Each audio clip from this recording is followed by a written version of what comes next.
quadrennial national convention of the Democratic Party will now come to order. Let's party with a purpose.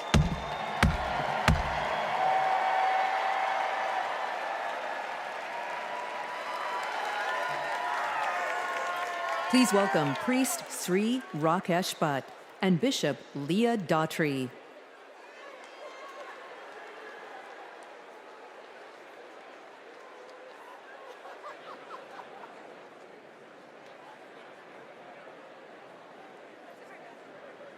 Om samani va aku otis samana hridaya nivaha samana vastu vo mano yata avassu sahasati.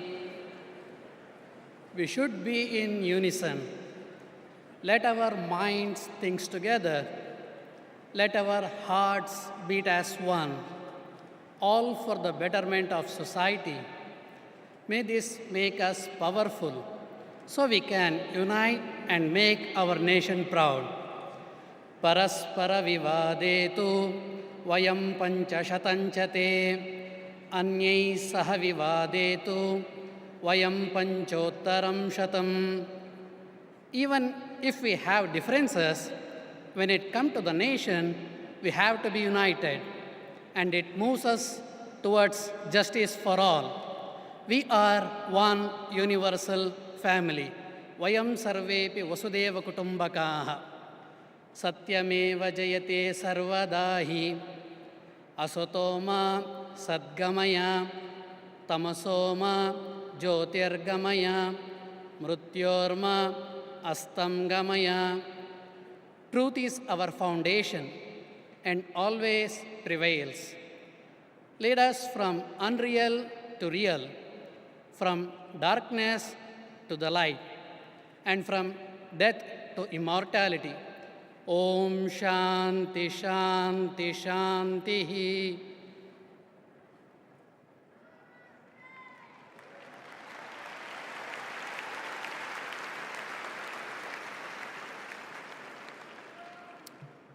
In the book of Isaiah 58 and 12, some of you will rebuild the ancient ruins. You will restore the foundations laid long ago. You shall be called the repairer of the breach, the restorer of streets in which to dwell. Let us pray. O God, creator of heaven and earth, lover of peace, freedom, and justice, we thank you for this privilege and this opportunity to gather today for the important work of visioning our nation's future. We gather at a critical time in our nation when we are at the crossroads of hopelessness and hopefulness, when the forces of good and evil so plainly battle for the hearts and minds of our people, when right is called wrong and wrong is called right, when up is called down and down is called up, when fake is called fact and fact is called fake, when it seems truth forever on the scaffold and wrong forever on the throne. And yet, even in the midst of this chaos and confusion, we see now a light on the horizon, and we are grateful. Grateful for hope, grateful for purpose, grateful for direction. You have called us to this moment, to march together toward the light, to join together with one voice in one fight to move our nation away from division and despair and forward toward its highest ideals. As we gather today, seeking to fulfill the responsibility of faithful citizenship, we ask for divine guidance to help us remember our calling, to serve the least, the last, and the lost, the left out, the locked out, and the left behind, to be their voice, to be their hope, to be their strength, to be their light, to fight for them with courage and compassion, for them and for ourselves, for the work that must be done, for the bridges that must be built, for the walls that must be destroyed, for the children who must be saved, for the doors that must be opened, for the sick who must be healed, and for the last who must be first. We ask for strength for the journey, clarity of thought, sharpness of vision, singleness of purpose, and the courage of our convictions to make the promise of America the practice of America. And may we build the old waste places. May we raise up the foundations of our future so that in generations to come, we shall be called the repairers of the breach and the restorers of streets in which to dwell. Because we ask it in your name, we declare that it is so. And all of God's children say, amen.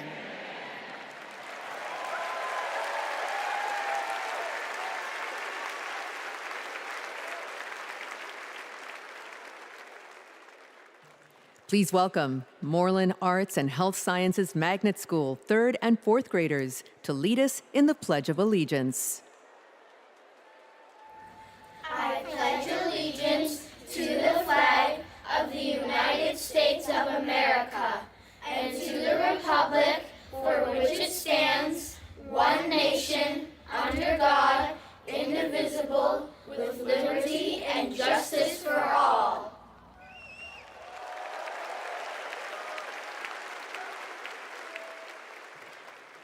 Please welcome 2019 Minnesota Teacher of the Year, Jess Davis, to sing our national anthem.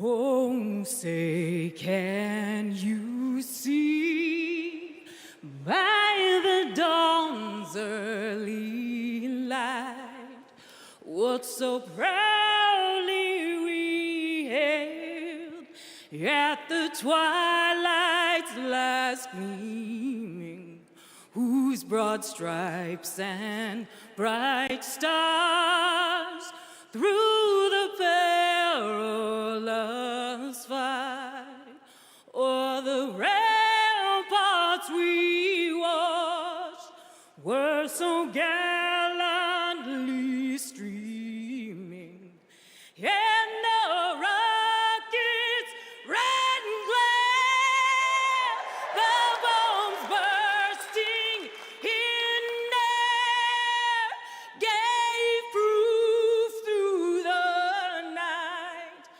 that our flag was still there. Oh, say does that star-spangled banner yet wave o'er the land of the free and the home of the brave?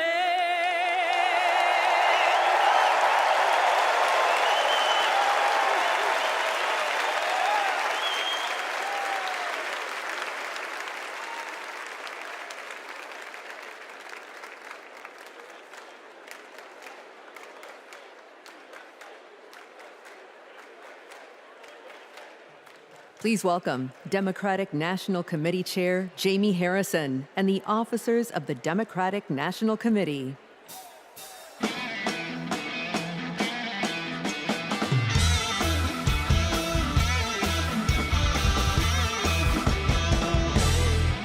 Hello, hello. So my friends, for the past 3.5 years, I'm fortunate to have worked with some amazing Democrats to strengthen and rebuild this Democratic Party. Please welcome to the stage several of our DNC officers. Vice Chair, President of the ASDC, and Chair of the Minnesota DFL, Ken Martin. Vice Chair and former Mayor Keisha Lance Bottoms. Vice Chair Henry Munoz. Treasurer Virginia McGregor. And you all know him from last night, the famous roll call star, our Secretary, Jason Ray.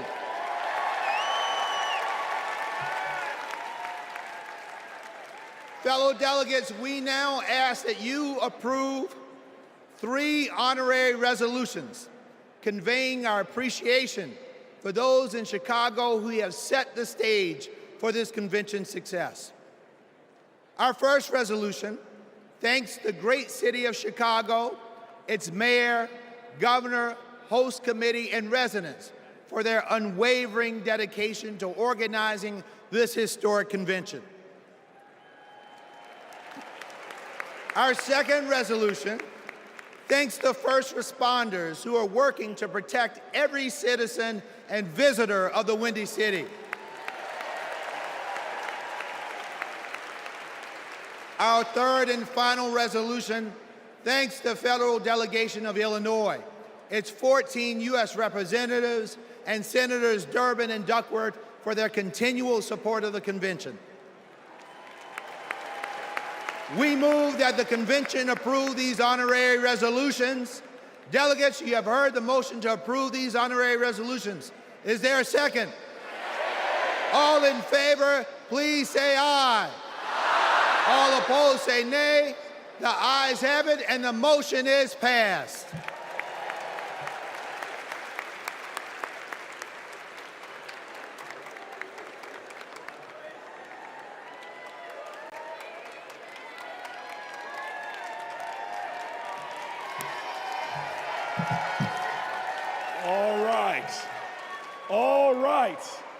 All right, y'all, welcome to night 3. And tonight is about freedom. But first, I want to acknowledge a loss today. A man who always fought for freedom. Today, we lost Congressman Bill Pascrell, who passed away early this morning. Now, he's a Jersey legend. He is a powerful pugilist, a Prince of Paterson. He served in our state assembly. He served as our mayor, and for 27 years, he served in Congress. He never forgot where he came from in Paterson, and he never stopped fighting. He could push some pachyderms. He fought for the people. And so today, while we're heartbroken, we all are a people who can hold loss and joy in our hearts, because we are sad for his loss, but we celebrate his life. Let's give him a round of applause. And now, some of the greatest heroes, some of the greatest warriors, some of the greatest champions for fighting for reproductive freedom. I welcome them to the stage.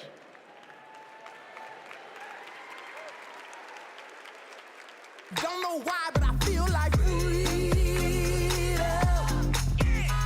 In America, women's reproductive rights are in jeopardy. Former President Trump has a record of restricting abortion access and putting women's lives at risk. The government should not have a say on if a woman can choose to have an abortion. As a woman who has personally experienced the life-saving benefits of abortion, I know firsthand how important it is. I want to make sure that access to contraception is not only available, but expanded, and that every person has the right to choose when, where, how, and if they want to start a family. To women everywhere, it's your body. Don't put someone in office who only wants to control it. This election is about our health care, our rights, and our lives. Let's stand together and vote for a better future. My body, my right. Please vote for Kamala Harris.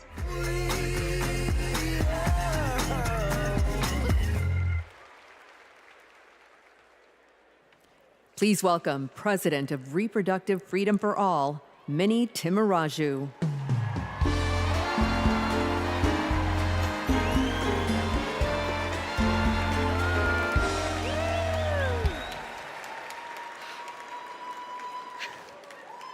When abortion is on the ballot, we win. In California, Kansas, Kentucky, Michigan, Montana, Ohio, and Vermont. Voters sent a message. You come for our rights, we're gonna come roaring back. And it seems like every day another state gets added to the list. So let's hear it for Arizona,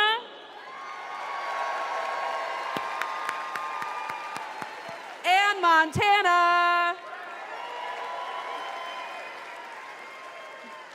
The latest states to announce that the people will get to have their say this November. Because voters who support reproductive freedom, we're not the minority, we're the majority.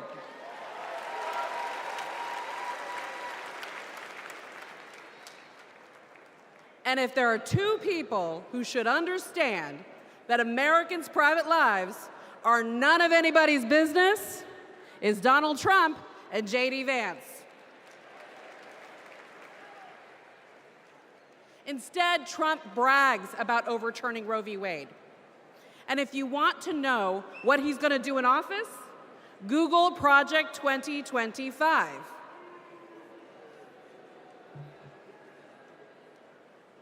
Kamala Harris has her own project for 2025, restoring reproductive freedom.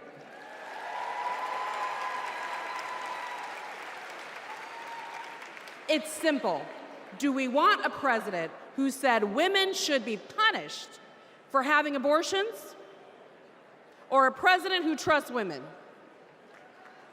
A vice president who voted against protecting fertility treatment, or a vice president who used fertility treatment to start a family?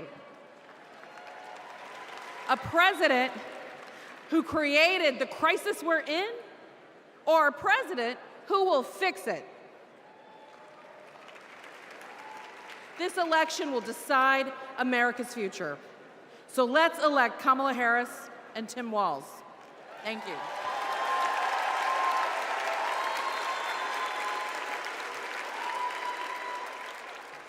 Please welcome President and CEO of Planned Parenthood, Alexis McGill Johnson.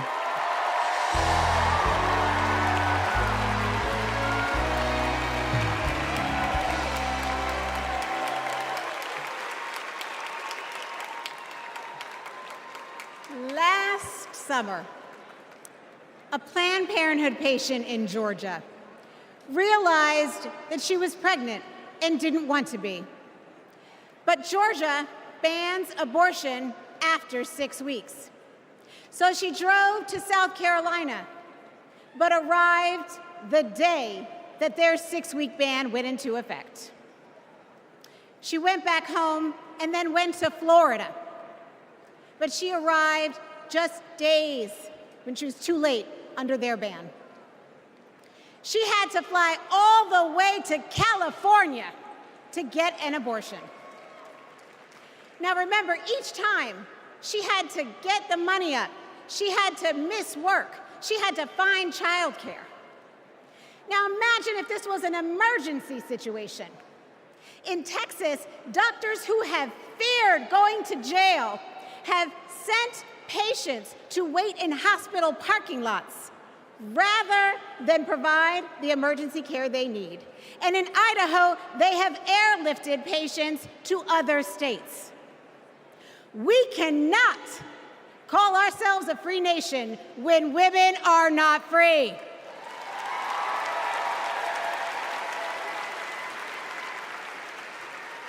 More than 1 in 3 women and nearly half of all Black women live in banned states. Donald Trump wants women to be less free and pregnancy to be more dangerous.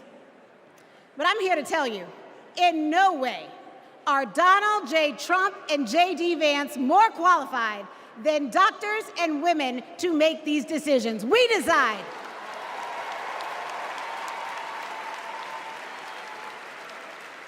We trust women.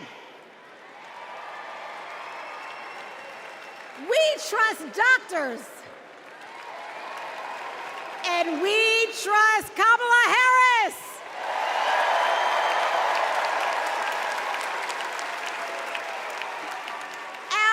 Our future is on the ballot.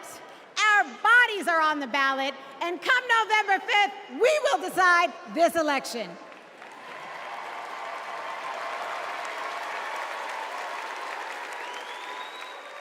Donald Trump said he wants to punish women. And as a result of his actions, today in America, 1 out of 3 women live in a state with a Trump abortion ban. 1 out of 3.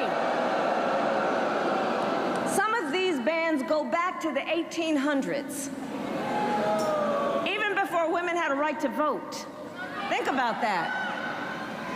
Well, Tim and I have a message for Trump and others who want to turn back the clock on our fundamental freedoms. We're not going back.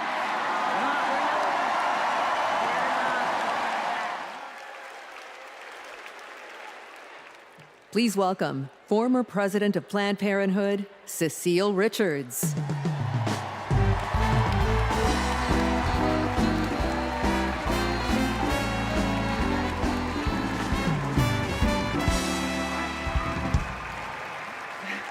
These last few weeks have been a celebration of women, from cheering on Team USA to supporting Kamala Harris for president. As my mother, Governor Ann Richards, would say, I hear America singing. When women are free to make their own decisions about their lives and to follow our dreams, we are unstoppable. But when Roe versus Wade was overturned, a generation of young people lost that freedom. Like Ashley, a 12-year-old rape survivor in Mississippi. Because of her state's abortion ban, she started 7th grade with a newborn.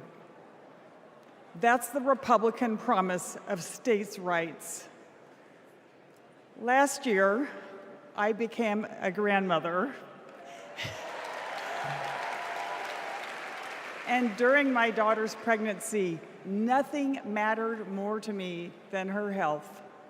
Politics should never stand in the way of anyone's health care or prevent any family from experiencing the joy my grandson, Teddy, has brought to my life. One day, our children and grandchildren may ask us, when it was all on the line, what did you do? And the only acceptable answer is, everything we could.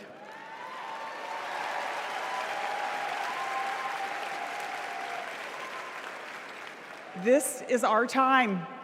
This is our time. So let's go elect Kamala Harris and Tim Walz.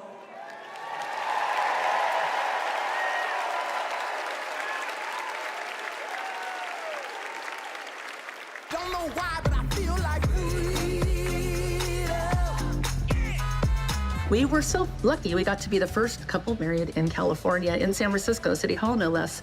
So we arrived at City Hall and were so thrilled to find out that Attorney General Harris wanted to come and officiate our wedding. She not only walked across, but she ran across the lawn to join us just in time to be married. And she brought such joy to the space and to us, and has ever since, because Attorney General Harris, now Vice President Harris, soon to be President Harris, believes in all families, and she believes in our family.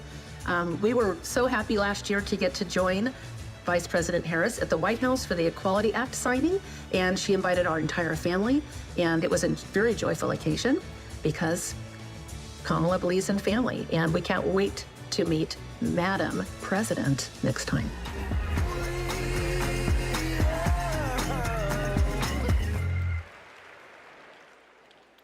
Please welcome President of the Human Rights Campaign, Kelly Robinson.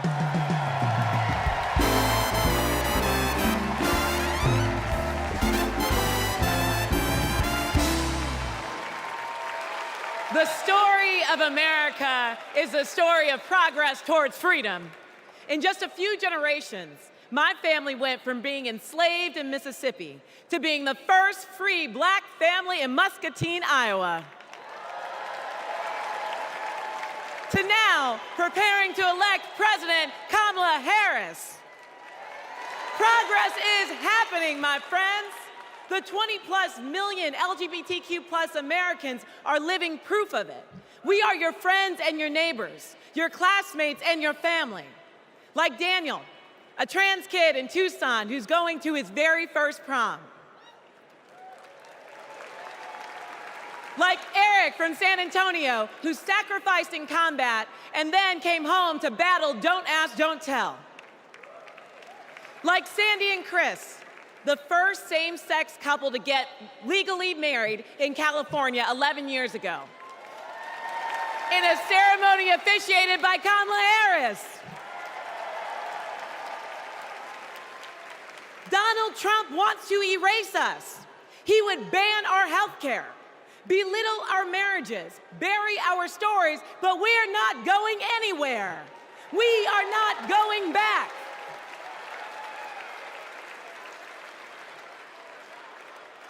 Kamala Harris.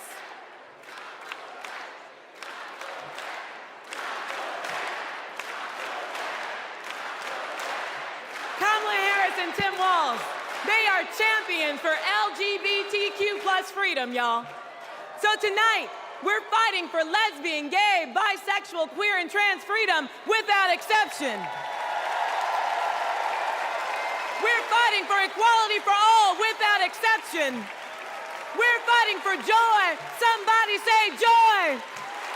Somebody say joy. Without exception. And when we fight, thank you.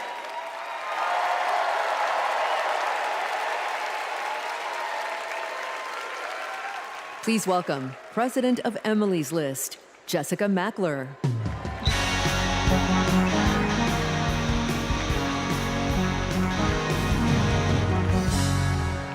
Donald Trump took away our rights, but he can never take away our power. Republican attacks on abortion didn't begin with the end of Roe, and they didn't end there either. Millions of women across this country are living with the devastating consequences of Republican abortion bans. Now comes Project 2025, a blueprint for banning abortion in all 50 states. It would give extremists like Donald Trump and J.D. Vance the power to monitor your pregnancy and even prosecute doctors for mailing abortion medication. Make no mistake, the threat of Project 2025 is very real, but so is our ability to stop it. In 2022, Democrats didn't just run on reproductive freedom, we won on reproductive freedom. And in 2024, we are coming back to the polls to finish the job.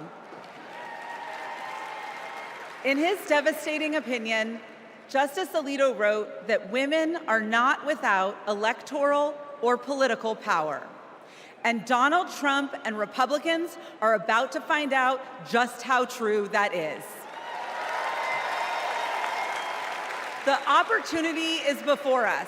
The power is in our hands, and the time is now.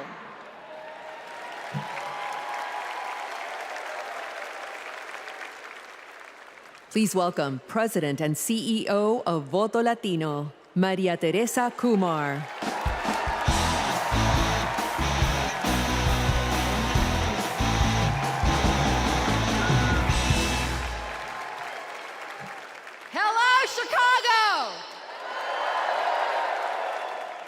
Here's a fact.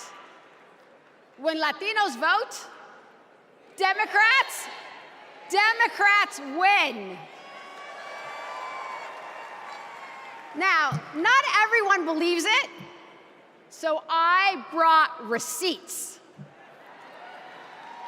We flipped Nevada and Colorado in 2008. We delivered in 2020. Joe Biden and Kamala Harris won Georgia by 12,000 votes. Voto Latino, we registered 23,000 voters there.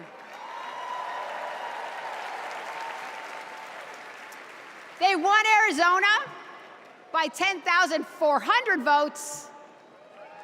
we registered 34,000 voters there. Because we proved that when Latinos vote, Democrats win. Now, they're trying to suppress our vote. Boo. Our sacred and universal right as Americans. So let me be clear. Voto Latino has registered 1.5 million voters. And we are just getting started. Because since 2020, 4 million young Latinos have become eligible to vote this election. And I couldn't be prouder because we are registering them faster than any time in our history. This year, we will prove it again. When Latinos vote, you guys got the memo. Another fun fact, this year, more Latinos will vote than any time in our history.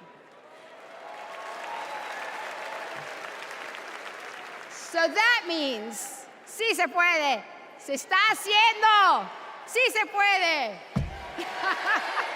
So that means that together, we will make history and elect Kamala Harris president.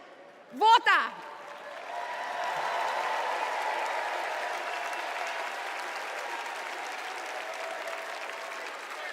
Don't know why, but I feel like My name is Scott from Tennessee. I'm a former Trump voter. My name is Matthew. I'm from Pennsylvania, and I'm a former Trump voter. My name is Mike. I live in southeastern Pennsylvania, and I am a former Trump voter. The main reasons why I won't support Donald J. Trump for president again starts with his chaotic behavior. He doesn't care about me. He doesn't care about my family. He doesn't care about working people. 34 counts, felony counts that he was found guilty of. That's not who we want running our country. Trump scares the hell out of me. 2024 will be the first time that I have not voted for a Republican. I will be proudly voting for Kamala Harris.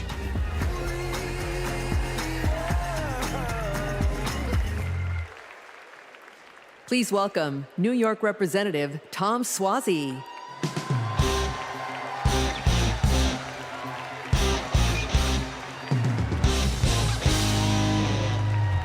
I'm Tom Suozzi, and early this year, I flipped the seat from red to blue.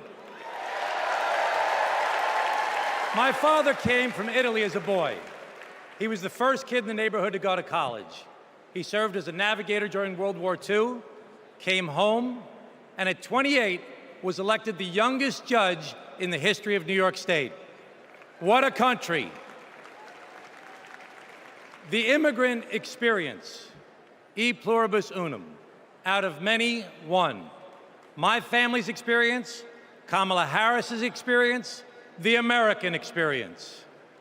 That's why the polarization on immigration is so painful. Let's be clear, the border is broken.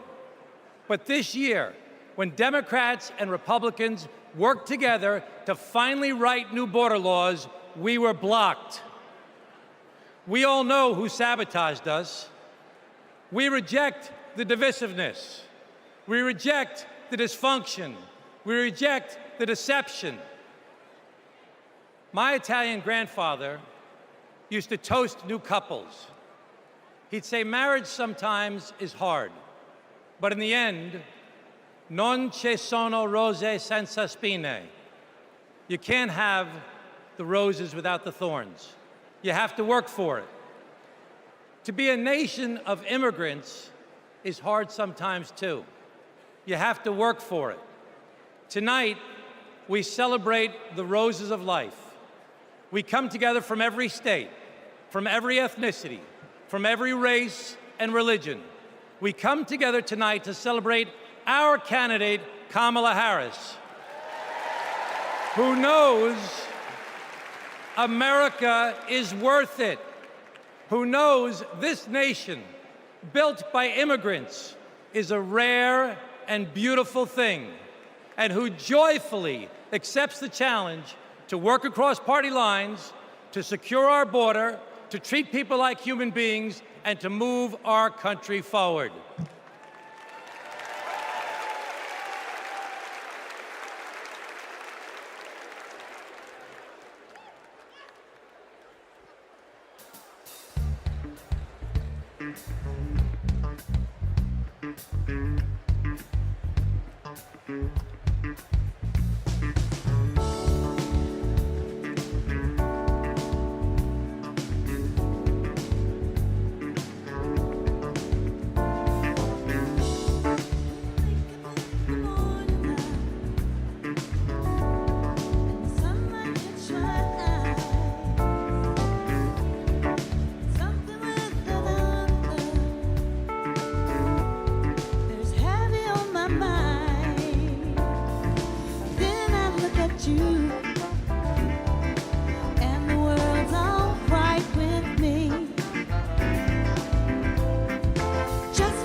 One reason here of the many of why I'm voting for Vice President Kamala Harris and Governor Tim Walz. I want to keep what President Biden started with the infrastructure plan and getting this country moving. Because of these investments into our country, it has put people like me, young people like me, Gen Zers, into work in the trades, working on electricity, carpentry, you name it. The Inflation Reduction Act and the infrastructure bill had the biggest impact on climate change. It's going to give us the opportunity to electrify our 7,000 square foot facility and go solar in the next 2 years. If you invest money in infrastructure, you're investing money in the country. Vote for Harris-Walz in November to continue these investments into our country and to grow our country forward. We should all vote Harris-Walz 2024.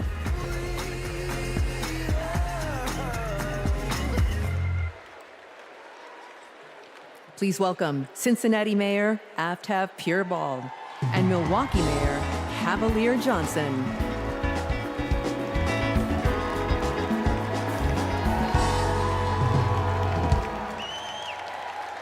Hello, my name is Aftab Pureball, and I am the first Asian American mayor in the great city of Cincinnati.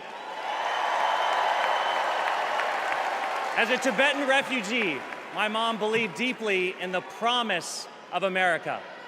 And when I was growing up, she and my dad, who is from India, taught me that when you make a promise, you keep it. For years, politicians came through my city and promised to fix the Brent Spence Bridge, which connects Ohio to Kentucky. Donald Trump was one of them. He did what they all do, press conference here, photo op there, but nothing changed until Kamala Harris and Joe Biden. Joe Biden told Cincinnatians, we're gonna fix that damn bridge. And 4 months later, he signed the bipartisan infrastructure law. It gave our city the biggest infrastructure investment in history. It will stitch our communities back together, and it will fix that damn bridge once and for all. That's what leadership looks like. Not hollow promises, but solid progress. Not lip service, but true, honest-to-God public service. And under Kamala Harris, the progress will only continue.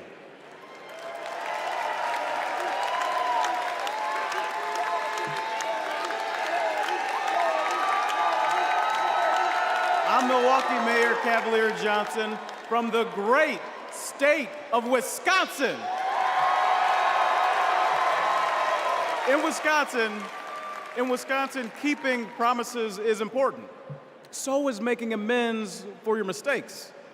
One of those mistakes happened 60 years ago in a neighborhood called Bronzeville, brimming with Black music, Black culture, and entrepreneurship. And then came urban renewal and the construction of Interstates 94 and 43, ripping our communities apart. 6th Street was widened and people of color were displaced.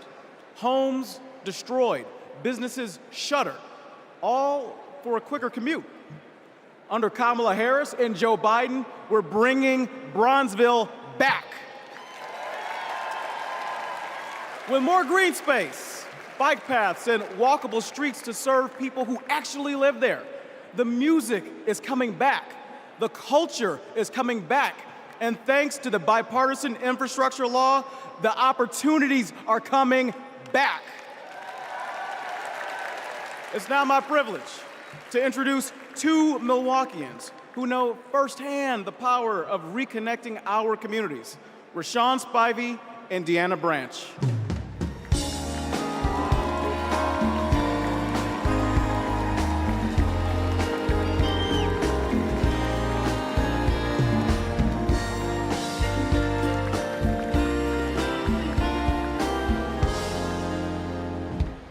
My name is Deanna Branch, and I'm an advocate and mom from Milwaukee.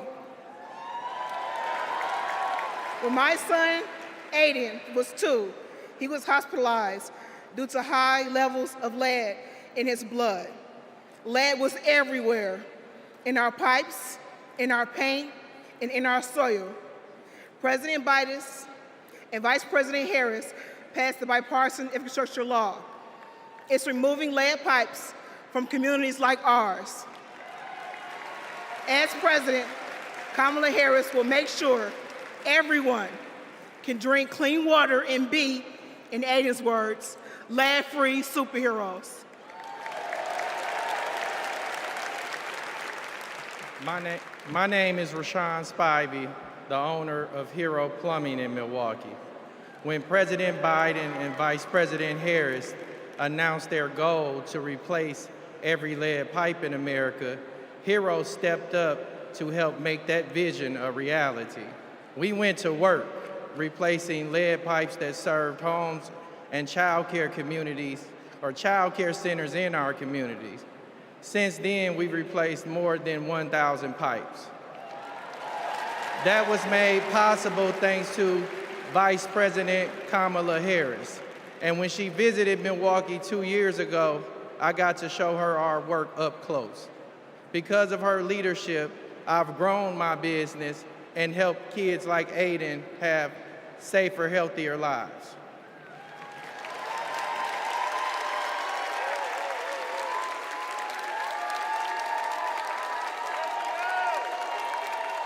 Don't know why, but I feel like Vice President Harris came and visited my restaurant.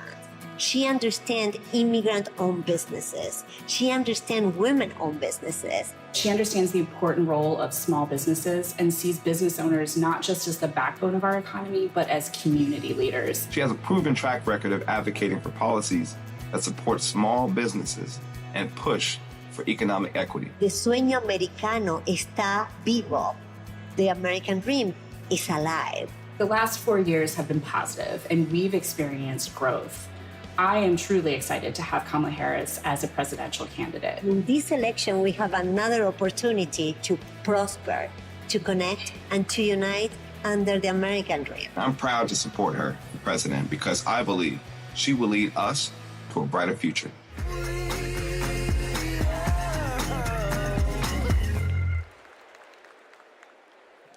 Please welcome Delaware Representative Lisa Blunt Rochester.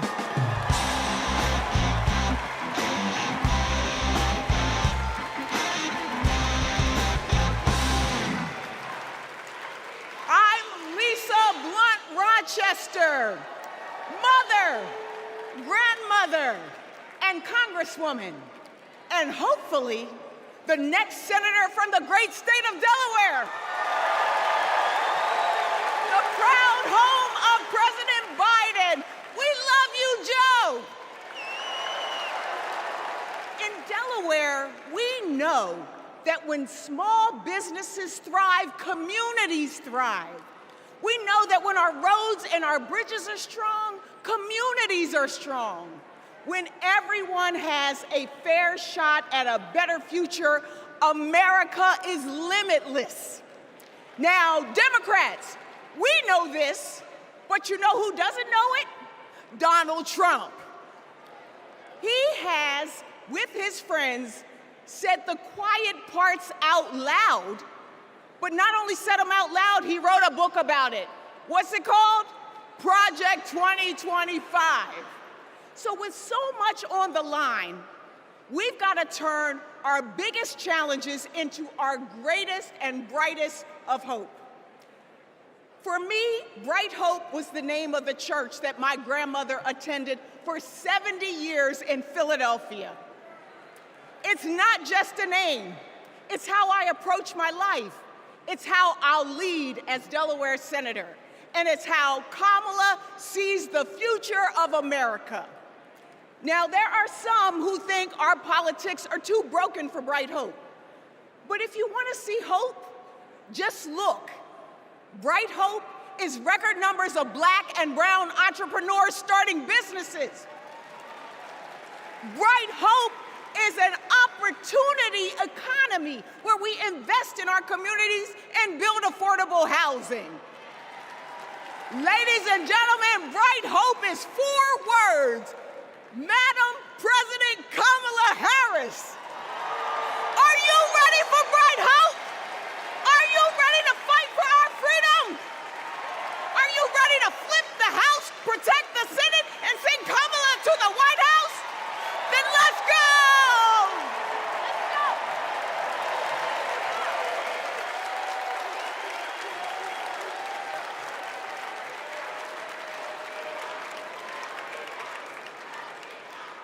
Wow. Wow. Oh my gosh. Lisa Blunt Rochester, know that name. Know that name. My friend, my sister, and soon to be our senator. I can't wait to work with her in the Senate. But next, we're going to hear more about the ongoing fight for reproductive freedom. This is a fight that affects every single American, no matter where you live, so-called blue states or red states. If Donald Trump has his way, he's going to push through their extreme agenda. Project 1825. I'm sorry. I roll that back. I got that wrong. Project 1925. Oh, I'm sorry. Project 2025. That poisonous agenda where every single state will be in a state of crisis. So let's hear more from leaders who are fighting back.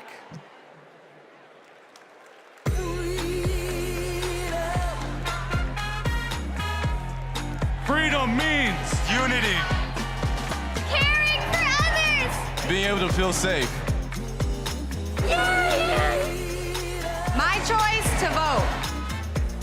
The freedom to read what I want to read. Freedom. Oportunidad para todos. The freedom to love.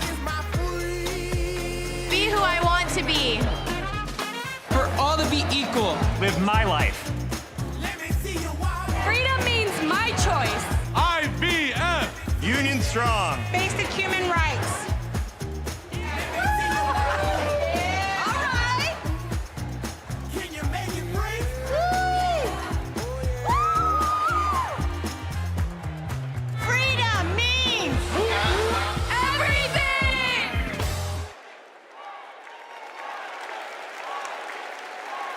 Please welcome New York Representative Grace Meng.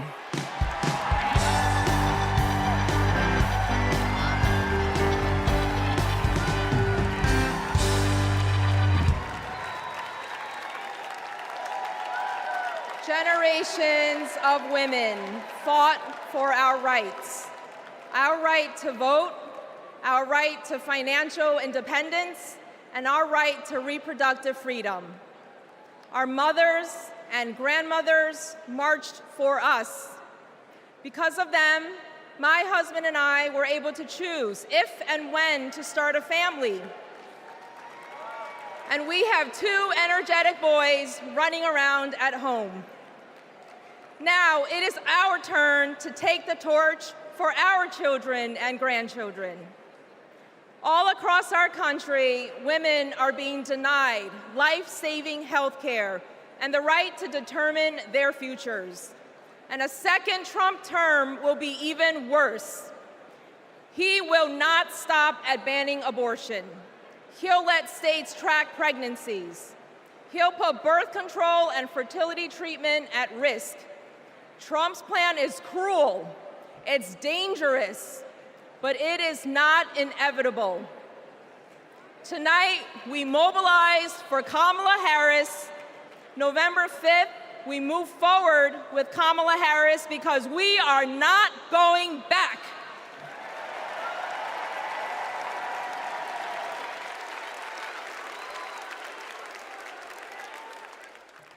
Please welcome Colorado Governor Jared Polis.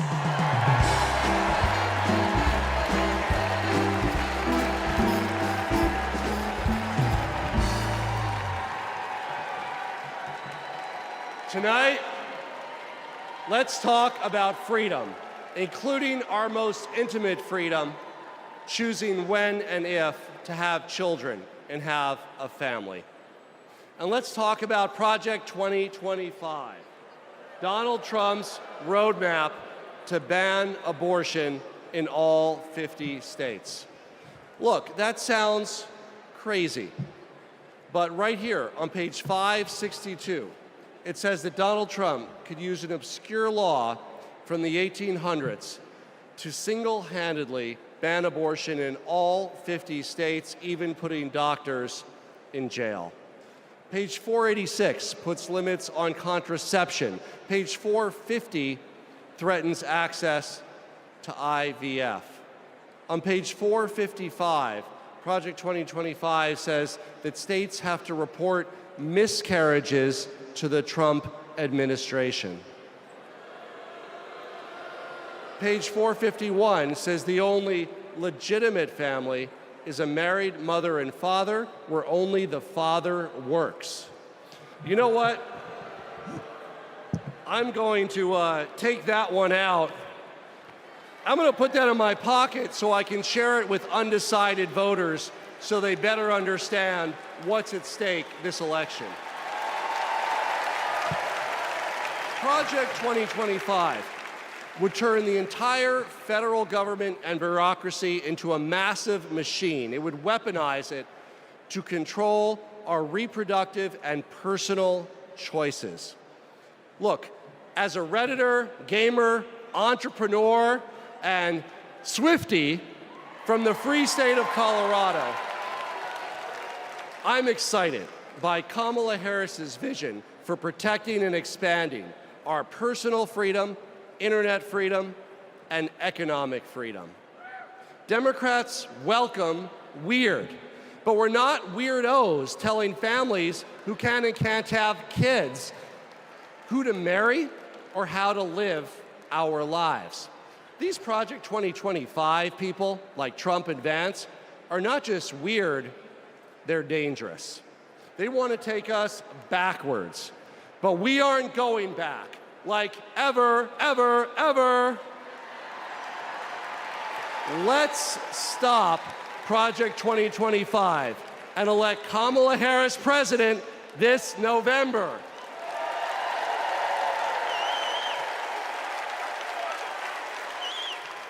Please welcome Florida Representative Debbie Wasserman Schultz.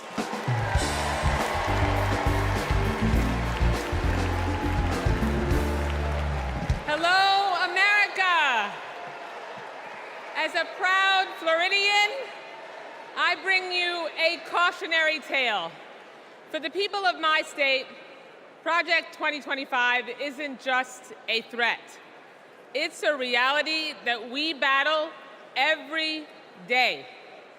From the classroom to the emergency room, Governor DeSantis turned Florida into a testing ground for the right's most egregious, dangerous policies. I can tell you firsthand, it's been devastating for families in my district and across the state. Today in Florida, state policy requires that kids are taught racist lies about so-called benefits of slavery. Books are banned. Teachers are censored. And our LGBTQ+ community endures endless state-sponsored hate. Even a cruel "don't say gay" school law. Today in Florida, as we grapple with record heat and rising seas, extreme MAGA Republicans deleted mentions of climate change from state law. Today in Florida, a near total abortion ban endangers women's health and their lives every day. I keep thinking about a Central Florida woman I met named Deborah. And at 23 weeks pregnant, she got news every future parent dreads. Her baby's kidneys never developed. Doctors told her that not only would her baby not survive, her own health was in danger. Deborah couldn't get the care she needed in Florida, and she couldn't afford to travel hundreds of miles to get it. She had no choice but to carry her son Milo to term, only to watch him die in her arms 2 hours later. This is Project 2025 in practice.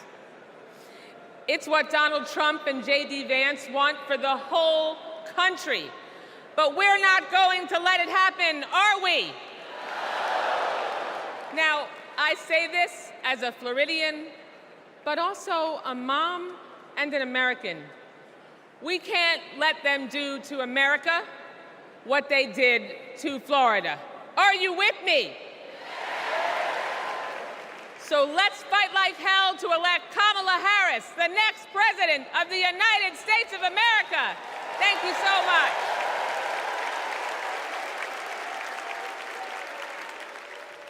Please welcome Chair of the Democratic Congressional Campaign Committee, Susan Del Bene.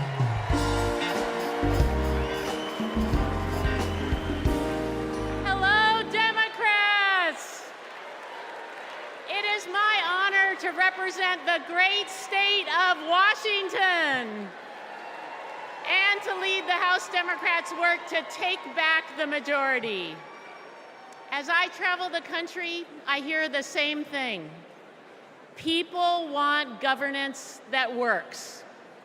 They don't want tax cuts for the ultra-wealthy, not a national abortion ban, or more chaos and dysfunction, or blind loyalty to Trump. In other words, they don't want Republicans in charge. We're here because we need to elect Vice President Harris and Governor Walz. And giving them a Democratic Congress is how we turn promises into progress.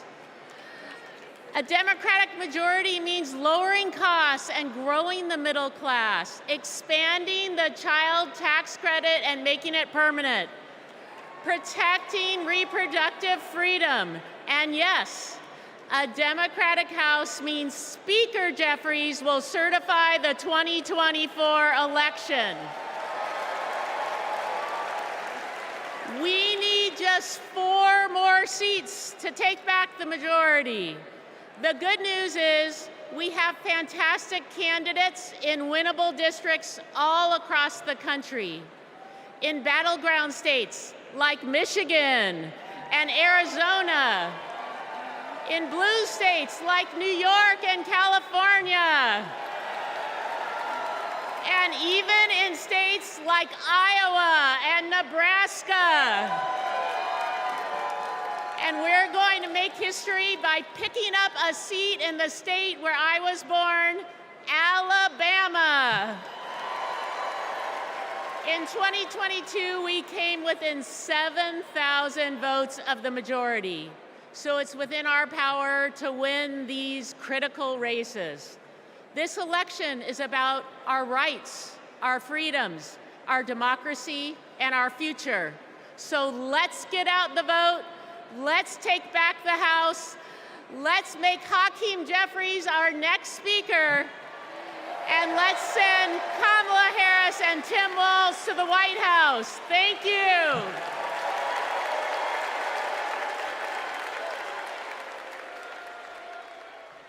Please welcome Minnesota Attorney General Keith Ellison.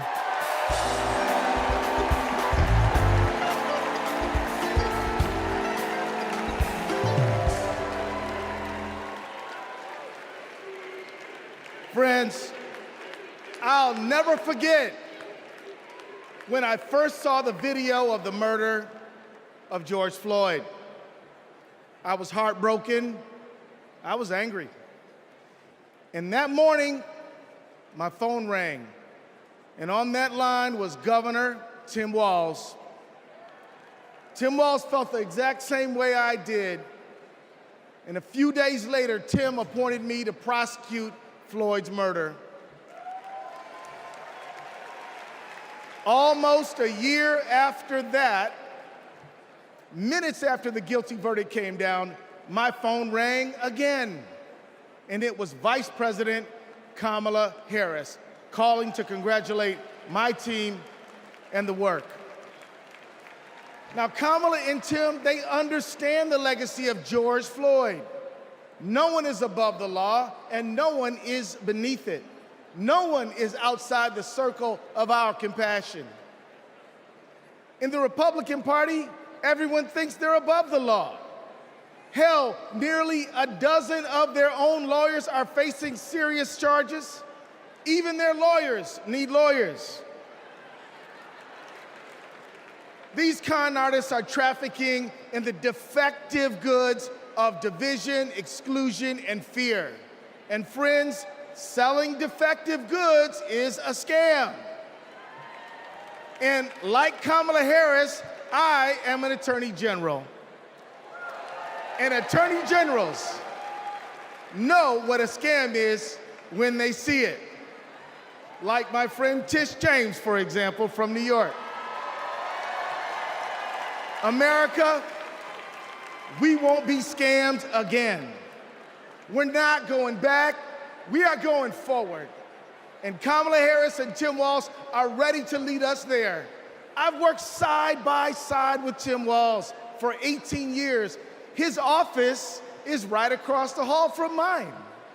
And I've seen him deliver for the people of the state of Minnesota every day. Everybody knows Minnesota is one of the best states to live in, to raise a family, to do business, and we've got the best voter turnout in America. Facts. Kamala and Tim, they fight for the people, and they also listen. And when they say we need a ceasefire and an end to the loss of innocent lives in Gaza, and to bring hostages home, they're listening, friends. They agree with us. There are people watching tonight, and maybe even here tonight, who aren't sure yet about Kamala Harris and Tim Walz. If you want to know where they stand on some of the most urgent issues facing our country and the world, let me assure you, Kamala and Tim hear you. They listen, they care, and everyone is included in their circle of compassion. They believe that everybody counts and everybody matters. Let's put a stop to the scam of Donald Trump once and for all, and let's put Kamala Harris and Tim Walz in the White House. Let's go win.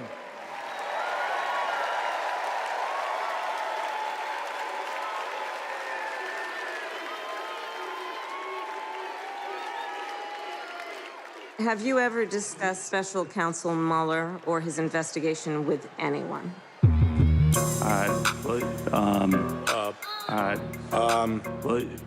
Could you repeat that question? Has the president or anyone at the White House ever asked or suggested that you open an investigation of anyone? Yes or no, please, sir?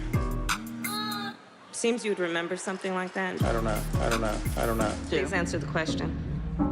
Senator, I think I've answered the question. No, you've not. I'm not able to be rushed this fast. It makes me nervous. Can you think of any laws that give government the power to make decisions about the male body?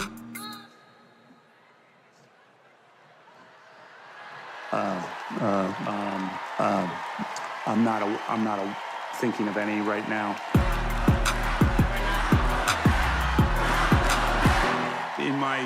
Never mind. Let's move on. Okay.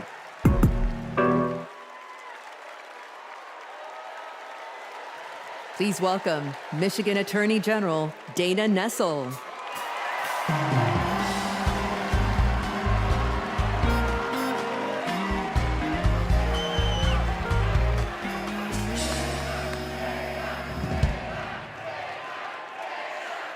Hello, Chicago.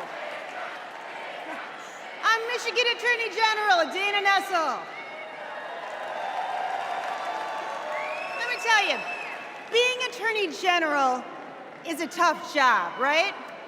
But as California's Attorney General, Kamala Harris never shied away from a good fight. She's held accountable environmental polluters, sexual abusers, and transnational gangs. But what really stands out is when she stood up and protected her constituents' freedoms.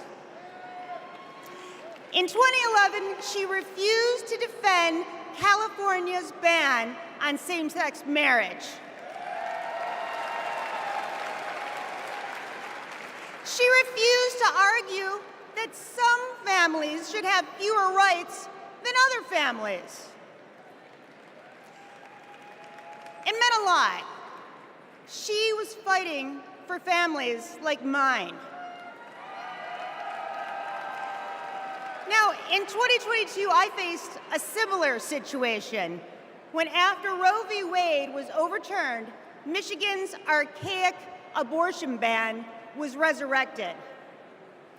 But Vice President Harris had my back, and she reminded me that protecting people's lives and defending their rights is our job. And just as the same-sex marriage ban was overturned in California, so too was the abortion ban in Michigan. By the way, I got a message for the Republicans and the justices of the United States Supreme Court. You can pry this wedding ban from my cold, dead, gay hand.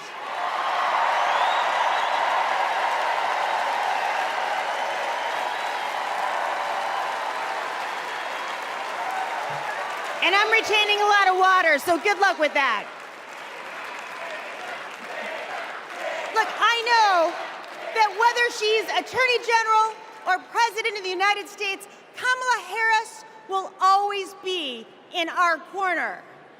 Now, America, you get to be the judge. Do we go back to the corruption, criminality, and chaos of Donald Trump? Or do we move forward with Kamala Harris? We know when she takes an oath to preserve, protect, and defend the Constitution, she's actually read it. We know that she'll appoint Supreme Court justices who will protect our freedoms. And let me tell you, Kamala knows you go from the courthouse to the White House, not the other way around. Ladies and gentlemen, I rest my case.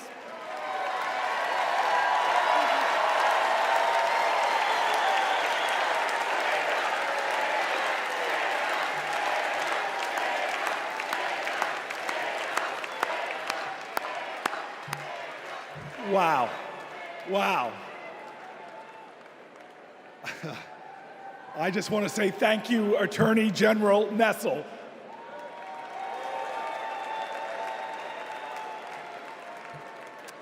So coming up, we have John and Rachel, proud, loving parents of 3.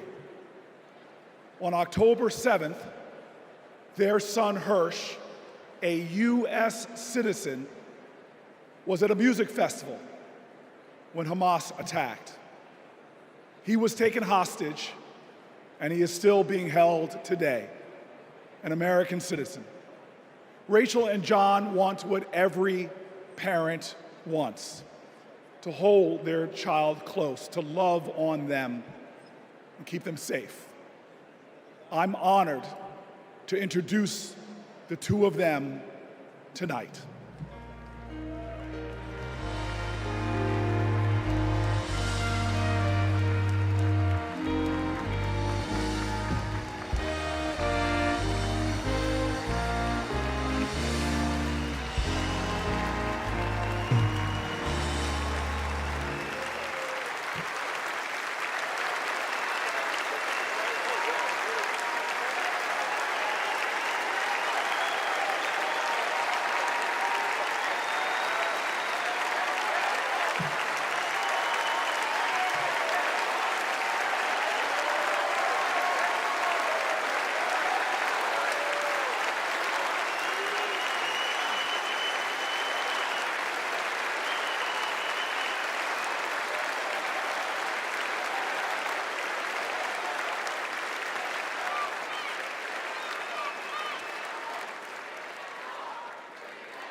At this moment, 109 treasured human beings are being held hostage by Hamas in Gaza. They are Christians, Jews, Muslims, Hindus, and Buddhists. They are from 23 different countries. The youngest hostage is a 1-year-old red-headed baby boy, and the oldest is an 86-year-old mustachioed grandpa Among the hostages are 8 American citizens. One of those Americans is our only son. His name is Hirsch. He's 23 years old. And like Vice President Kamala Harris, Hirsch was born in Oakland, California. Hirsch is a happy-go-lucky, laid-back, good-humored, respectful, and curious person. He is a civilian. He loves soccer, is wild about music and music festivals, and he has been obsessed with geography and travel since he was a little boy. His bedroom overflows with atlases, globes, maps, and National Geographic magazines. On October 7th, Hirsch and his best friend, Honor, went to a music festival in the south of Israel. It was advertised as celebrating peace, love, and unity. They also went to celebrate Hirsch's 23rd birthday.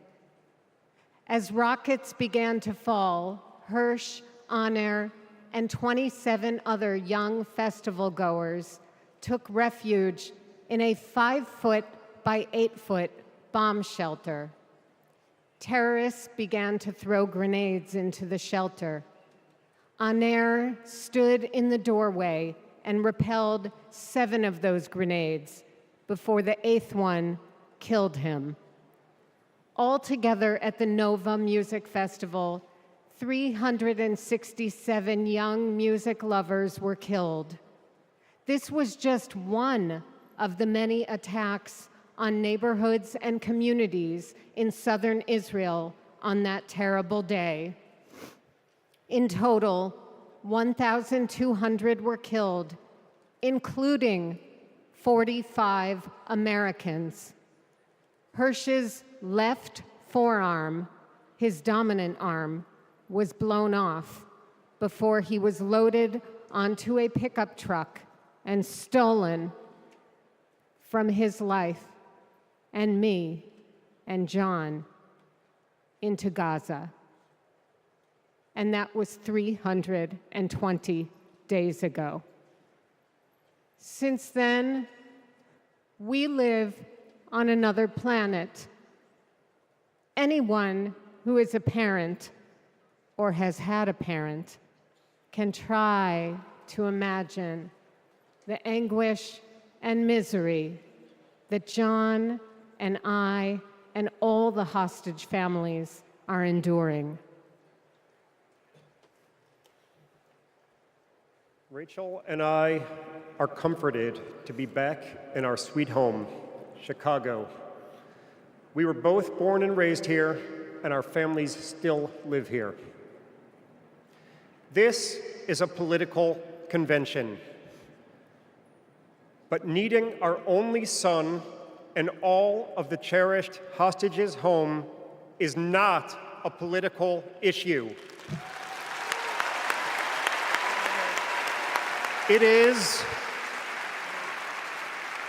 is a humanitarian issue.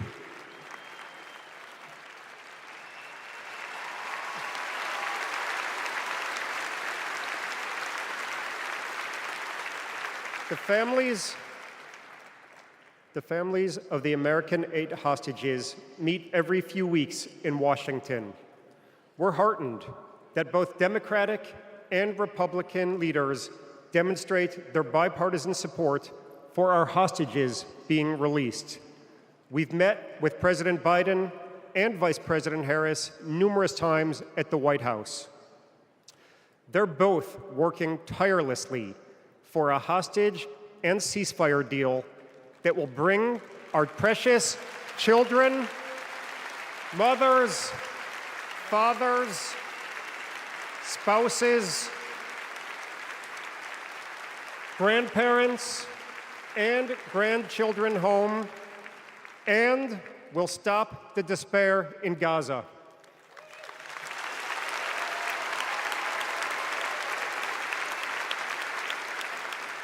We are all deeply grateful to them.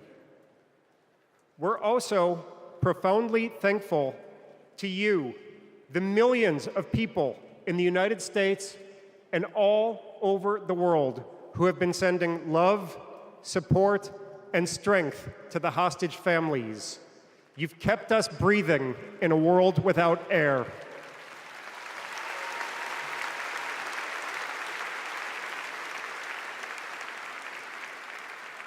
There is a surplus of agony on all sides of the tragic conflict in the Middle East.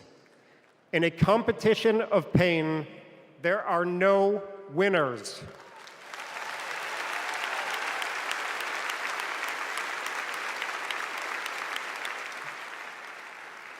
In our Jewish tradition, we say, Kol Adam Olam Umlo'o. Every person is an entire universe. We must save all these universes.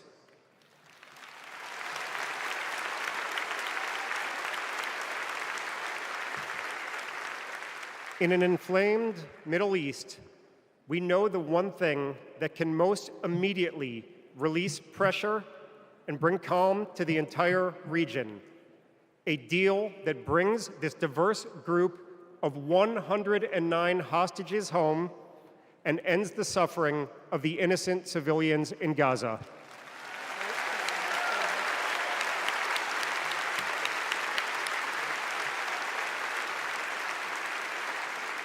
The time is now.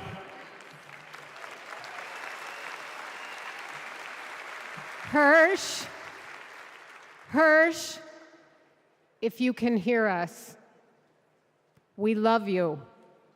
Stay strong. Survive.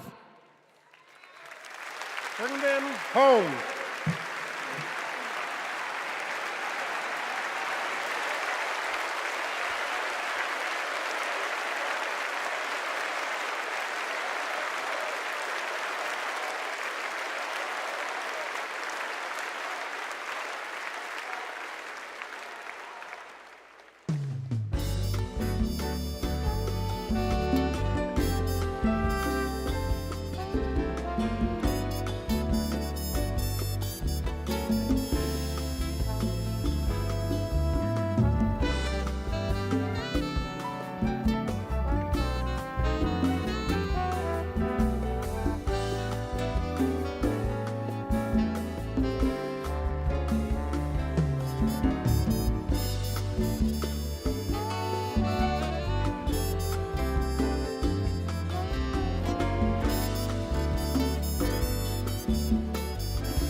Now, some of you may have the wrongful impression that I'm about to sing with this man.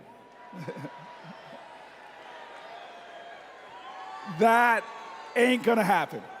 But I'll tell you what, I wanna bring you all to a street in Newark, New Jersey called Martin Luther King Boulevard. On that street was this incredible housing project called Brick Towers. We never mistaked wealth with worth. In those towers was a tenant president named Miss Virginia Jones. Her son was murdered in the 1980s in the lobby of one of those buildings, but she was a woman of invincible joy. And I'll tell you this, I used to ask her, how are you so joyful? And she would always tell me, as a church woman, she'd say, the joy I have, the world didn't give it to me. Come on now, come on now. She taught me that you've got to generate the joy, that hope is the active conviction that despair will never have the last word. And so tonight, there are so many challenges in our nation. There are so many problems that we're facing. Heck, if America hasn't broken your heart, you don't love her enough. But yet, we will be joyful warriors. We are going to bring back to the journey of our nation joy. And if there's any tradition in America that has helped us to generate that joy, it has been the artists of America. It has been those folks bringing the rock and roll and the funk, bringing the gospel and the hard rock. Well, tonight we are blessed by one of those great American artists that helps us to cleanse our spirits, to raise our hearts, and to bring in that joy. Ladies and gentlemen, I give you one of the true greats in America, someone to bring the joy to this incredible arena, Maren Morris.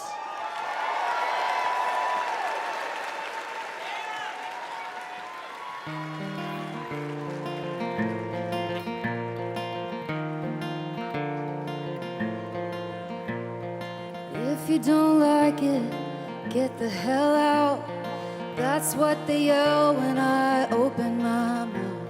A stick is a stick, a stone is a stone, but who's gonna care if I don't?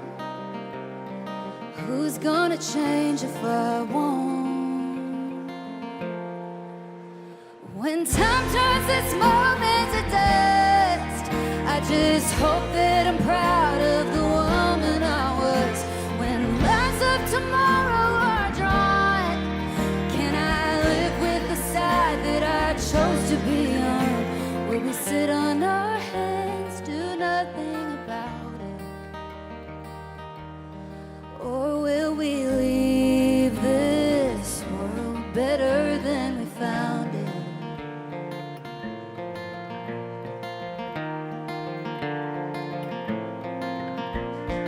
Over and under and above the law, my neighbor's in danger. Who does he call when the wolf's at the door? What would you do? Shouldn't we try something new? We're over a barrel and at the end of one too. When time turns this moment to dust, I just hope that I'm proud of the woman I was. When lines of tomorrow are drawn, can I live with the side that I chose to be on? Will we sit on our hands, do nothing about it? Or will we leave this world better than we found it?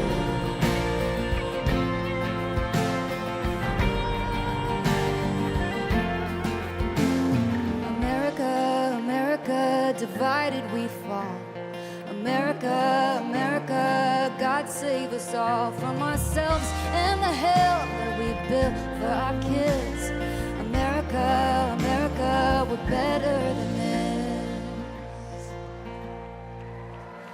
When time turns this moment to dust, I just hope my son's proud of the woman I was. When lines of tomorrow are drawn, can I live with the side that I chose to be on? Will we sit on our hands, do nothing about it? Can we leave this world better than we found it? America,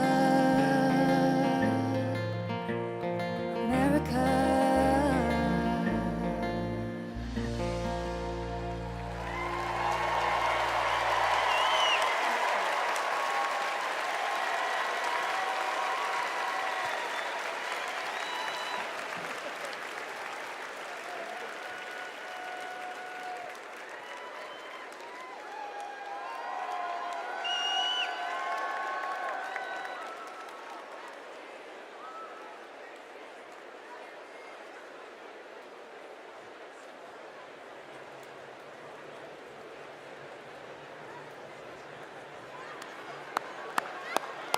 All right, all right. You know what? I'm inspired. Maybe I will sing a song.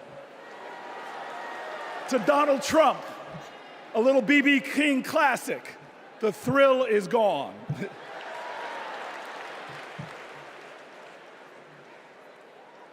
I want you all to know tonight is about joy.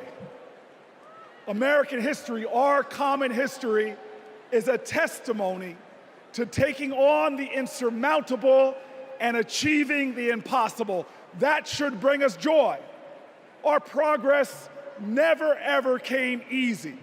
But in America, we do hard things. We built labor unions and small businesses.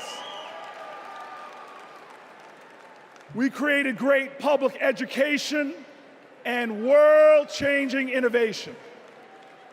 We nurtured the best athletes and artists humanity has ever seen, and we kept the promise of Medicare and Social Security for our seniors. Look at who we are. Against bigotry and hate, we advanced equal rights for all Americans.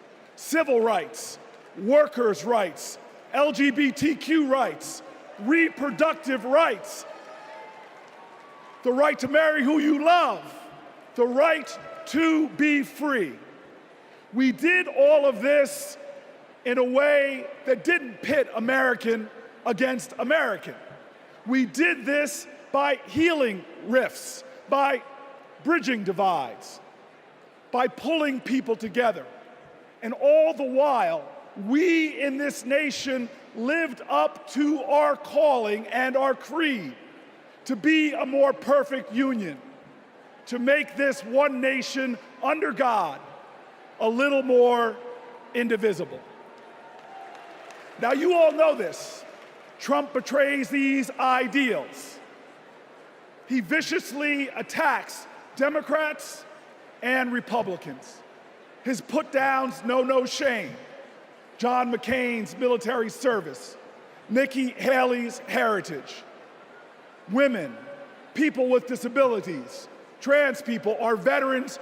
He is indiscriminate in his put-downs. His is the politics of smear and fear, not inspiration and elevation. Donald Trump speaks more of American carnage than American compassion. But in America, you can't lead the people if you don't love the people. All the people. Now, our nominees, Kamala Harris and Tim Walz, they bring the joy. Think about it. They're descendants of immigrants, shopkeepers, slaves, educators, people who faced pain with perseverance, people who met hate with love. They are the living dreams of their ancestors.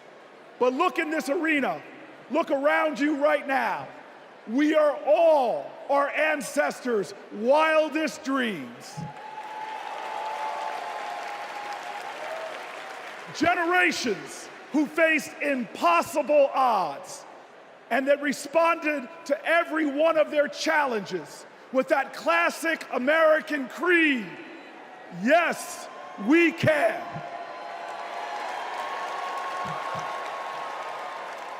So there are doubters out there. There are people that doubt our collective strength. They want to tell us how bad we are. They want to say that they alone can save us. Well, we know that the power of the people is greater than the people in power. And we're not going to lose our faith. Look, I want everybody in here to let us all say it together. I believe in America. Let me hear you. I believe in America. I believe in America because our elders told us that no matter what the obstacle, like the gospel says, we shall overcome. I believe in America because our soldiers died on beaches and battlefields. They died at sea and in the air so that we could be free today and say together, I believe in America. I believe in America because our fighters fought at Stonewall. Our marchers marched in Selma. Delegates met at Seneca Falls. Every single one of them believed in America, even when America didn't believe in them. Say it with me now. I believe in America because King dared to dream the impossible dream, because Neil Armstrong went to impossible heights, and because when we elect Kamala Harris, there is not a boy or girl in America from any creed, color, or heritage that will ever think being President of the United States is impossible again. Say it with me. I believe in America, the land of hope and heroism. I believe in America, the land of courage and compassion. I believe in America, where we share common ground and common cause and one common destiny. And let me tell you, if you believe in America, if you love in America, then you will work for America. And when we work together, when we stand together, when we organize together, when we vote together, I will tell you this, when we fight, we win.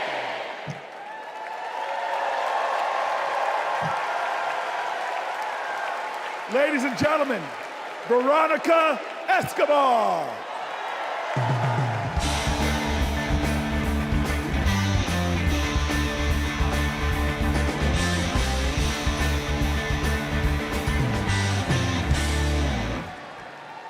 Buenas noches. Like countless Texans, I grew up going back and forth across the border from El Paso to Ciudad Juarez. My family would shop, have dinner, go to the doctor, pick up medicines. The border is my beloved home, the place where my children grew up. Forget what you hear on the news. I'm from there. When it comes to the border, hear me when I say, you know nothing, Donald Trump. He and his Republican imitators see the border and immigration as a political opportunity to exploit instead of an issue to address. Congress hasn't passed comprehensive immigration reform in nearly 4 decades. The 3 times they tried, Republicans blocked legislation that would have funded border security and created a more humane immigration system. They are not serious people. You know who is serious? Kamala Harris. I met the Vice President when she visited El Paso. I saw firsthand how she engaged with law enforcement, migrants, and human rights advocates. She was curious. She asked questions. She listened. And she didn't care if the cameras were on. Most of all, she recognized that the situation at the border is complicated, as filled with opportunities as it is with challenges. All Republicans have to offer is demonization and bluster. Democrats have solutions. With Kamala Harris as president, we can live up to the promise of America. We can strengthen legal pathways to immigration. We can secure our borders, and we can treat with dignity those who seek a better future within them.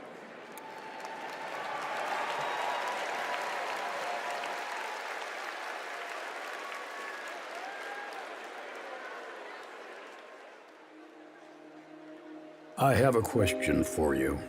Who really wants a solution at our border? Our administration worked on the most significant border security bill in decades. Some of the most conservative Republicans in Washington, D.C. supported the bill. Even the Border Patrol endorsed it. And that bill included thousands of new border agents and personnel, new technology that can detect and stop fentanyl, more judges, and faster asylum processing. For the first time in decades, a chance at a real bipartisan solution. But at the last minute, Trump directed his allies in the Senate to vote it down. They're blaming it on me. I said, that's okay, please blame it on me, please. He tanked the bipartisan deal because he thought it would help him win an election. Which goes to show Donald Trump does not care about border security. He only cares about himself. The real difference is, I was the Attorney General of a border state. In that job, I walked underground tunnels between the United States and Mexico on that border with law enforcement officers. I went after transnational gangs, drug cartels, and human traffickers that came into our country illegally. I prosecuted them in case after case, and I won.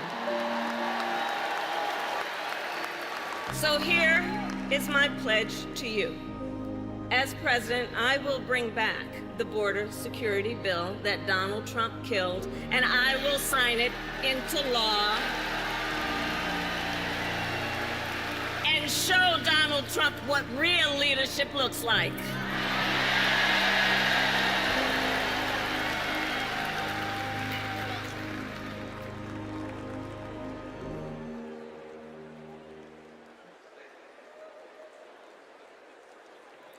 Please welcome Connecticut Senator Chris Murphy.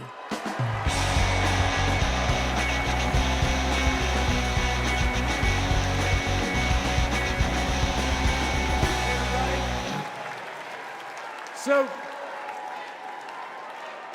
I just want to let you know, that everything that you just saw in that video, that's exactly what happened.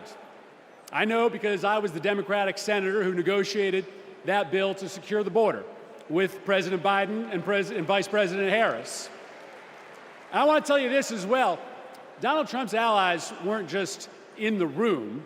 They helped us write the whole bill. It was a bipartisan bill. It was a tough bill. $20 billion in new border security, gave the president the emergency power to shut down the border, made compassionate but serious reforms to our asylum system. One Republican said it would have had almost unanimous support if it weren't for Donald Trump. Trump killed that bill, and he did it because he knew that if we fixed the border, he'd lose his ability to divide us, his ability to fan the flames of fear about people who come from different places. Right? You guys know this, right? Hate and division, that's Trump's oxygen. Right? People like Trump and J.D. Vance, they need it to survive in politics. People are saying that they're weird, that they're creepy, and they are weird, they are creepy. But even worse, they're weak.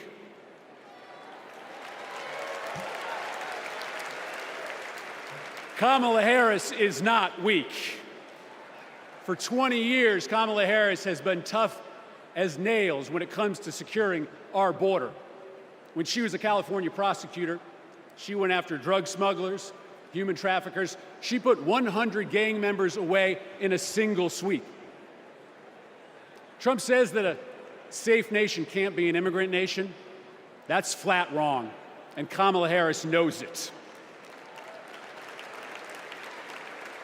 She knows this too. Engraved on the Statue of Liberty is a poem. The last line reads, "I lift my lamp beside the golden door."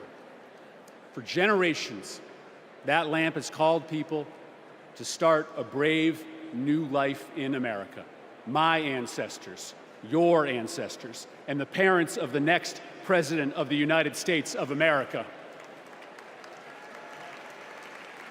Kamala Harris knows that we can be a nation of proud immigrants and a nation of strong immigration laws. That's why when she's president, she will bring that border bill back, and Kamala Harris is going to pass it.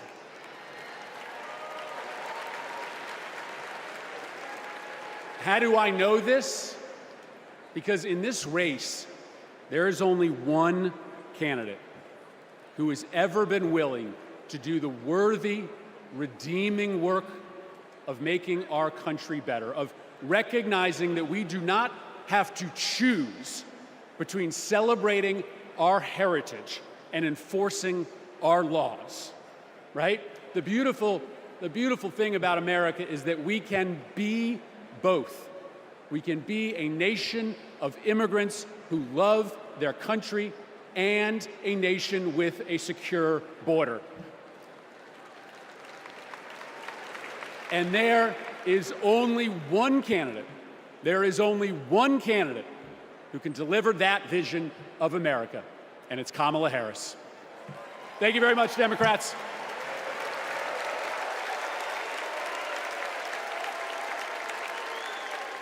Please welcome Bexar County Sheriff Javier Salazar.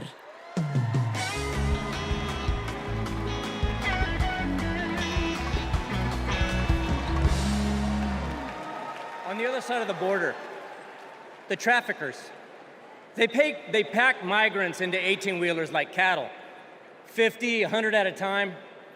Then they seal the doors. That's when the 911 calls come. We hear them, desperate, terrified, gasping for air. Now, sometimes we get there in time. Sometimes, despite our best efforts, we can't. When Donald Trump comes down to Texas, stands next to officers in uniforms just like mine, he's not there to help us.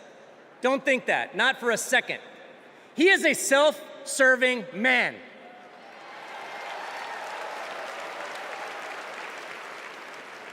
I mean, look, just like when he killed the border bill, he just made our jobs harder. Now, Kamala, on the other hand, has been fighting border crime for years. She's gone down to Mexico and worked to stop the traffickers. And when the traffickers didn't stop, she put them in jail. Now, down in my neck of the woods, we call that fooling around and finding out. I may be paraphrasing a bit. We protect, now the border sheriffs that I know, right, and we're like Kamala. We protect and serve. We enforce the law. We show compassion. And we fight like hell to protect our border. Because as we've always known in Texas, cuando luchamos, ganamos. When we fight, we win.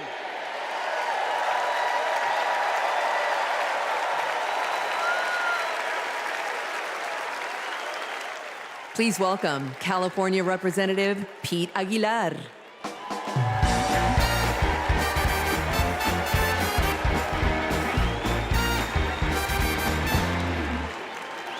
I'm Pete Aguilar, chair of the Democratic Caucus. For 4 generations, my family has called California home. I grew up in San Bernardino, a working-class community defined by family, faith, and hard work. These values, shared by Latino families across this country, are what made my family's American dream possible. And only Kamala Harris and Tim Walz will protect the American dream so that every family can earn a living, own a home, and reach their full potential. This is a vision for America that Donald Trump will never understand. All he knows is chaos and division. He talks about tearing American families apart, pitting neighbor against neighbor, community against community. Compare that to what Kamala Harris has done as vice president. Almost 500,000 people who live here and are married to a U.S. citizen can now apply for lawful permanent residents. DACA recipients who graduated college have easier access to work visas. And we would have much more security at the border if Donald Trump hadn't tanked the bipartisan bill. Folks, we don't have to choose between a secure border and building an America for all. Under President Harris, we can and will do both. As a prosecutor, she took on transnational gangs and cartels. As president, she will fight for pathways to citizenship. And I can tell you, as the highest-ranking Latino in Congress, our community understands the stakes in this election because we believe in the promise of this country. We believe our nation is stronger when we keep families together. We believe our union is more perfect when dreamers become doctors, teachers, construction workers, and military service members. Latinos believe in that American dream and a brighter future. One where we secure our border, fix our broken immigration system, and unlock economic opportunity for all. And together, we will win. Thank you.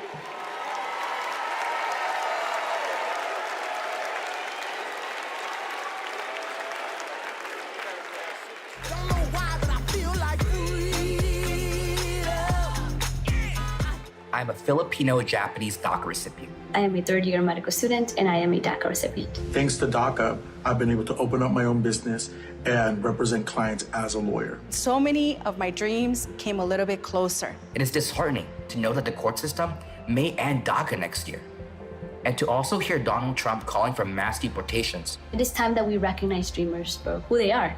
We are contributors to this great nation. I support Vice President Harris, who has continued to fight for DACA recipients. She was the one who stood with us, who sat with us, who heard our stories. We need a future President Harris to ensure that dreamers like me can continue to work and provide for ourselves, our communities, and our families.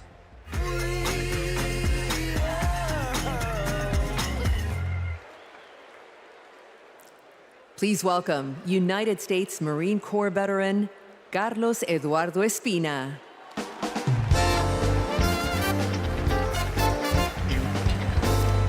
Buenas noches, mi gente.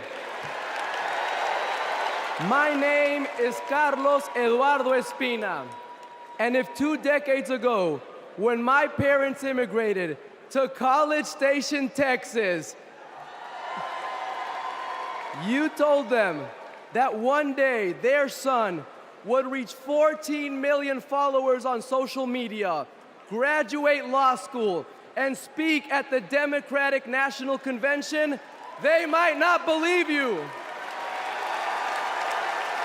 But this is the United States of America, the land of opportunities where anything is possible.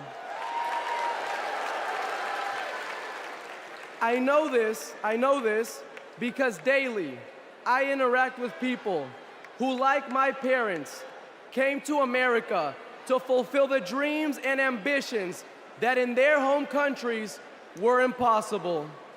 People who work hard, contribute to society, pay taxes because, yes, immigrants pay taxes, and love this country deeply. The same people Donald Trump wants you to believe are poisoning the blood of our country. This is dangerous, and it is outright anti-American. Because as Ronald Reagan, a Republican, once said, we lead the world because unique among nations, we draw our people, our strength from every country and every corner of the world. Reagan knew that welcoming immigrants is not a Democratic or a Republican value, it is an American value. To be pro-immigrant is to be pro-America. And that's why Kamala Harris understands this too. And that's why, once elected, she will reject hate and find solutions that make our nation stronger. So let's get her elected. Let's get her elected. And ensure that our country remains a beacon of freedom and opportunity for all. Thank you, God bless you, and God bless the great state of Texas.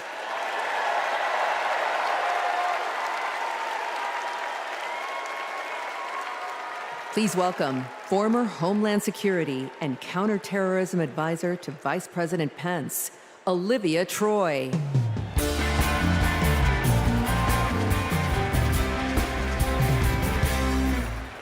4 years ago, I resigned from the Trump administration. As a Republican who dreamed of working in the White House, it was a hard decision. But as an American, it was the right one. I saw how Donald Trump undermined our intelligence community, our military leaders, and ultimately our democratic process. Now, he's doing it again, lying and laying the groundwork to undermine this election. It's his MO, to sow doubt and division. That's what Trump wants, because it's the only way he wins. And that's what our foreign adversaries want, because it's the only way they win. As a national security expert, y como Latina, y hija de una inmigrante mexicana que realizó el sueño americano, being inside Trump's White House was terrifying. But what keeps me up at night is what'll happen if he gets back there. The guardrails are gone. The few adults in the room the first time resigned or were fired.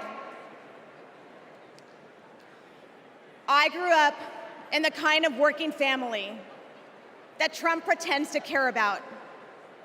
Conservative, Catholic, Texan. July 4th was our most sacred holiday. Those values made me a Republican. And they're the same values that make me proud to support Kamala Harris. Not because we agree on every issue, but because we agree on the most important issue: protecting our freedom.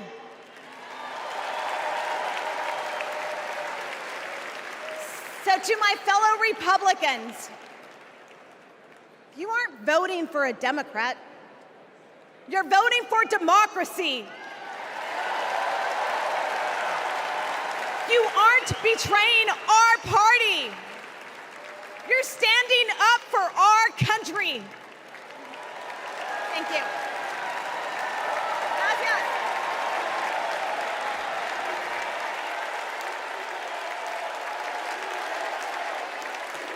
Please welcome former Georgia Lieutenant Governor Jeff Duncan.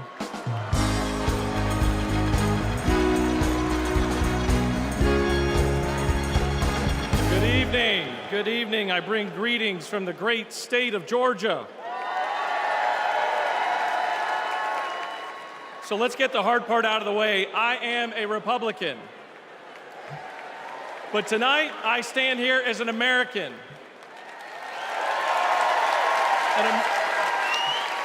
An American that cares more about the future of this country than the future of Donald Trump. My journey started to this podium years ago when I realized Donald Trump was willing to lie, cheat, and steal to try to overturn the 2020 election. I realized Trump was a direct threat to democracy, and his actions disqualified him from ever stepping foot into the Oval Office again.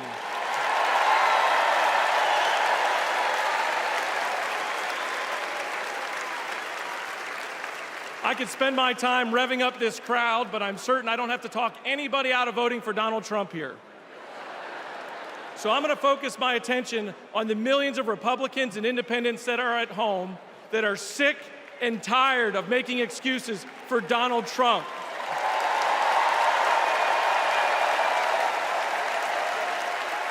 If Republicans are being intellectually honest with ourselves, our party is not civil or conservative. It's chaotic and crazy, and the only thing left to do is dump Trump.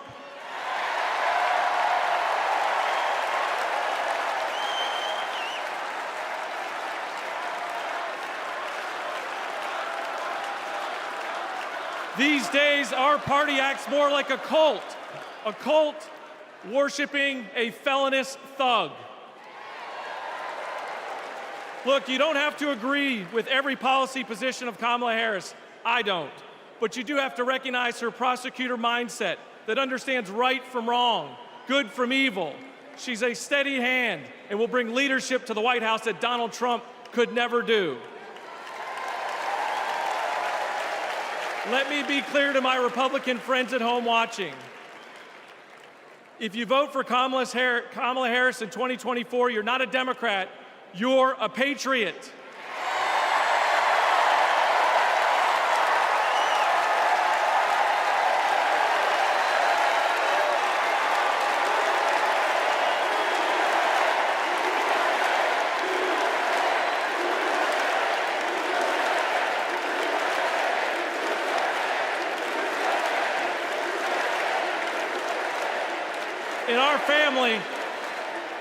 In our family, my wife Brooke and I are raising 3 boys, and we have a family motto. And it says, doing the right thing will never be the wrong thing. During 2020, during just the lowest of lows, when we had armed officers outside our house protecting us from other Republicans, Donald Trump had targeted us. My son came downstairs, and he handed me this coaster that I'd given him years before at a father-son retreat for our church. And he said, hey, Dad, doing the right thing will never be the wrong thing. Stay strong.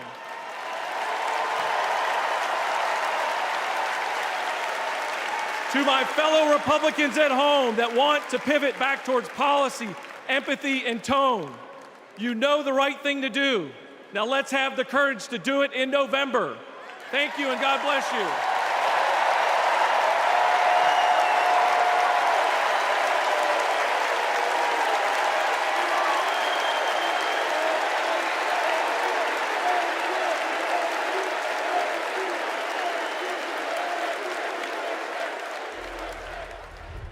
We will never give up. We will never concede. It doesn't happen. You don't concede when there's theft involved.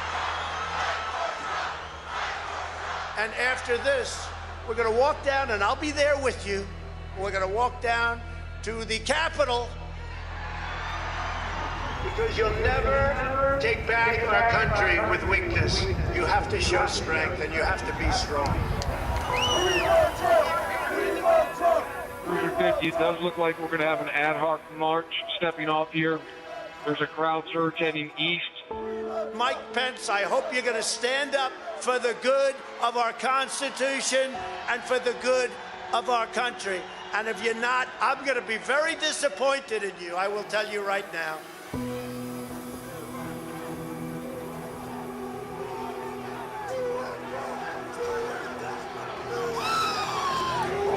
We're going to give riot warnings as soon as the apparatus here. We're going to give riot warnings. We're going to try to get compliance, but this is now effectively a riot. 49 hours declaring it a riot. 5 to 50 be advised. They're trying to breach and get to the Capitol. Hold the line! Hold the line! Hold the line!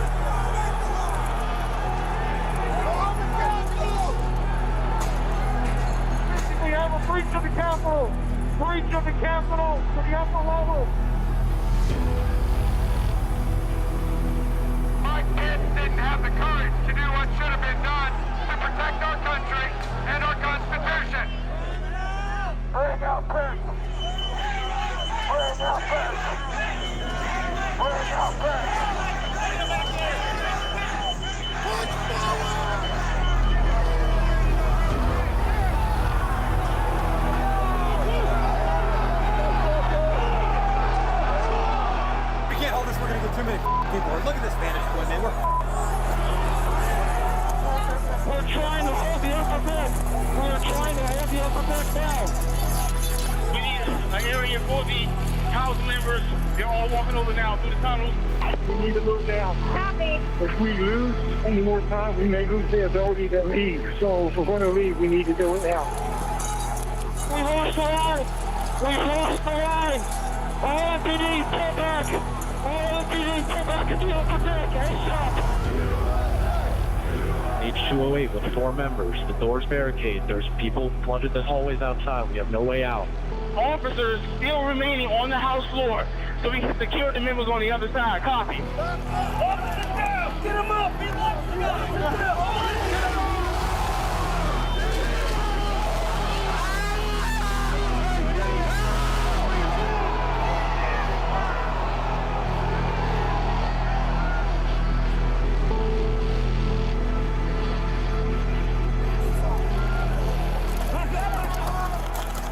And if I win, I will be looking very, very strongly about pardons. And I mean full pardons with an apology to many, an apology.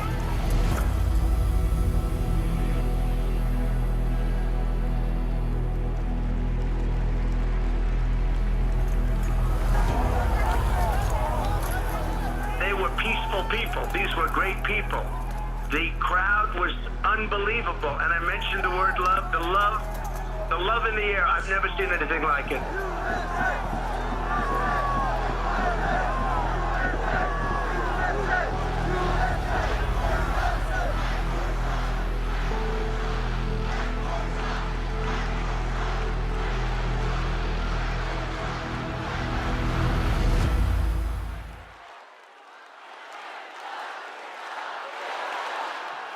Please welcome Mississippi Representative Benny Thompson.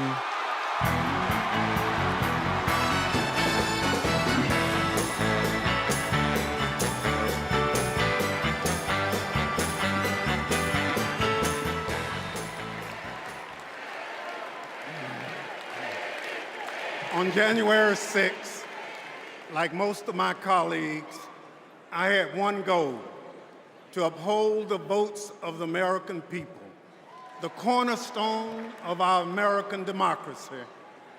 But as what you just witnessed, let me remind you that the members of that violent mob had another goal.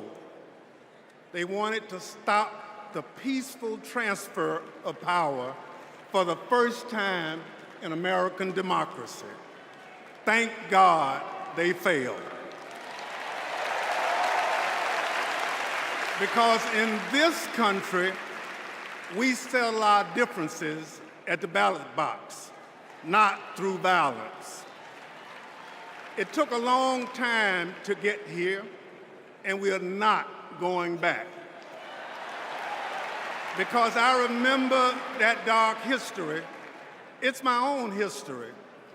In this life, my father never cast a vote because of Jim Crow.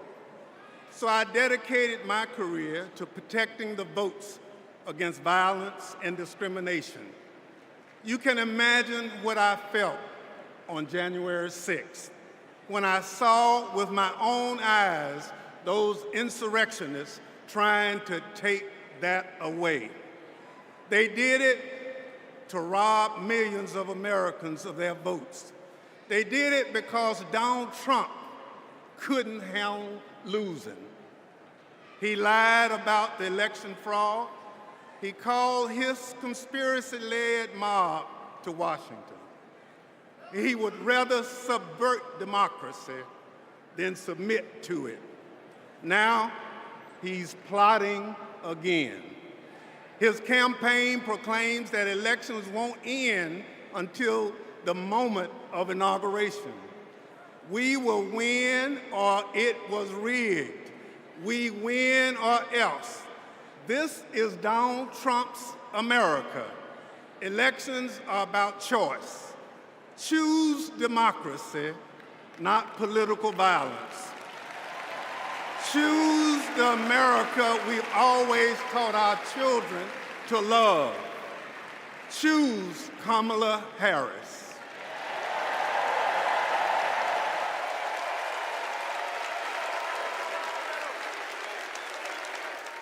Please welcome former United States Capitol Police Sergeant Aquilino Ganell.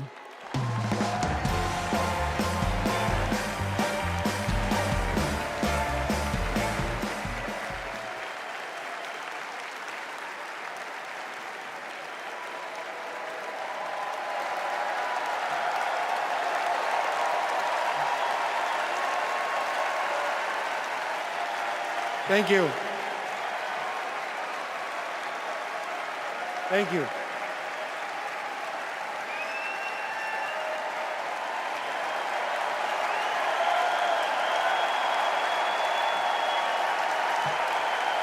Thank you.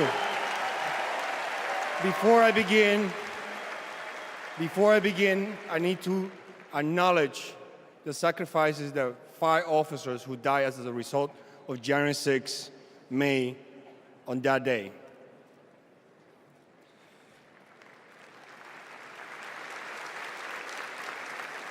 My name is Aquilino Ganell. I immigrated to the U.S. from the Dominican Republic when I was 12. I became an American citizen. I was a sergeant in the U.S. Army and a Capitol Police officer. I had seen violence while serving in Iraq, but nothing prepared me for January 6th. We officers risked everything to protect innocent people. We were beaten and blinded. I was assaulted with a pole attached to the American flag. President Trump summoned our attackers and sided with them. He betrayed us. When I joined the Army and Capitol Police, I took an oath to defend the Constitution. I did so with duty in my soul, and I still feel it. To Donald Trump, I ask, why don't you?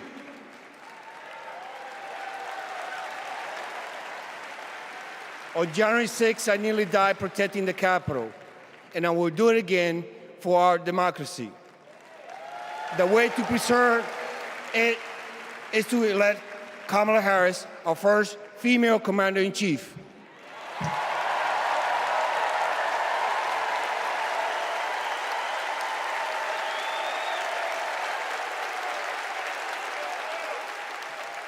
Please welcome New Jersey Representative Andy Kim.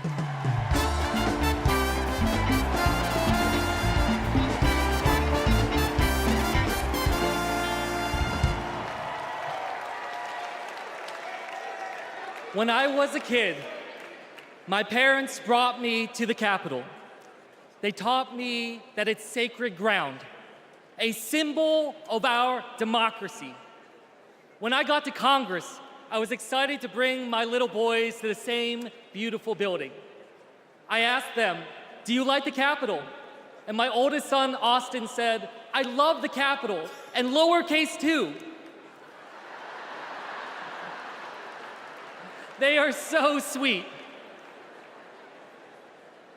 But shortly after, we saw something unimaginable. A mob tearing down flags, assaulting police officers. That night, I walked into the rotunda. The floor was covered in broken glass and garbage, strewn with the chaos unleashed by Donald Trump. And I thought to myself, how did it get this bad? So I did the only thing I could think of. I grabbed the trash bag and started cleaning up.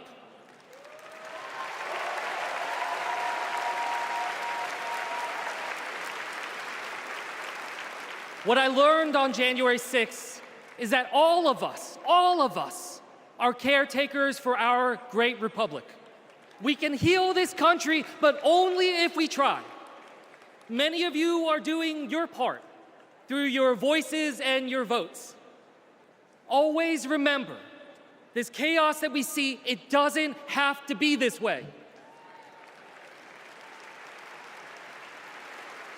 As a father, I refuse to believe that our kids are doomed to grow up in a broken America. There is a hunger right now in this country for a new generation of leadership to step up. Let's choose Kamala Harris and Tim Walz. Let's do this for our kids and our grandkids. Thank you.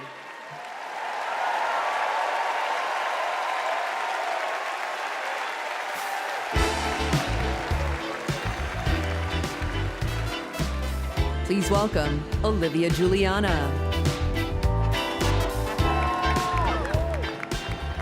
Hello from a proud Texas Democrat. This November, I'll cast my first vote in a presidential election ever. The fact is, our right to vote is under attack. I've seen it. Long wait lines. People blocked from registering to vote. Texans denied our voice. Donald Trump's Republicans are making it harder for us to vote, but we won't let them get away with it. And Kamala Harris won't let them get away with it either. She's fought for our freedoms. She's fought for our voice, but we will only be heard if we vote. As the saying goes, if you're not at the table, you're on the menu. So Gen Z, let's take our seat in our democracy and cast our ballots this November for Kamala Harris and Tim Walz. And now, ladies and gentlemen, American icon Stevie Wonder.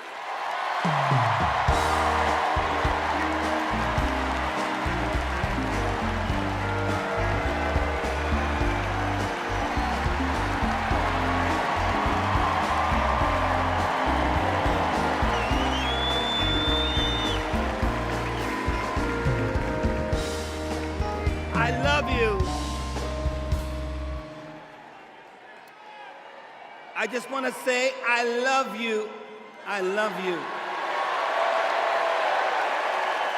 And every song that I've sang, every song that I've written, it's because of my love for you right here. But this year I've prayed very hard for peace to come to our world's nations, but also to each one of our hearts.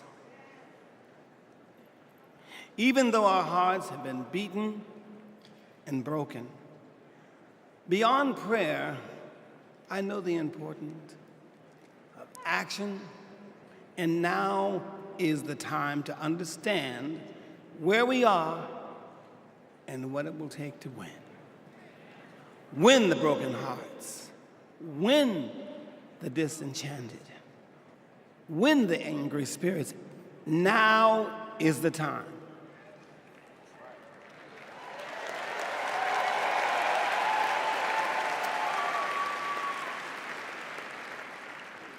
This is the moment to remember when you tell your children where you were and what you did. As we stand between history's pain and tomorrow's promises, we must choose courage over complacency.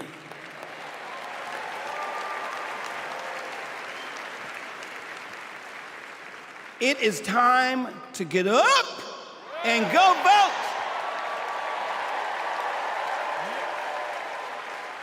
Listen, the choice is clear, clearer than anyone else is saying. Did you hear me? Clearer than anyone else is saying. You feel me? We need to choose joy over anger, kindness over recrimination, and peace over war. Every time.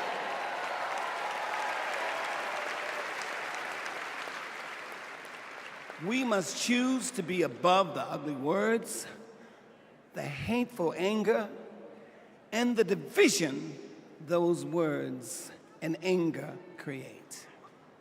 We must keep on keeping on until we truly are a united people of these United States. And then we will reach our higher ground. Are y'all ready? Are y'all ready to reach your higher ground? Are you ready to reach a higher ground? Tell me. I want to hear you again. Are you ready? Are we ready? Because you know we need Kamala Harris. Yes, we do. And we need a great man, as we do have, as a future vice president. You know that. So you know what? I'm depending on you to do, as Spike Lee would say, the right thing. Are y'all ready? Are y'all ready? Are you ready? Mowski, are you ready? I'm ready, Steve. Dancers, are you ready? All right, we need everybody. Clap your hands like this. Everybody clap your hands.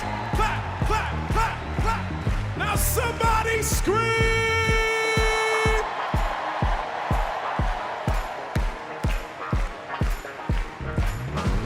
Here we go.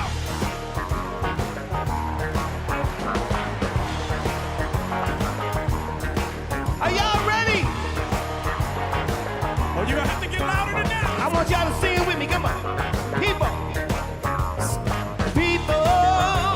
You sing. Keep on lying. Soldiers. Y'all say keep on one. Yeah. Whoa. Keep on turning. 'Cause it won't be too long. Are y'all with me?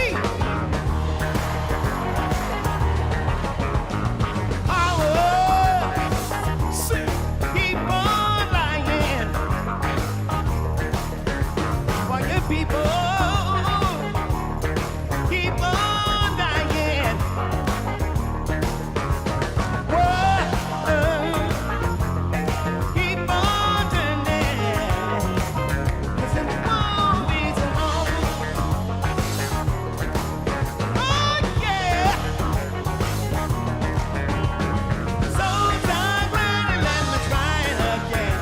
It's the last time I've ever let my whole world. So glad that I know my man. I'm gonna keep on trying till I meet my higher ground.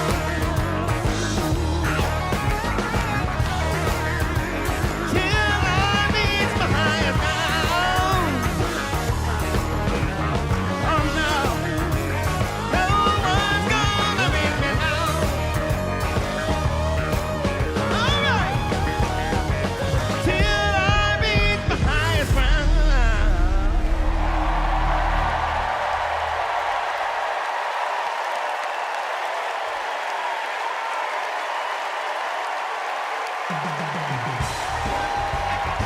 Somebody scream.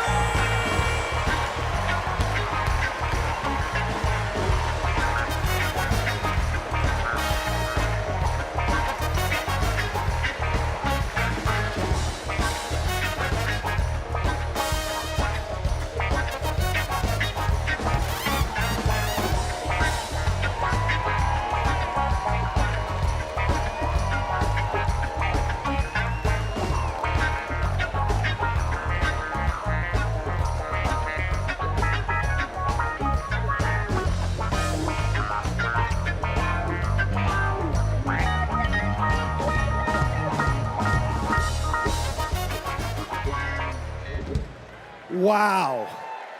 Wow. Wow. I couldn't see the rest of y'all, but from back, Nebraska was getting down. Stevie's song is powerful, but so was his words. He said courage over complacency. He gave us a call in his remarks. But now I gotta tell you, the party is gonna keep going. We're just getting started, y'all. And this is a segment that I am very, very excited about, because it might be Wednesday night and we might be in Chicago, but it's starting to feel like something I've wanted to say my whole life. Live from New York, it's Saturday night. Please welcome Kenan Thompson.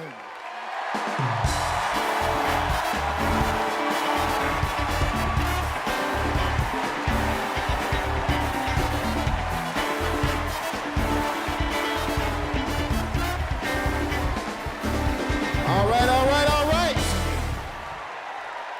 What's up, DNC? All right. Y'all remember this big old book from before? When Colorado Governor Jared Polis ripped a page out of it? This is Project 2025, the Republican blueprint for a second Trump term. It is a, boo. It is a real document that you can read for yourself at kamalaharris.com/Project 2025. You ever seen a document that could kill a small animal and democracy at the same time? Here it is. You know how when you download an app and there are hundreds of pages there that you don't read, it's just the terms and conditions, and you just click agree, right? Well, these are the terms and conditions of a second Trump presidency. You vote for him, you vote for all of this. Let's take a look. All right, do we got Matt here with us tonight? Is Matt here? Hey, there he is. Matt, how are you, sir? All right, Matt. Now, Matt, I understand that you work as an AV tech in Nevada, and you make a decent hourly wage, is that right? Oh, I don't know if we can hear Matt. Can we hear Matt? So who's gonna fix it? Keep speaking, Matt, till we can hear you. Uh-huh, okay, that's good. I guess we're gonna move on from Matt. And this is Becky. Becky, can we hear you? Hi, Kenan, it's great to be here. Thank you. All right, good. Now, Becky, you're married, correct? I am. Me and my wife have been together for about 8 years. Oh, that's amazing. Very, very cute. Thanks. But I have got some bad news for you. I hate that. On page 584, Project 2025 calls for the elimination of protections for LGBTQ plus Americans.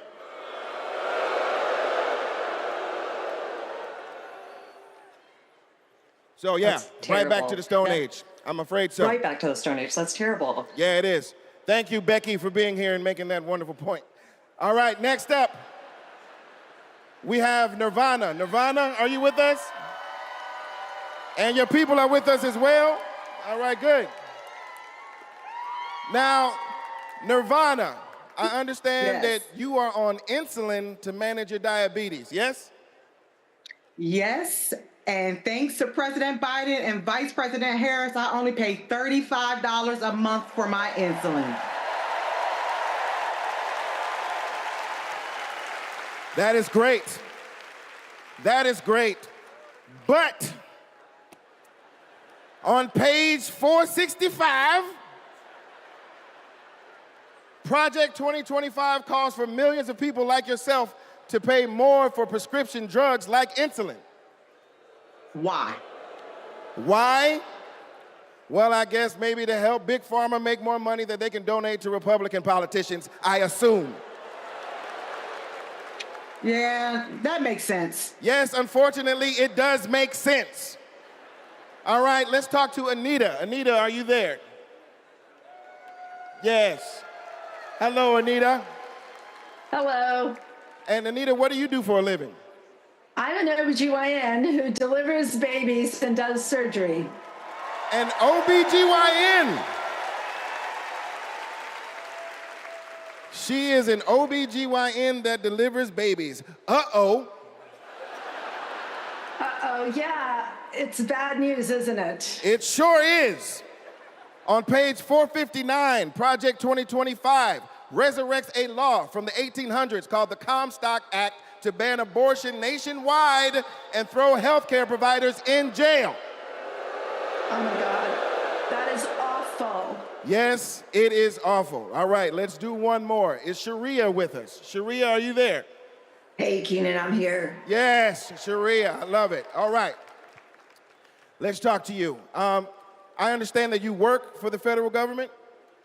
Yes, sir. I'm in the United States Department of Education. I'm a proud civil servant and a proud union president. She works for the Department of Education and she's a proud civil servant. Well, unfortunately for you, on page 78, Project 2025 calls for President Trump to purge the civil service of everyone who isn't a MAGA loyalist. Are you a MAGA loyalist? Now, Keenan, absolutely not. I'm just asking. I mean, you might as well be, because also page 319 calls for the complete elimination of the Department of Education. There's a bunch of stuff in here, but that's all we have time for at the moment. Just remember, everything that we just talked about is very real. It is in this book. You can read it online at kamalaharris.com/Project 2025. And most importantly, you can stop it from ever happening by electing Kamala Harris as the next president of the United States.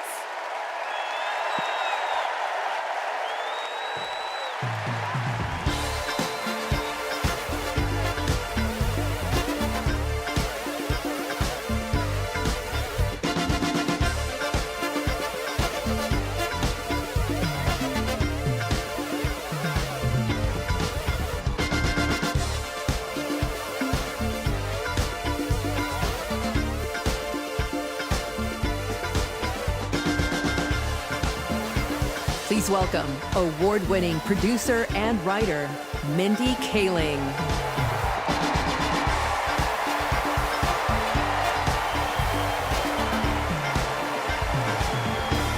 Good evening, everyone. Hello. Hello and welcome. Welcome to the third night of the Democratic National Convention. My name is Mindy Kaling. Thank you. For those of you who don't know me, I am an incredibly famous Gen Z actress who you might recognize from The Office.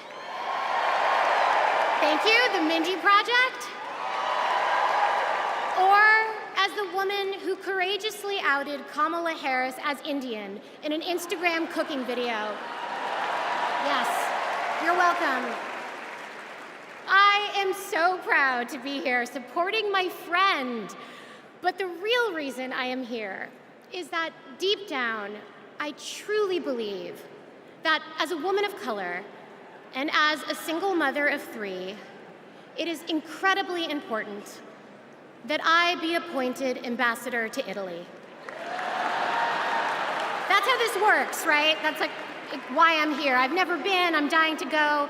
And guys, I just really need a break. I know it's not the priority tonight, but just think about it. I am actually here because I have known the Vice President for a long time, and I want to tell you a story about one of the first times I ever met her. She wasn't Madam Vice President then. She was my senator, and we were filming a video where she came to my home to cook dosas, a South Indian dish. Yes, it's not every day that a senator comes over, and I was pretty nervous. But when she arrived, we immediately hit it off. We talked about the love we have for our moms, who had both passed away from cancer. Both of our mothers were immigrants from India who came to America and committed their lives to serving others. My mother, Swati, became an OBGYN. Thank you. Kamala's mother, Shaimala, became a scientist with a PhD who dedicated her life to trying to find a cure for cancer. And after speaking to Kamala, it was clear to me that Shyamala had passed down the same optimism and fearlessness to her daughter. But the thing I remember the most about the vice president is that Kamala Harris can cook. Guys, she was so much better than me. But she also knew that my family was watching. So, as she gently corrected my sloppy dosa making, she was complimenting me every step of the way, making sure that my daughter, Kit, heard how good of a cook I am. She had no desire to be seen as better than anyone else. She just wanted my kid to be impressed with her mom. And when she finally bit into my dosa, she looked at me and said, really good, and then never took another bite again. Yes, but it is that warmth, that generosity of spirit that I know she will bring to the White House as our next president. Kamala Harris cares deeply about other people. She will fight to protect our freedoms because those are the values that her mother passed down to her. But in order to protect those freedoms, Democrats also need to win the House. So we have a lot to do, and please welcome to the stage your next Speaker of the House, Hakeem Jeffries.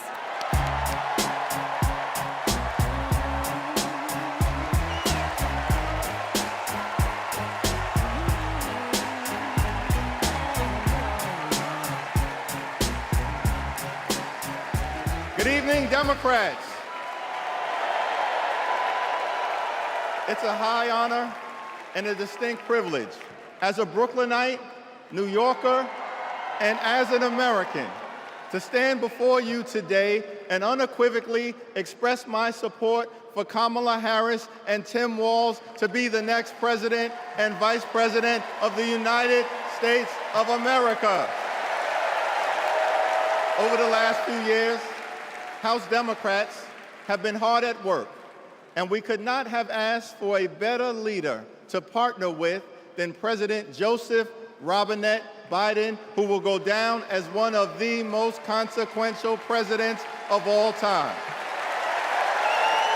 Last month, President Biden selflessly passed the torch to Vice President Kamala Harris, who is ready, willing, and able to fight for the people.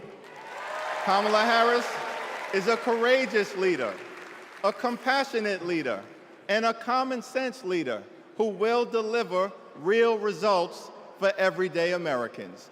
Kamala Harris is fighting for our freedom. Kamala Harris is fighting for our families. Kamala Harris is fighting for our future. Together, let's make Kamala Harris the 47th President of the United States of America.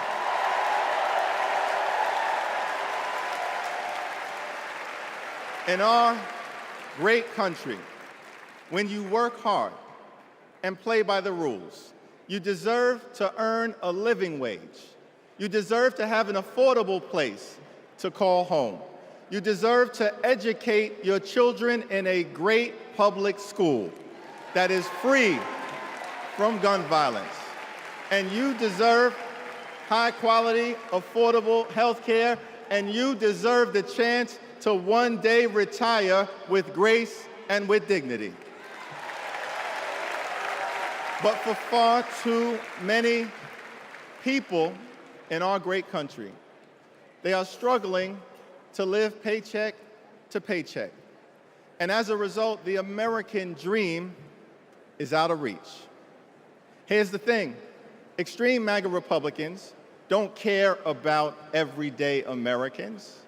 They only care about themselves. Our approach, led by Kamala Harris and Coach Walz, is very different. We care about you, the American people. And we will fight hard to make sure that the American dream is alive and well in every single community. Now, the road ahead will not be easy, which brings me to you-know-who. Donald Trump is like an old boyfriend who you broke up with but he just won't go away. He has spent the last 4 years spinning the block, trying to get back into a relationship with the American people. Bro, we broke up with you for a reason.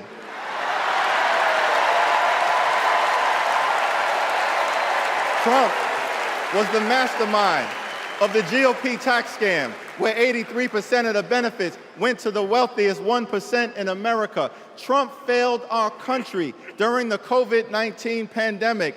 Trump is a chaos agent who is focused on himself, not the American people. Trump tried to destroy our democracy by lying about the election and inciting a violent mob to attack the Capitol. Trump put 3 extreme justices on the Supreme Court who destroyed Roe v. Wade. We broke up with you for a reason. Donald Trump can spin the block all he wants, but there's no reason for us to ever get back together. Been there, done that, we're not going back.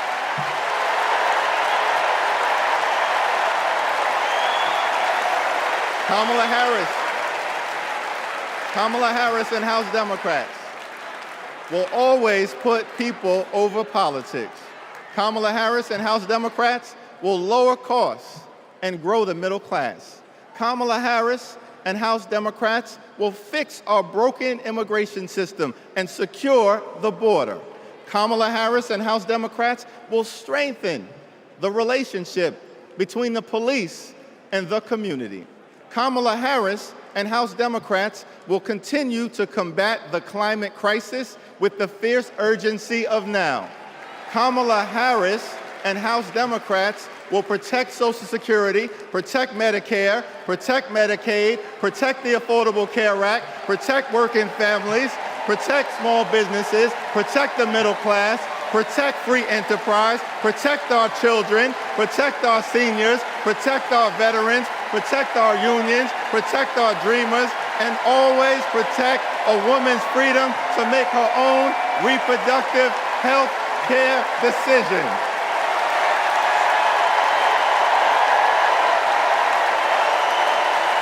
The extreme MAGA Republicans want to divide us. But the Constitution promises equal protection under the law.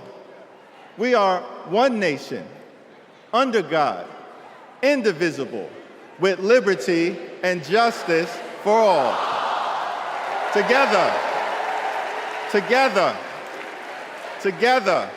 let's build a brighter future for our children and our grandchildren. In the Old Testament, book of Psalms, the scripture tells us that weeping may endure during the long night, but joy will come in the morning. Here's how we do it. Strategize on Sunday. Meet the moment on Monday. Take it to them on Tuesday. Work it out on Wednesday. Thank the Lord on Thursday. Fight the power on Friday. Set it off on Saturday. Get a few hours of sleep, wake up the next day, and do it all over again until joy comes in the morning.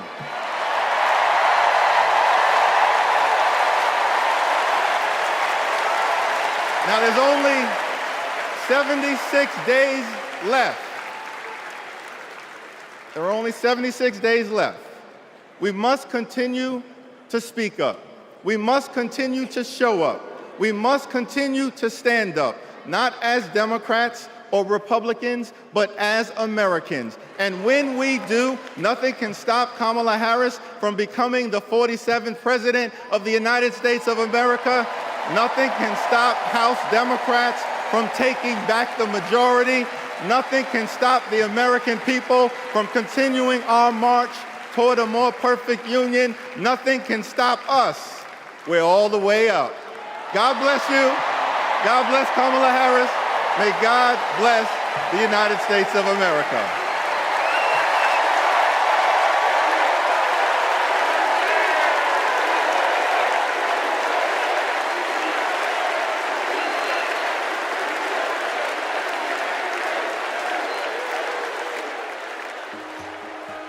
You want to go outside today? Yeah. Want to go put your shoes on? Yes. Let's go outside. Ruby is 2 years old. I'm starting to think, will she be an iron worker like her dad? I hate to break it to you, but I'm not a billionaire.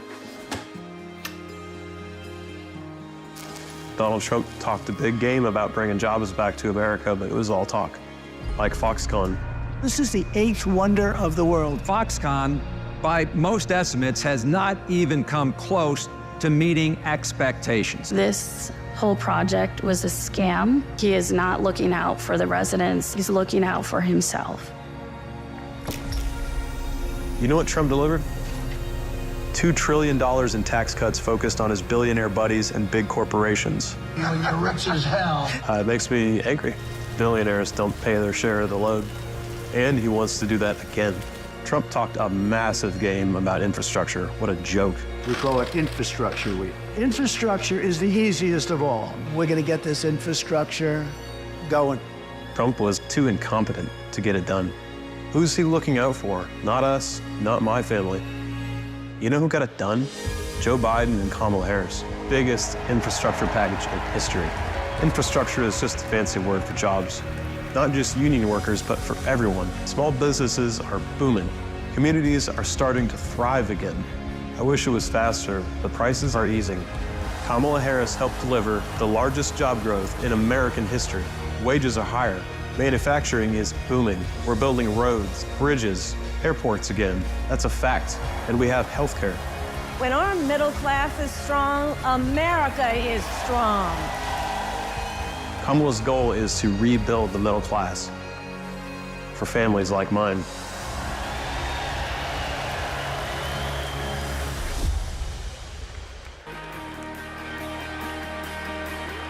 Please welcome the 42nd President of the United States, Bill Clinton.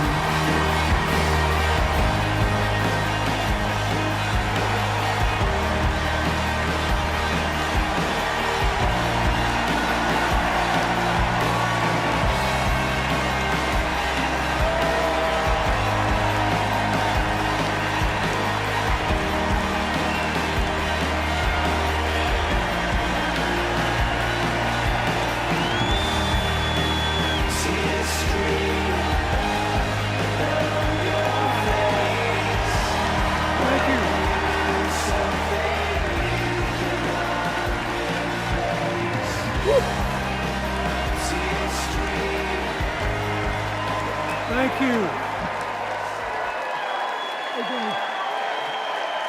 Thank you. Whoa.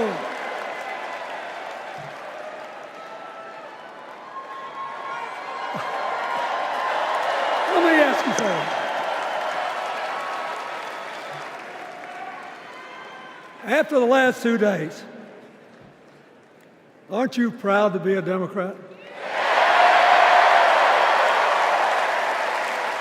And I am very grateful to the Republicans and independents that have joined us, have been up here on the stage. And I hope they feel better about it now. Because I've seen all these things that even I have to be reminded of from time to time when I get my spirits down. I love seeing the Obamas here. I love seeing President Biden. And I thought Hillary gave a great speech, too. And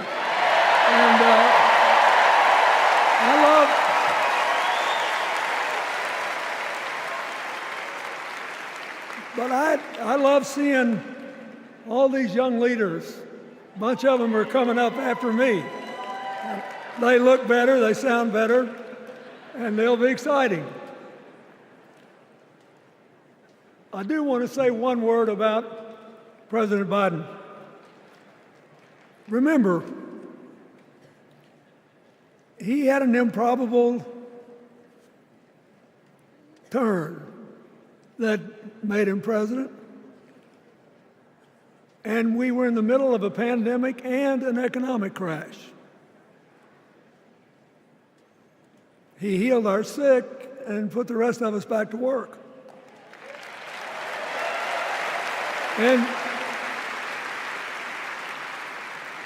He strengthens our alliances for peace and security. He stood up for Ukraine. He's trying desperately to get a ceasefire in the Middle East.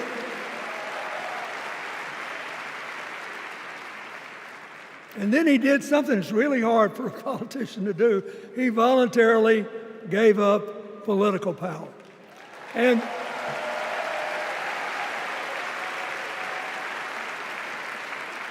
George Washington knew that, and he did it.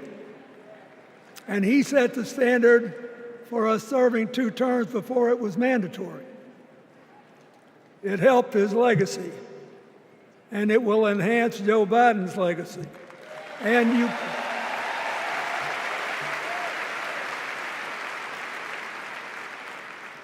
it's a stark contrast to what goes on in the other party. So I want to thank him for his courage, compassion, his class, his service, his sacrifice.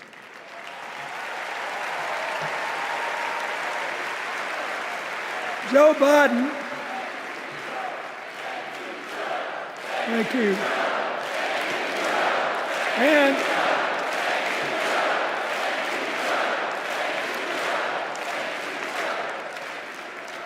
he kept the faith, and he's infected a lot of the rest of us. Now let's cut to the chase. I am too old to gild the lily. 2 days ago, I turned 78, the oldest man in my family of 4 generations. And the only personal vanity I want to assert is I'm still younger than Donald Trump.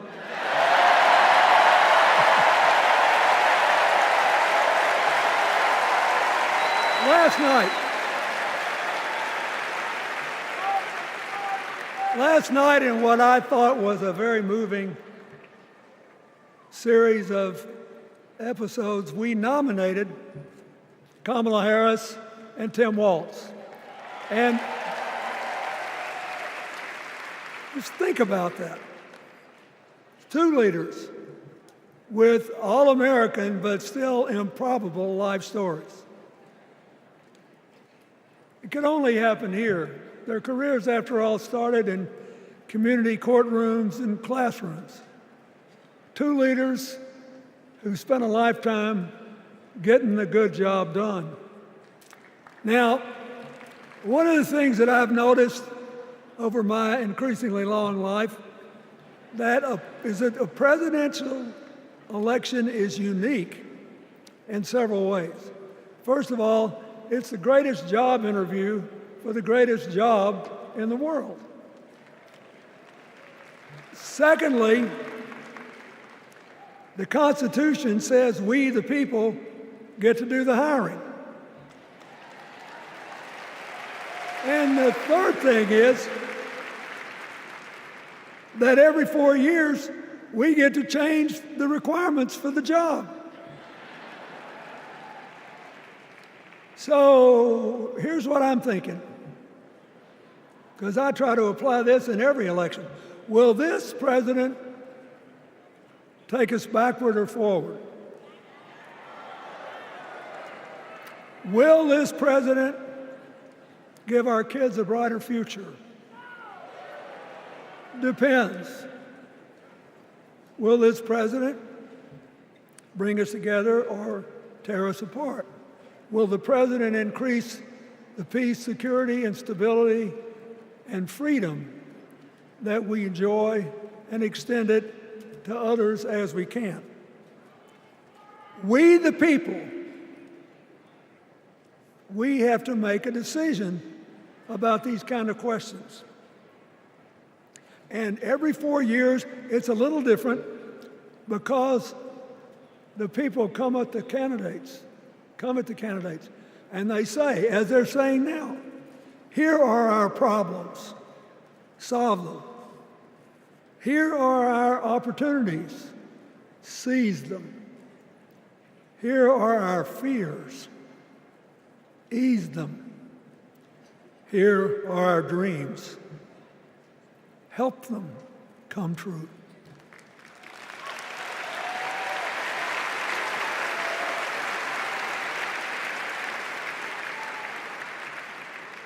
A president can answer that call by saying, I'll do my part, but you have to help me. We have to work together.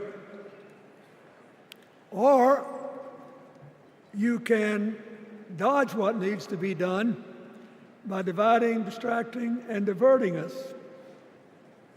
So in 2024, we got a pretty clear choice, it seems to me. Kamala Harris for the people,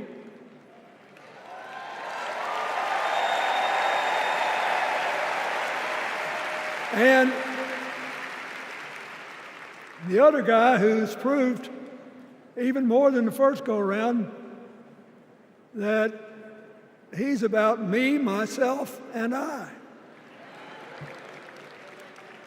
I know which one I like better for our country.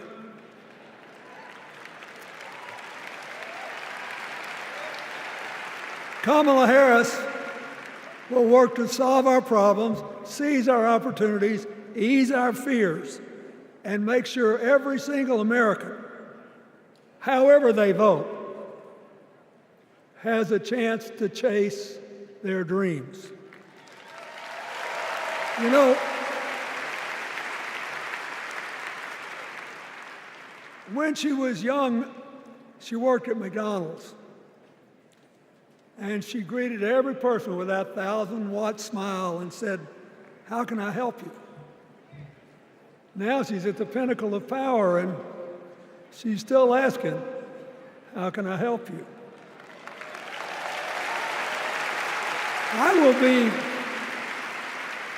I'll be so happy when she actually enters the White House as president, because she will break my record as the president who spent the most time at McDonald's.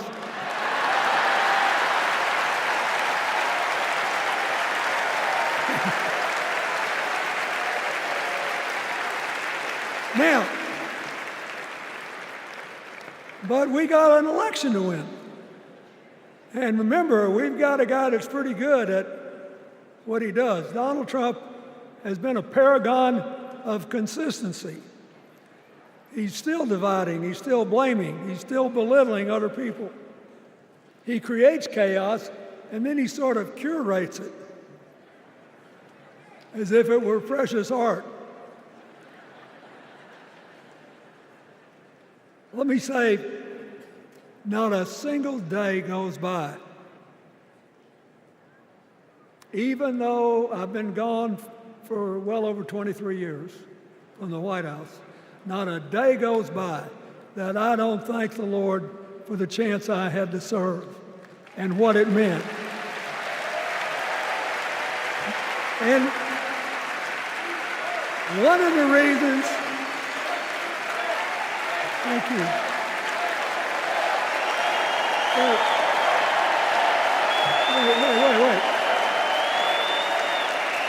One of the reasons I love the job so much is that in the toughest times, even on the darkest days, if you tried hard enough, there was always something good you could do for somebody else. Now, some days that's not easy to do. You've got to deal with all these emergencies, or there's something going on here, there, or yonder. But Kamala Harris is the only candidate in this race who has the vision, the experience, the temperament, the will, and yes, the sheer joy to get something done.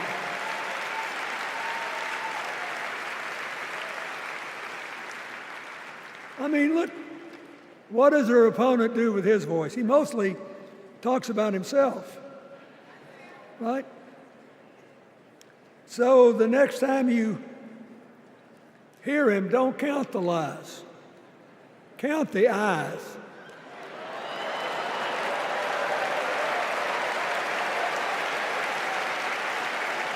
Count the eyes. His vendettas, his vengeance, his complaints, his conspiracies. He's like one of those tenors opening up before he walks out on stage, like I did, trying to get his lungs open by singing, me, me, me, me, me, me.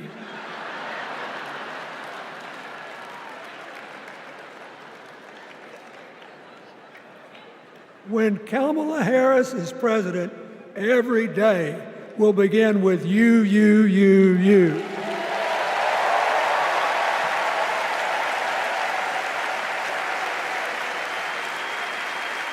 So, we got to ask ourselves the questions if we're going to hire a president. Do you want to build a strong economy from the bottom up and the middle out? Or do you want to spend the next 4 years talking about crowd size?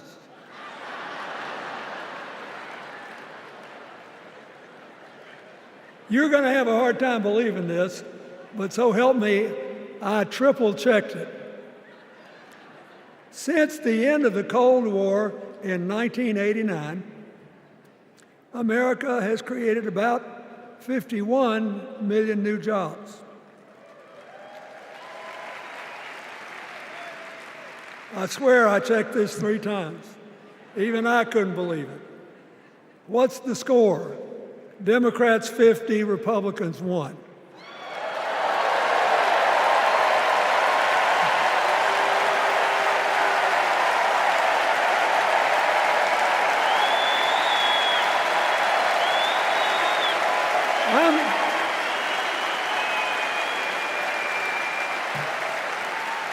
I'm glad that we've got a championship-winning coach on our team.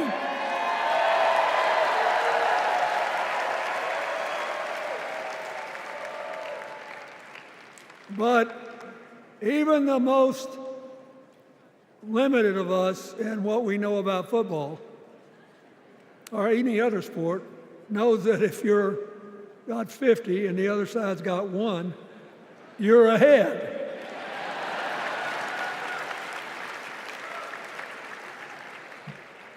What about affordable housing? It's a terrible problem in America now. We need more. And affordable health care. That's why the Democrats put a limit on monthly payments for insulin and a $2,000 a year out-of-pocket limit, and are trying to cover more drugs by bargaining for prices. We need more financing for small businesses. We need still to strengthen our alliances. I almost croaked in the first debate of this election season when President Trump said nobody respected America anymore like they did when he was president. Wait.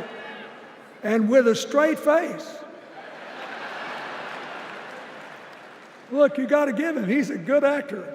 With a straight face, he cited as evidence of the respect that existed for us when he was there the presidents of North Korea and Russia.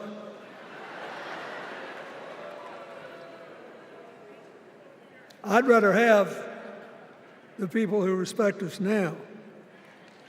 And one of the things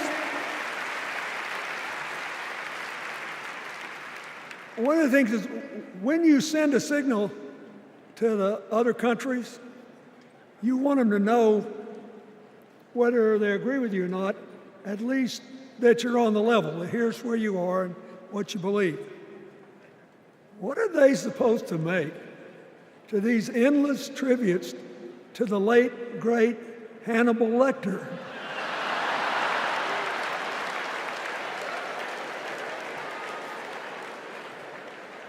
I mean, President Obama once gave me the great honor of saying I was the explainer-in-chief Folks, I've thought about it, and I don't know what to say.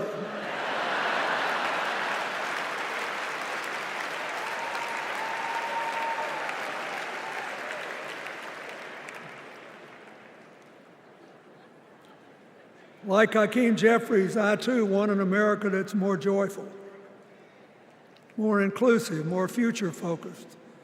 Just think what a burden it's been on us to get up day after day after day after day, buried in meaningless hot rhetoric, when there's so many opportunities out there, so many problems that need to be solved. I want that. And that's the America Kamala Harris will lead. And she's already made her first presidential decision, and she knocked it out of the park when she asked Governor Tim Walz to be her nominee for vice president.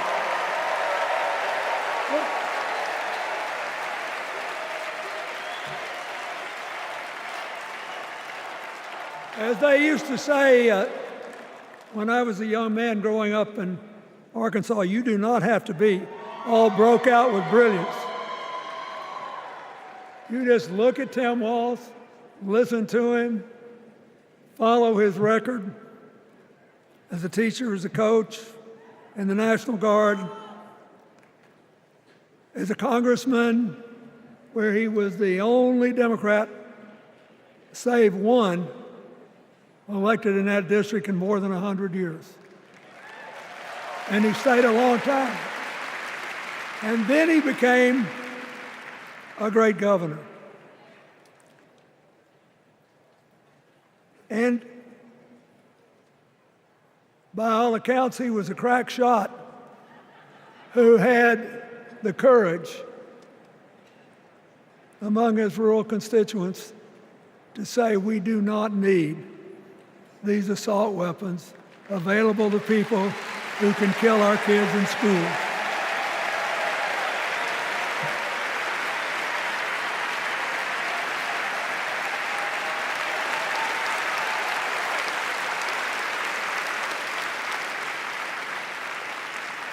So, armed with her first decision,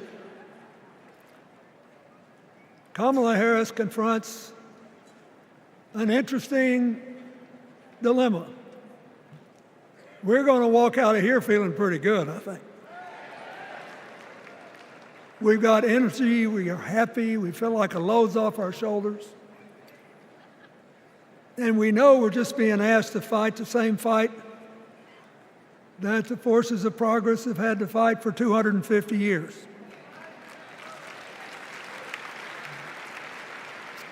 In the face of stiff and often violent opposition, we have to find a way to go forward together, where we the people make our union more perfect. So, that's a good thing. How could we possibly lose? Kamala Harris has fought for kids her whole life that were left out and left behind. She's taken on gangs trafficking across the border. She's fought to protect the rights of homeowners. She's been our leader in the fight for reproductive freedoms, and we know a majority of the American people are with us on that.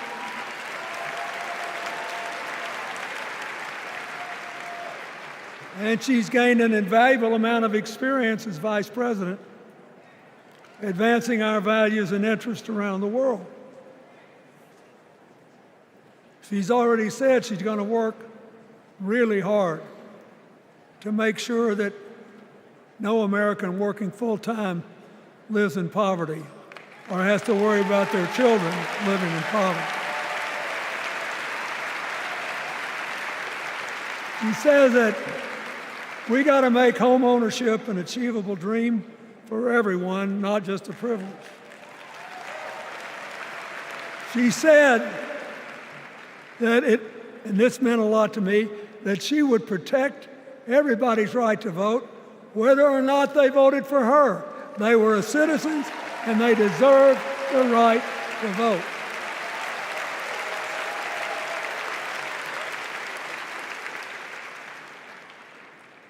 The other day, her opponent implied that as his people voted one more time, they'd be able to rig it from now on and they wouldn't have to vote again.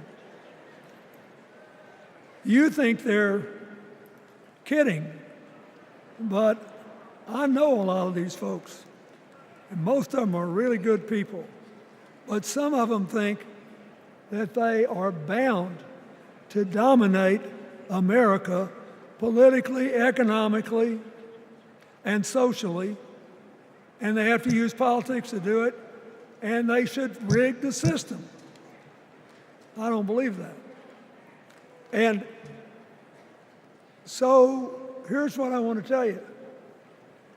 We've seen more than one election slip away from us when we thought it couldn't happen, when people got distracted by phony issues or overconfident. This is a brutal, tough business. I want you to be happy. One of the reasons that President-to-be Harris is doing so well is that we're all so happy.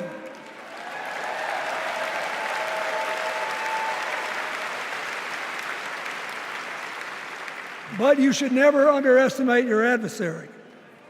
And these people are really good at distracting us, at triggering doubt, at triggering buyer's remorse.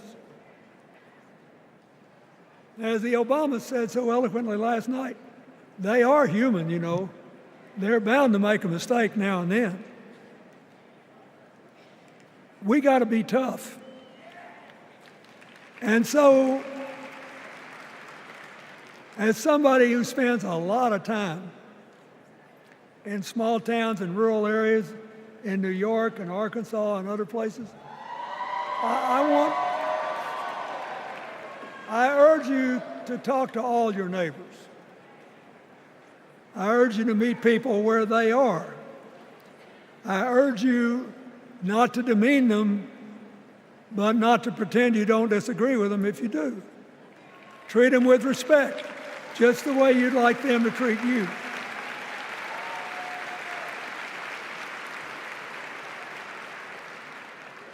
Ask for their help and then follow our leader, Kamala, and ask them, how can I help you? We Democrats right now have a lot of hay in the barn. We've got massive achievements, massive advances, but there's still a lot of slips between today and Election Day that we have to navigate. And so I want to say this from the bottom of my heart. I have no idea how many more of these I'll be able to come to. I started in '76, and I've been to every one since. But no, 72. Lord, I'm getting old. But here's what I want you to know. If you vote for this team, if you can get them elected and let them bring in this breath of fresh air, you will be proud of it for the rest of your life. Your children will be proud of it. Your grandchildren will be proud of it.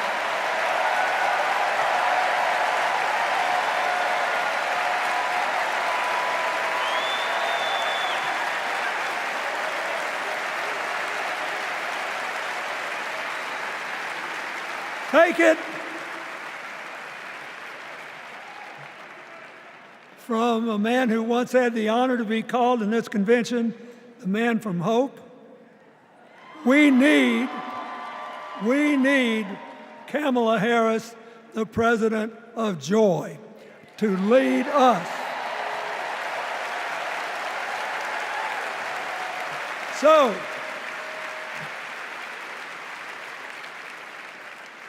I'll be doing my part, you do yours. I'll see you when we're making a real joyful noise when the votes are counted. God bless you, and God bless America.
From my home state, Massachusetts. I love you, Massachusetts. Everyone is always hating on us, but they just don't get it. Go Sox! Go Jason Tatum! Ben Affleck, hang in there! Dunkin' Donuts is the best coffee in the world. Okay. Our next speaker needs no introduction. She was the first woman to ever serve as Speaker of the House. Yes, you know what's coming. This woman was doing Brat before Brat was Brat. The mother of dragons. Please welcome Nancy Pelosi.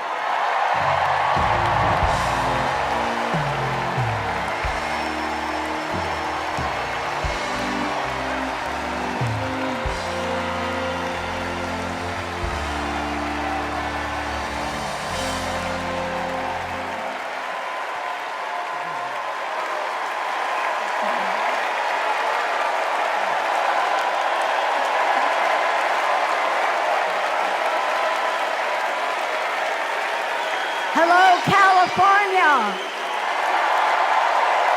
Hello, Maryland. Hello, Democrats.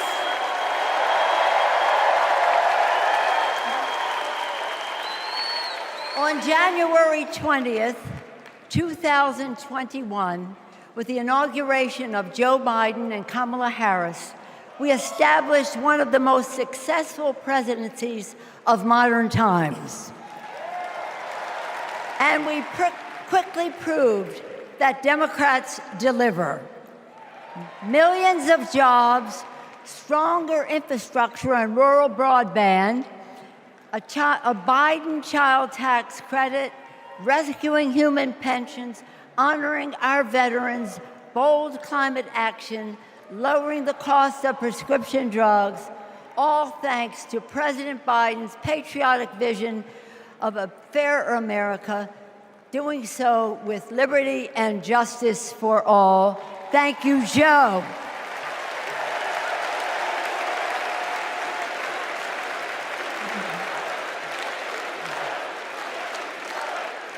And I know that Vice President Harris is ready to take us to new heights. I've known Kamala Harris for decades.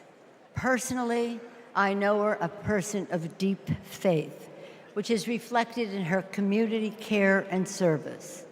Officially, she is a leader of strength and wisdom and eloquence on policy, most recently demonstrated fighting for women's right to choose. Politically, she is astute and strategic in winning difficult elections, quickly securing the nomination with dignity and grace, and choosing Tim Walz as our vice president. I had the honor of serving with Tim for 12 years in the Congress. He united Democrats, Republicans, and independents to turn a red district blue. He showed courage when he came to Congress in voting for the Affordable Care Act, meeting the needs of his constituents despite Republicans' lies and misrepresentation. When he went home, won the election, he returned to Congress. He fought for our Americans' heroes as the Democratic leader of the Veterans Affairs Committee. Thank you, Tim.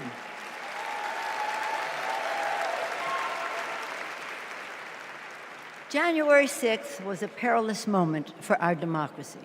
Never before had a president of the United States so brazenly assaulted the bedrock of our democracy, so gleefully embraced political violence, so willfully betrayed his oath of office. Let us not forget who assaulted democracy on January 6th. He did. But let us not forget who saved democracy that day. We did. And thank God we had a Democratic House of Representatives then. We returned to the Capitol that very same night. We insisted on certifying the election results on the floors of the House and the Senate. And we demonstrated to America and to the world that American democracy prevailed.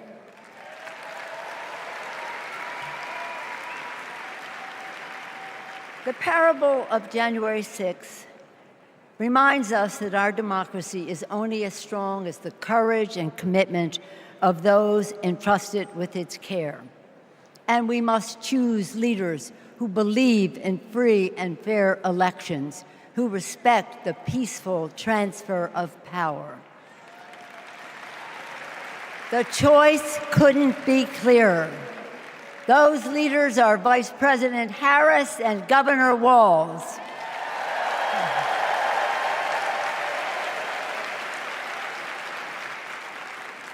When the sun rose on January 7th, as our national anthem declares, we gave proof through the night that our flag was still there.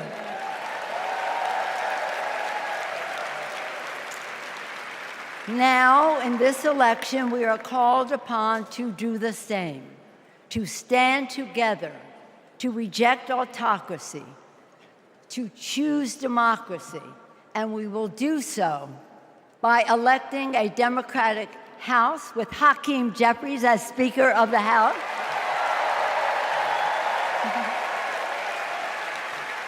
electing a Democratic Senate, electing Tim Walz as Vice President of the United States, and electing Kamala Harris as the President of the United States. Onward to victory!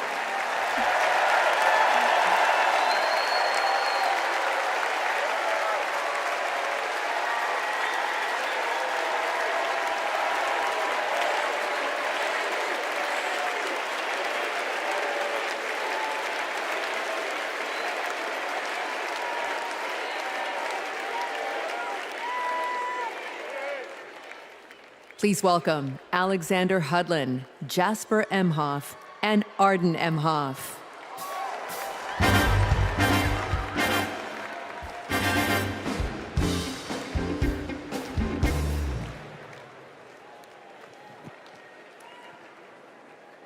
Kamala Harris is our auntie.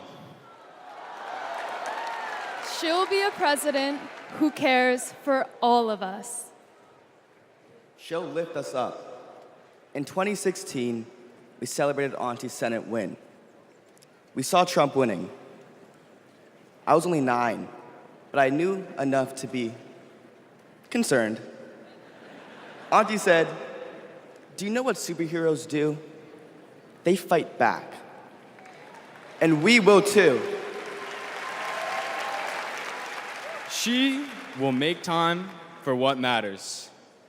You know, no one is busier than my auntie, but she always makes time for family. From moments as simple as cooking and sharing a meal, to exchanging stories and jokes. Auntie taught me about being present in what's important, and I know that's how she'll lead. She'll treat everyone with respect. Even as a kid, Auntie made me feel that I was seen, that my words are important, that I am important and loved. I know she'll value others' perspectives, no matter their age or their background. Auntie, we love you. We're so proud of you. And most importantly, you're a baller. And as you'd say, let's win this thing. Let's win this thing.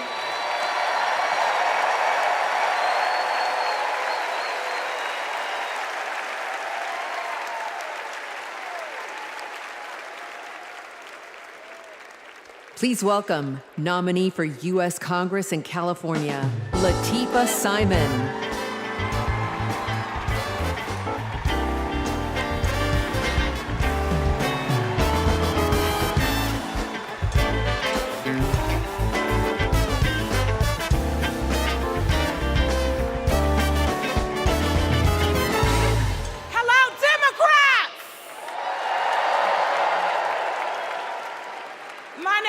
Latifah Simon, and I am running for Congress. And I'm here tonight to tell you all about the Kamala Harris that I know. I'm gonna tell you. When Kamala Harris was the district attorney in San Francisco, California, I was a teen mother running an organization working to end sex trafficking among beautiful young women and girls, to build the self-determination and power among those girls. And Kamala learned about the work that I was doing, and she asked me to join her team. And I joined her team. She saw my potential, my commitment, and the good work that we could do together. And I saw her. I saw Kamala Harris holding the hands of sexual assault survivors. I saw scores of mothers who lost their babies to gun violence, lining up day after day at the courthouse, waiting only to speak to Kamala because they knew that she would hear them, that she would truly see them, because there's something about Kamala Harris. For those who know her, you know. When she hears your story, she carries it with her. When she sees you, she truly sees you. She truly sees you. She is the best among us. After working with Kamala Harris day in and day out for 5 years to create programs that supported young people to get out of the criminal justice system once and for all, with good jobs, with opportunity. She wanted to get to the root cause of a broken criminal justice system. I saw her chip away.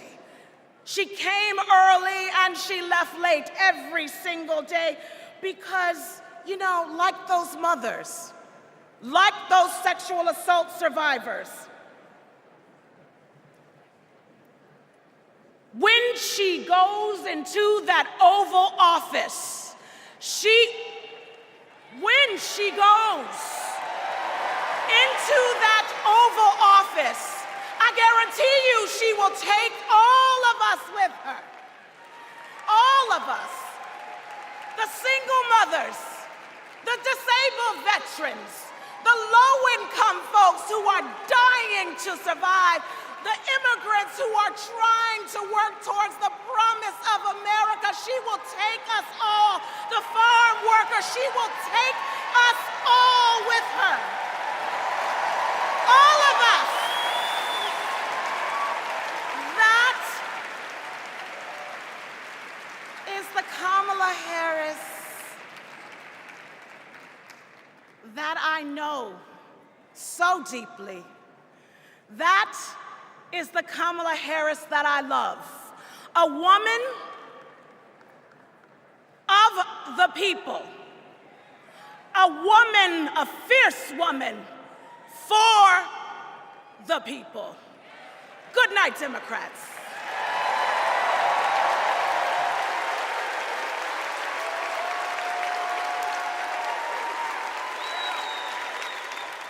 Please welcome former U.S. Associate Attorney General of the United States and the Vice President's brother-in-law, Tony West.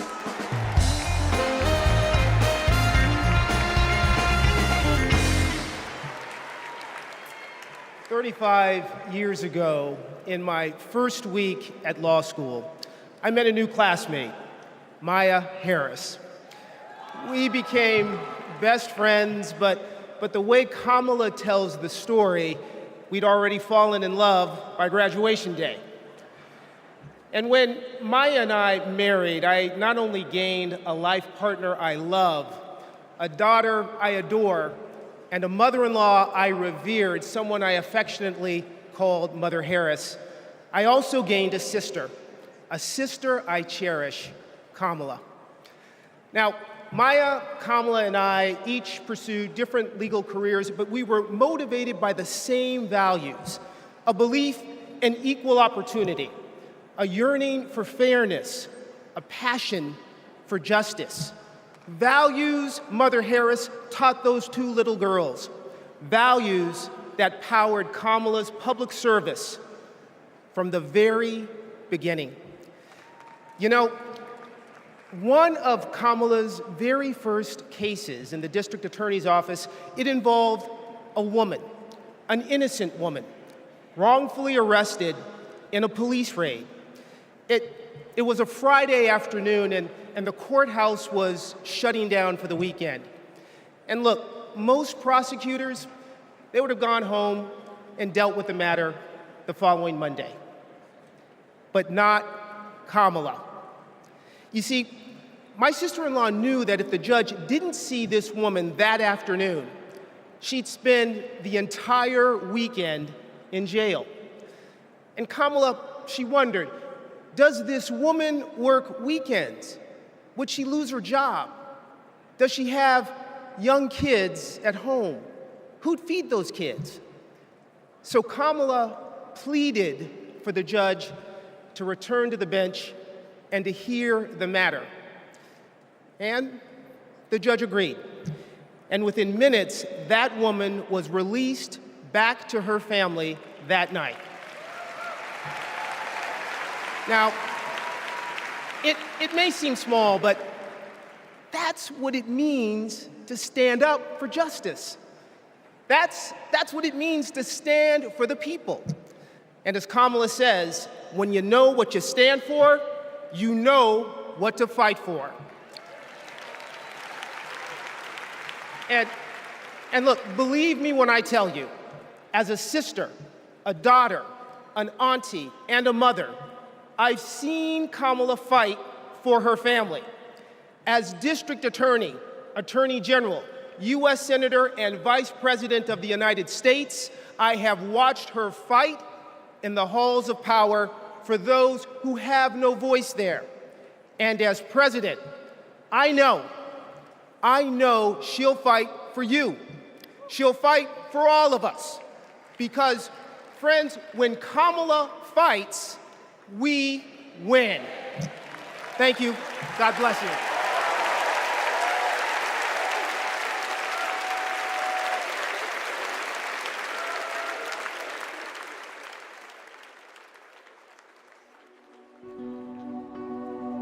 A crime against any one of us is a crime against all of us.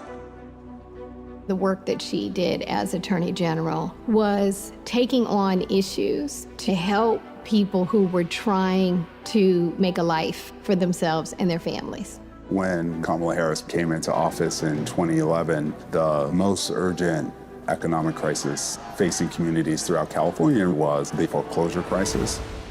For too many Californians, hopes for lasting homeownership have been dashed. Victims have fallen prey to a series of mortgage scams, fraud, and unfair business practices. In order to get meaningful relief, we had to sue the banks and see through a lengthy litigation process.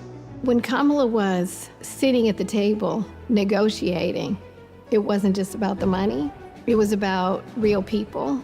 I vividly remember her thinking about Mommy, who could finally afford to buy her first home, and how proud Mommy was. So Kamala knew what was at stake for families and even whole communities. We are very proud to announce a tremendous victory for California. She truly believes that every single person, every American is worthy of the promise and the prosperity of this country. And every time Kamala has run for a bigger office, it's because she believes that she can have a bigger impact. We are making a commitment tonight with this celebration of this Senate race to bring our country together. In the Senate, to get a position on the Intelligence Committee is very coveted, because it is about protecting our nation's security. And Kamala hit the ground running. She would not let a witness off easily. Did you have any communications with Russian officials for any reason during the campaign that have not been disclosed? I don't recall it. I need to be correct as best I can. I do want you to be honest. And I'm not able to be rushed this fast. It makes me nervous. Her questioning of Attorney General Sessions was historic, and she earned the respect of colleagues on both sides of the aisle. Kamala, as a senator, was a truth teller. She was there to expose what some of these guys were and what they intended to do. Can you think of any laws that give government the power to make decisions about the male body?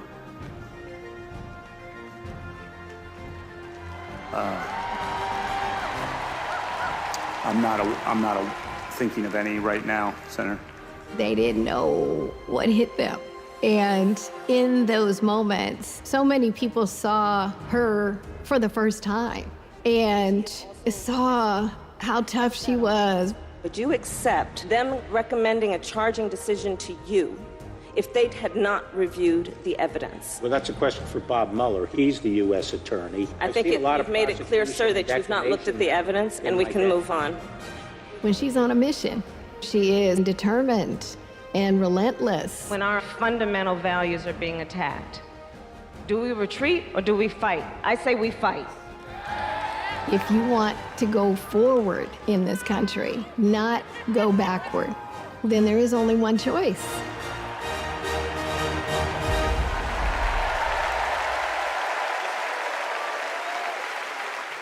Please welcome Nevada Senator Catherine Cortez Masto.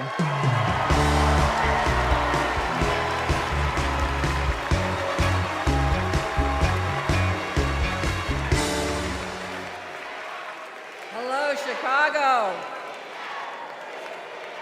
You know, before I was senator, I was Nevada's Attorney General. And that's when I met Kamala Harris, my colleague in California. Now, we bonded over many things. And working together, I quickly learned what kind of person she is. She is a strong leader. Here's how I know. As AGs, we took on the big banks after the foreclosure crisis. And let me tell you, Kamala did not settle for less than homeowners deserved. Her leadership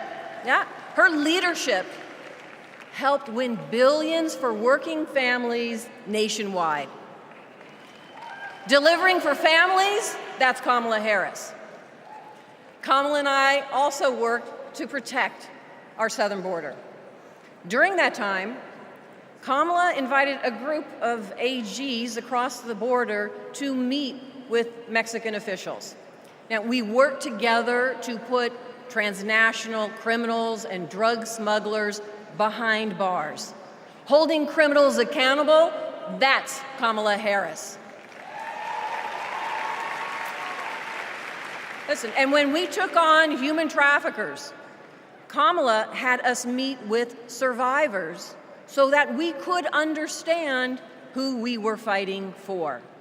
Standing up for justice, that's Kamala Harris. So trust me when I say I know she will fight for our families and our freedoms. Now, we must fight for her. Every vote matters. I know, in 2016, Nevadans elected me, the granddaughter of a baker from Mexico, to serve as the first Latina in the United States Senate. I'll tell you what. And in 2022, my reelection came down to 7,928 votes.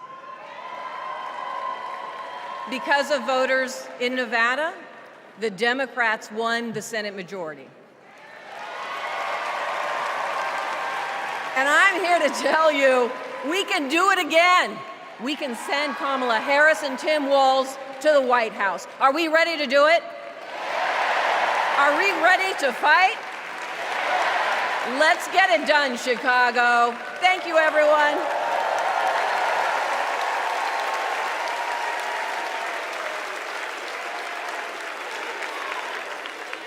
Please welcome Pennsylvania Governor Josh Shapiro.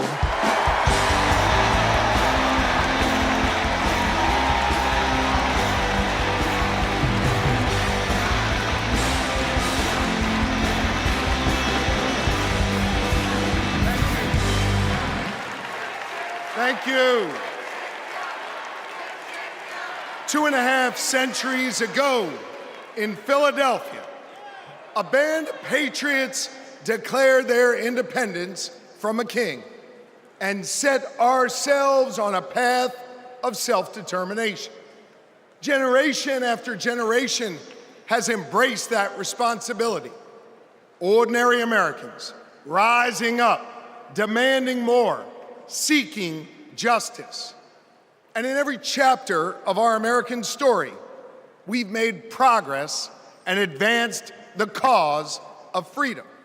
Today we find ourselves writing that next chapter. Will we be a nation defined by chaos and extremism? Or will we choose a path of decency, honor, and continued progress? Kamala Harris, well, she has spent her entire career making progress. Donald Trump, a man with no guardrails, wants to take away our rights and our freedoms. And listen, while he cloaks himself in the blanket of freedom, what he's offering isn't freedom at all. Because hear me on this, it's not freedom to tell our children what books they're allowed to read. No, it's not. And it's not freedom to tell women what they can do with their bodies.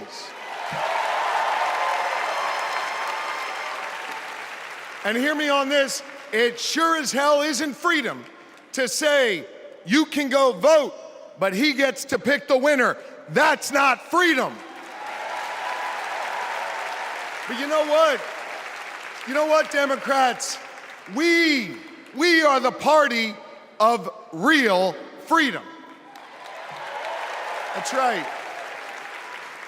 The kind of real freedom that comes when that child has a great public school with an awesome teacher because we believe in her future. Real freedom that comes when we invest in the police and in the community so that child can walk to and from school and get home safely to her mama.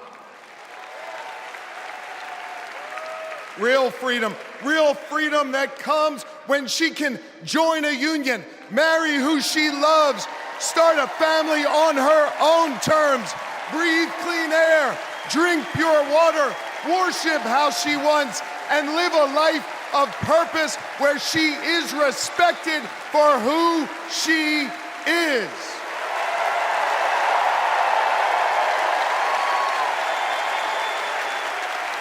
Real freedom that comes when she can look at Madam President and know that this is a nation where anything and everything is possible. That is real freedom, and that is what we are fighting for.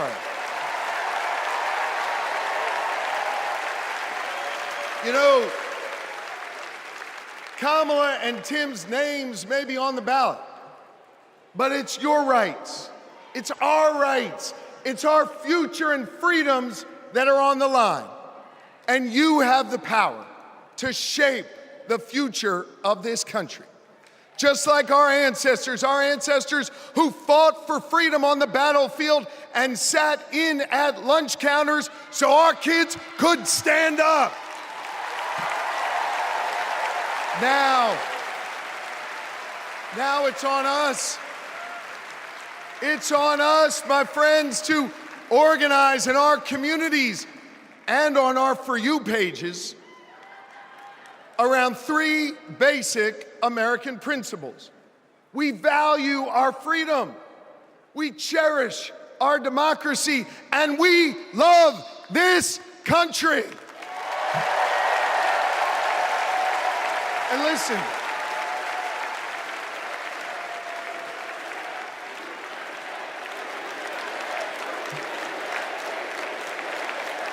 we love this country. And listen, despite our challenges, hear me on this, I want you to know I have never been more hopeful because I see in all of you the enduring promise of America. E pluribus unum, out of many one. It's not merely a motto from the past, it's our direction for the future.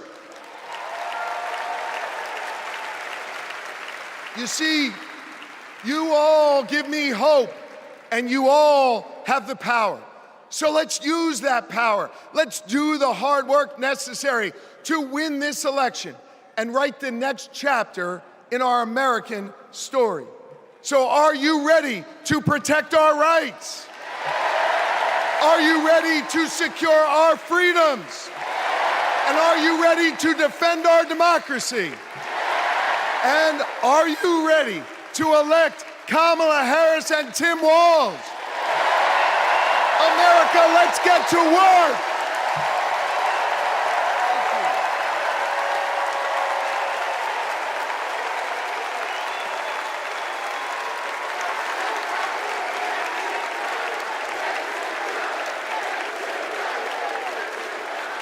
Please welcome author, activist, and youngest presidential inaugural poet in American history, Amanda Gorman.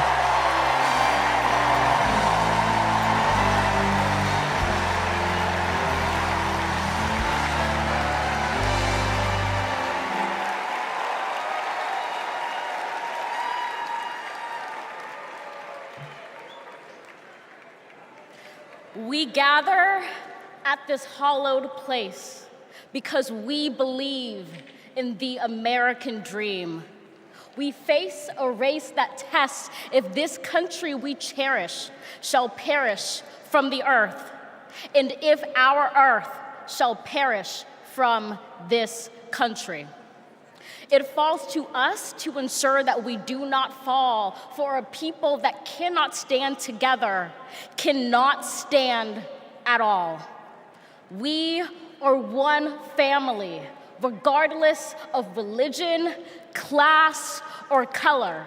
For what defines a patriot is not just our love of liberty, but our love for one another.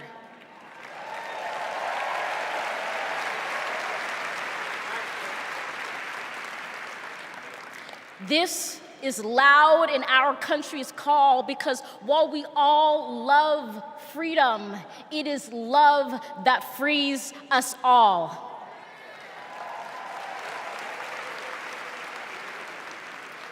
Empathy emancipates, making us greater than hate or vanity. That is the American promise, powerful and pure. Divided we cannot endure, but united we can endeavor to humanize our democracy and endear democracy to humanity.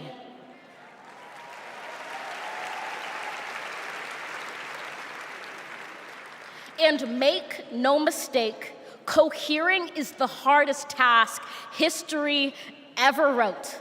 But tomorrow is not written by our odds of hardship, but by the audacity of our hope, by the vitality of our vote.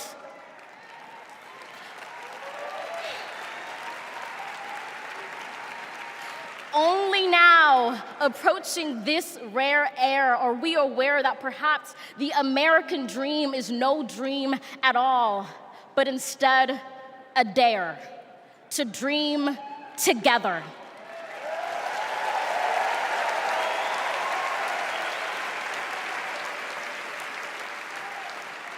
Like a million roots tethered, branching up humbly, making one tree. This is our country, from many won, from battles won, our freedoms sung, our kingdom come has just begun.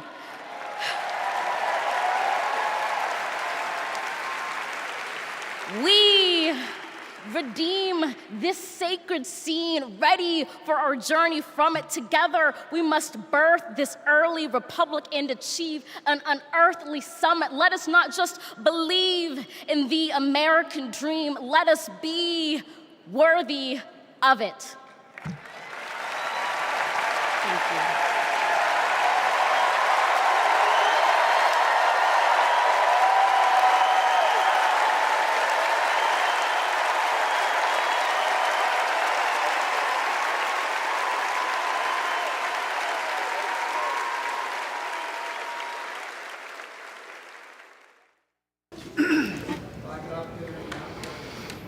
There's a word I heard. The word is called freedom. Can you tell me what it means?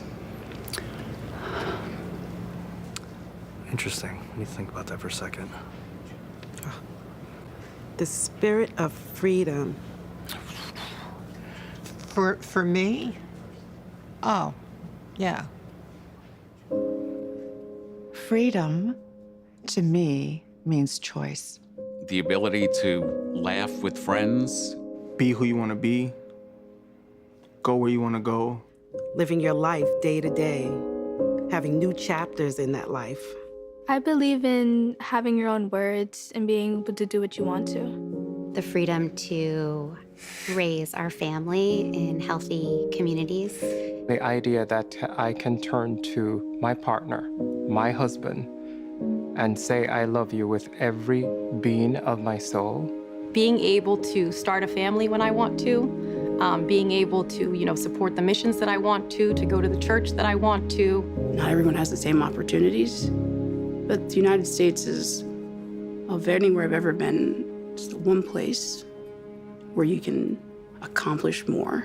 The big, fantastic thing about America is that it is the land of opportunity. I know it sounds trite, but it's the truth. I grew up with a single mom, and she really imbued in me these qualities that you just really have to care about your neighbors and your family and your friends. I feel like the American dream is having opportunities, having opportunity to go to college if you want to, having opportunity to get any job you can, no matter who you are or where you come from. The American dream is about having the ability to make choices about your medical care and do whatever you want to do with your life without anybody telling you if it's good or not. We are in an incredible moment in history. We've seen women stripped of their most fundamental right to autonomy over their bodies. The freedom to make choices about your body, your life, your career should be entirely in your control. But I have found that good people want to do good things. That you find a way to move forward under ugly and scary circumstances. The work that lies ahead is to make America live up to its highest ideals. And, we're proud to go to work. The work to build a better future really depends on all of us coming together. We have to bring back that respect for everyone. I don't think we're as divided as we seem. Let's come together as one big nation. I feel like we are on the verge of something very amazing in this country. It makes me want to fight for our children and future generations to ensure they have just as many, if not more, freedoms than we had.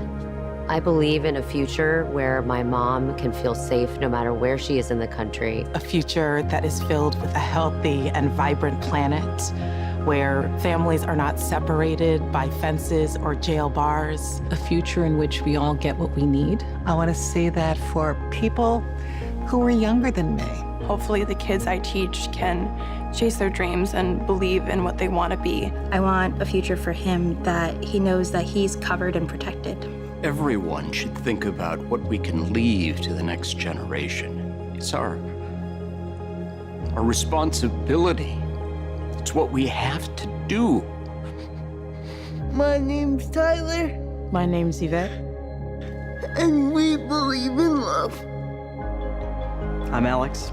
I'm Kiara. My name is Steven. My name is Charlie. I'm a proud 7th generation Texan. I am from Waterford, Michigan, just north of Detroit. I'm from East Tennessee. And we believe in the American dream. We believe in a better world for our child, and we believe in this country. My name is Karen, and I believe in justice. My name is Nancy. My name is Thoreau. My name is Jennings. My name is Dana. My name is Todd. And we believe in freedom. My name is Gina, and I believe in freedom. My name is Pat, and I believe in the freedom to work together.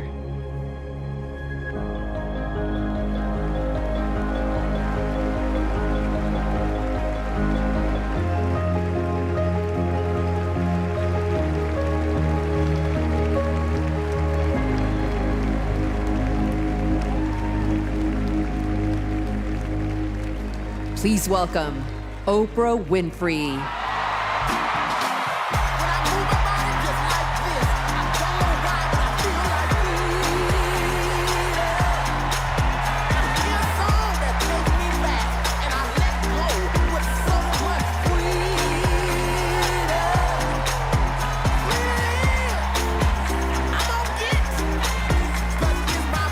Good evening, everybody!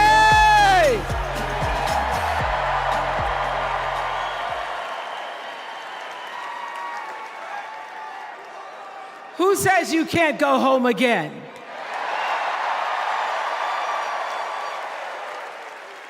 After watching the Obamas last night, that was some epic fire, wasn't it? Some epic fire.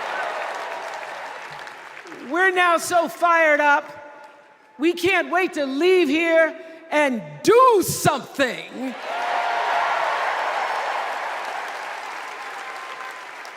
And what we're going to do is elect Kamala Harris as the next president of the United States.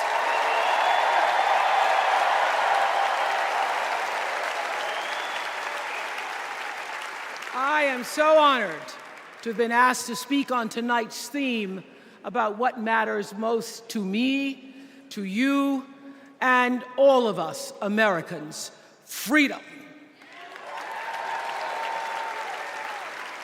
There are people who want you to see our country as a nation of us against them, people who want to scare you, who want to rule you, people who'd have you believe that books are dangerous and assault rifles are safe, that there's a right way to worship and a wrong way to love, people who seek first to divide and then to conquer.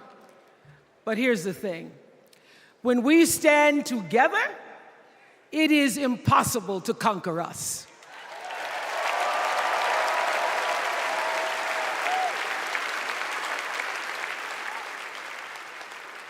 In the words of an extraordinary American, the late Congressman John Lewis,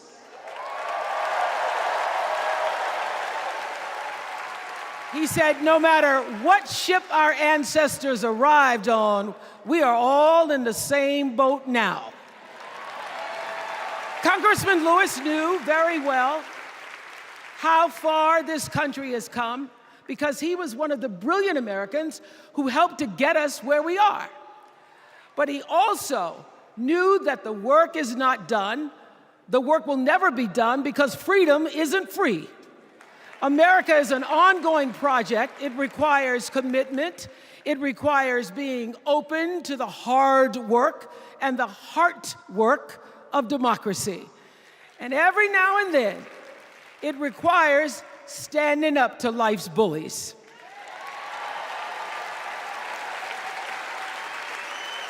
I know this. I've lived in Mississippi, in Tennessee, in Wisconsin, Maryland, Indiana, Florida, Hawaii, Colorado, California, and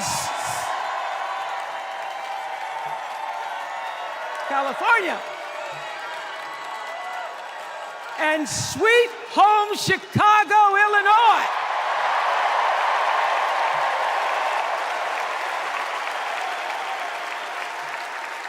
I have actually traveled this country from the redwood forests, love those redwoods, to the Gulf Stream waters. I've seen racism and sexism and income inequality and division. I've not only seen it, at times I've been on the receiving end of it. But more often than not, what I've witnessed and experienced are human beings, both conservative and liberal, who may not agree with each other, but who'd still help you in a heartbeat if you were in trouble. These are the people who make me proud to say that I am an American.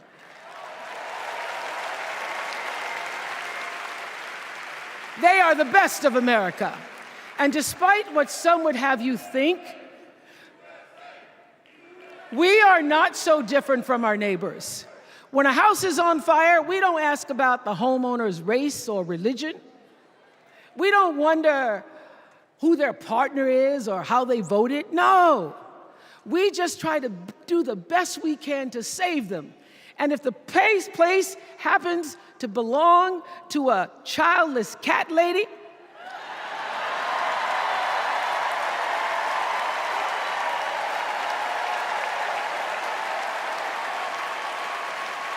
well, we try to get that cat out too.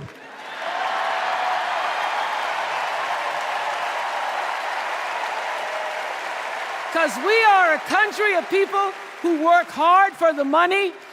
We wish our brothers and sisters well, and we pray for peace. We know all the old tricks and tropes that are designed to distract us from what actually matters, but we are beyond ridiculous tweets and lies and foolery. These are complicated times, people, and they require adult conversation. And I welcome those conversations because civilized debate is vital to democracy, and it is the best of America. Now, over the last couple of nights, we have all seen brave people walk onto this stage and share their most private pain. Amanda and Josh, Caitlin, Hadley, they told us their stories of rape and incest and near-death experiences from having the state deny them the abortion that their doctor explained was medically necessary. And they've told us these things for one reason, and that is to keep what happened to them from happening to anybody else. Because if you do not have autonomy over this, if you cannot control when and how you choose to bring your children into this world and how they are raised and supported, there is no American dream.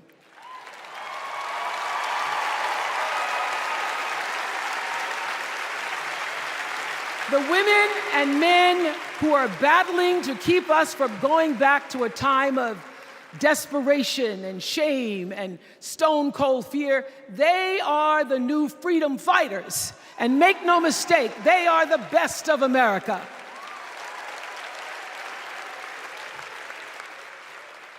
I want to talk now about somebody who's not with us tonight. Tessie Prevost Williams was born in New Orleans, not long after the Supreme Court ruled that segregated public schools were unconstitutional. That was in 1954, same year I was born. But I didn't have to head to first grade at the all-white McDonough 19 school with a U.S. Marshal by my side like Tessie did.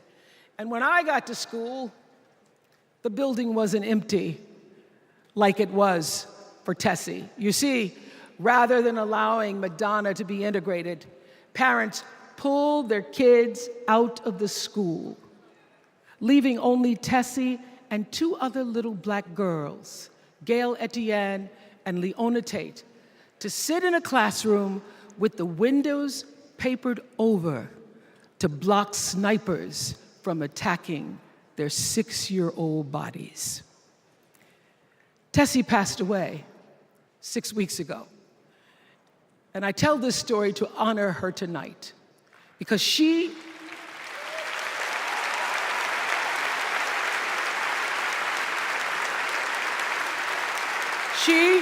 like Ruby Bridges and her friends, Leona and Gail, the New Orleans Four they were called.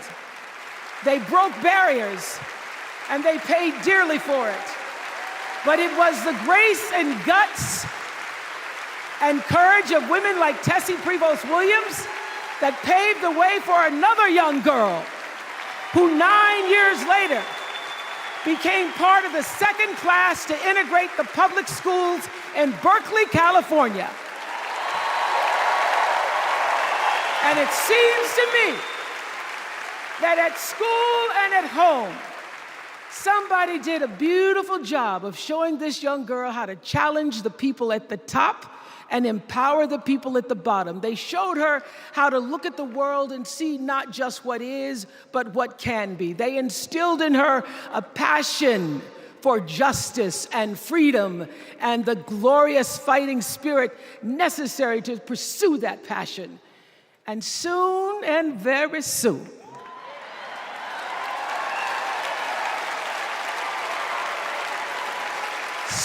very soon, we're going to be teaching our daughters and sons about how this child of an Indian mother and a Jamaican father, two idealistic, energetic immigrants,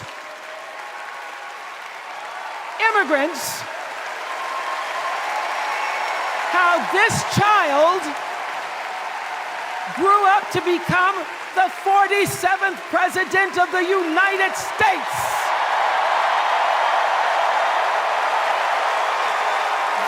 Is the best of America.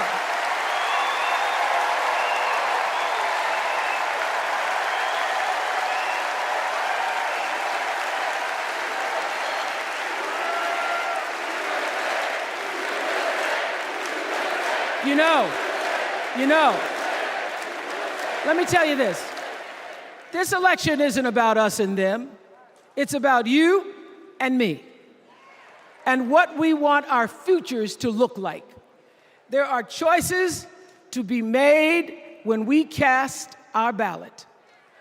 Now, there's a certain candidate that says if we just go to the polls this one time, that we'll never have to do it again. Well, you know what? You're looking at a registered independent who's proud to vote again and again and again because I'm an American and that's what Americans do. Voting is the best of America. And I have always, since I was eligible to vote, I've always voted my values. And that is what is needed in this election now more than ever. So I'm calling on all you independents and all you undecideds. You know this is true. You know I'm telling you the truth, that values and character matter most of all. In leadership and in life. And more than anything, you know this is true, that decency and respect are on the ballot in 2024.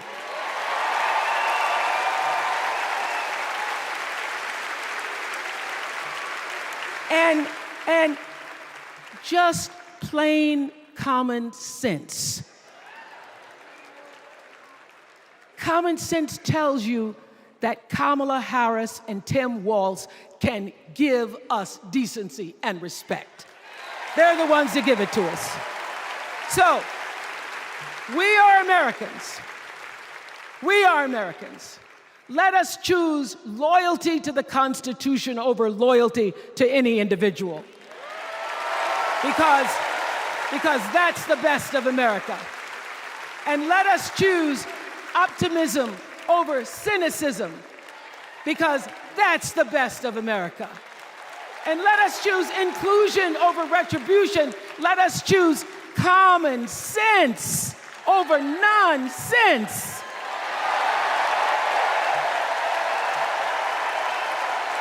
Because that's the best of America. And let us choose the sweet promise of tomorrow over the bitter return to yesterday. We won't go back. We won't be set back, pushed back, bullied back, kicked back. We're not going back.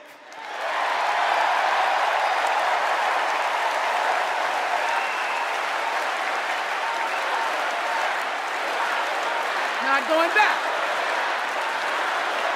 We're not going back. So, let us choose. Let us choose truth. Let us choose honor. And let us choose joy.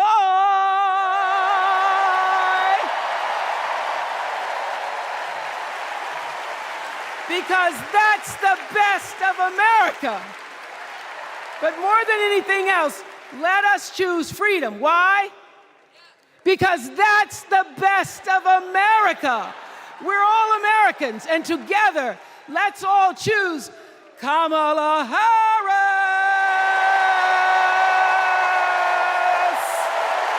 Thank you, Chicago. Thank you, America.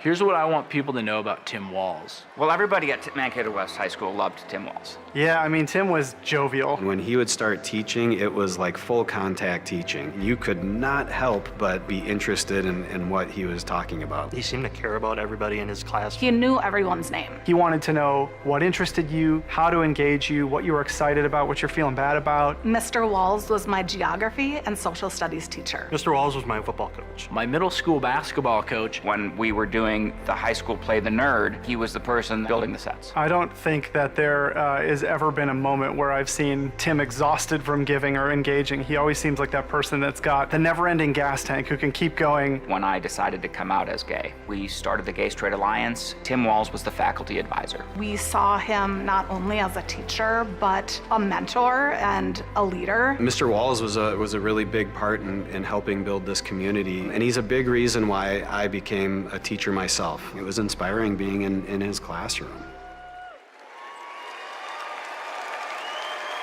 Please welcome Maryland Governor Wes Moore.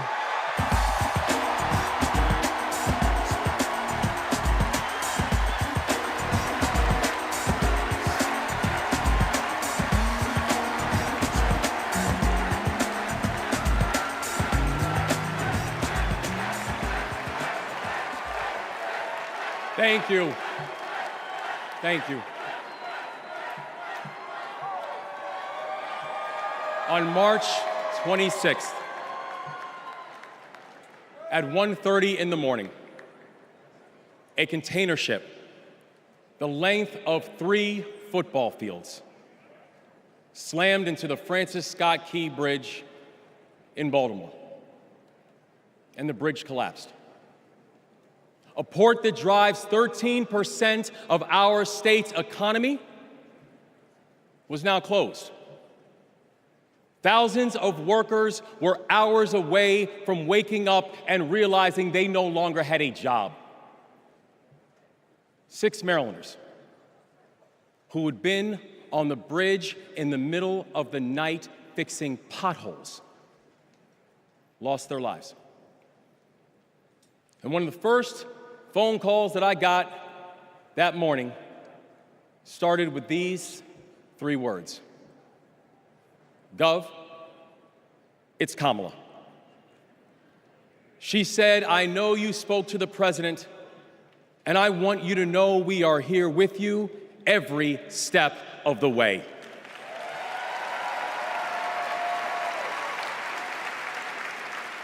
Now, I joined the Army when I was 17. In fact, I was too young to sign the paperwork.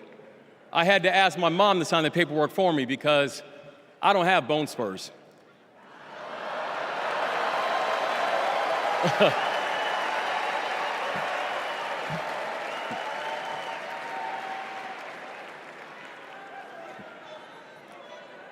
I led soldiers in combat in Afghanistan.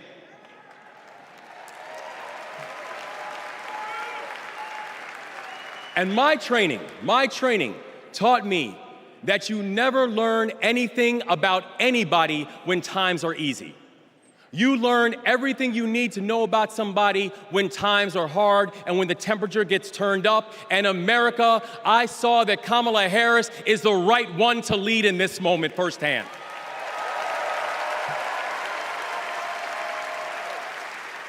And united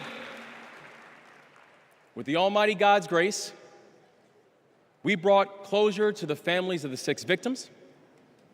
And while many said it could take 11 months to reopen the port of Baltimore, we got it done in 11 weeks.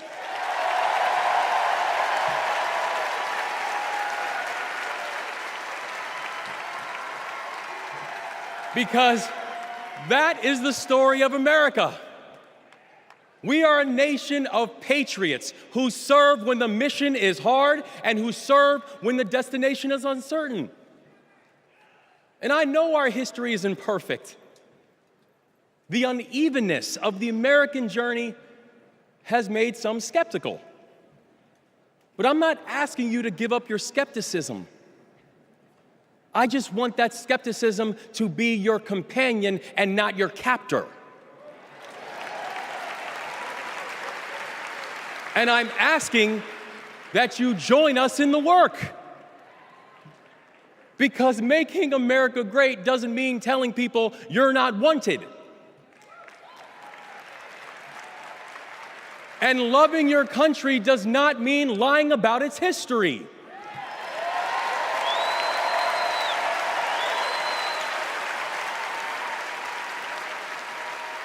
Making America great means saying the ambitions of this country would be incomplete without your help.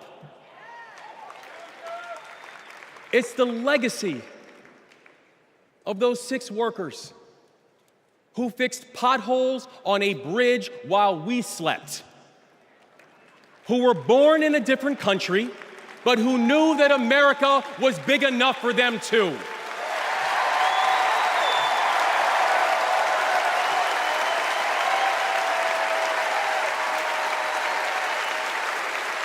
It's the journey. It's the journey of a man raised by a remarkable immigrant single mom, a man who felt handcuffs on his wrist at 11 years old, who now stands before you as the 63rd governor of Maryland and the first black governor in the history of our state.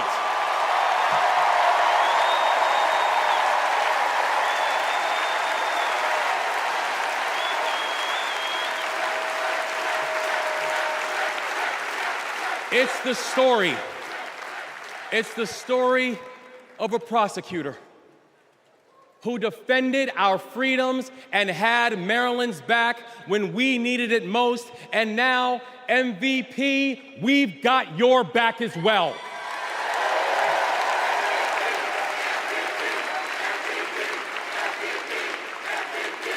That's right. It's my fellow veteran, my brother, and the next Vice President of the United States, Tim Walz.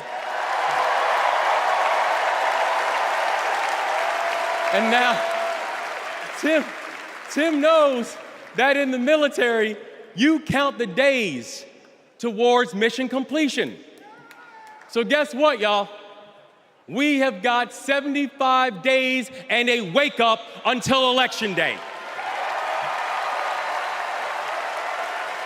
75 days and a wake-up for us to prove what Americans can do when the pressure is on. 75 days and a wake-up for us to show that true patriots do not whine and complain. We put our heads down and we get to work. 75 days and a wake-up to build a future that those who came before us hope for, and those who come after us that they deserve.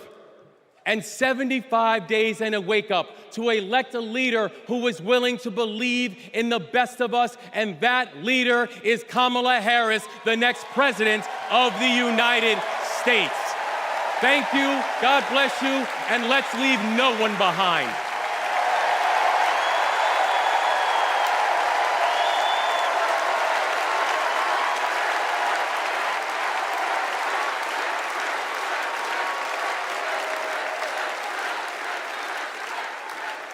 Please welcome former South Bend, Indiana Mayor Pete Buttigieg.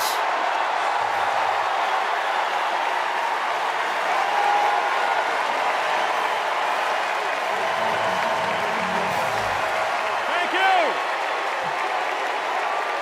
Thank you. Good evening, Democrats. Thank you, Chicago. Here's a sentence I never thought I'd hear myself saying. I'm Pete Buttigieg, and you might recognize me from Fox News.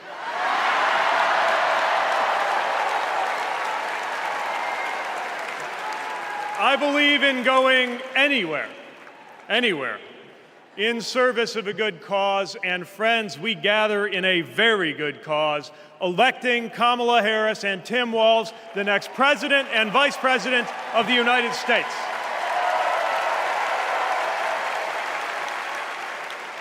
The choice could not be clearer. Donald Trump rants about law and order, as if he wasn't a convicted criminal running against a prosecutor.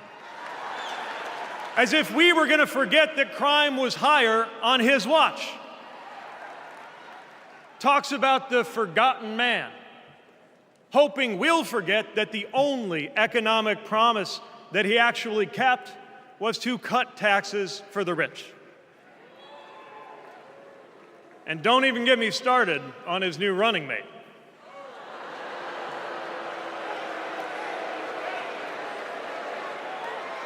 At least Mike Pence was polite.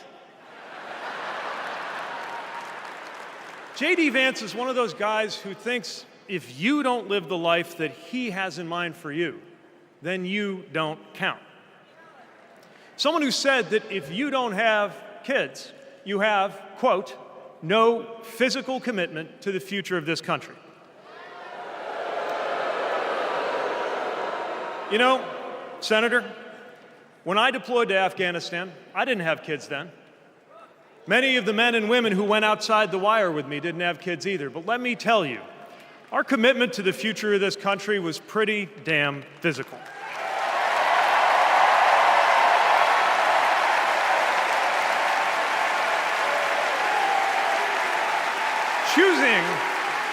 Choosing a guy like J.D. Vance to be America's next vice president sends a message.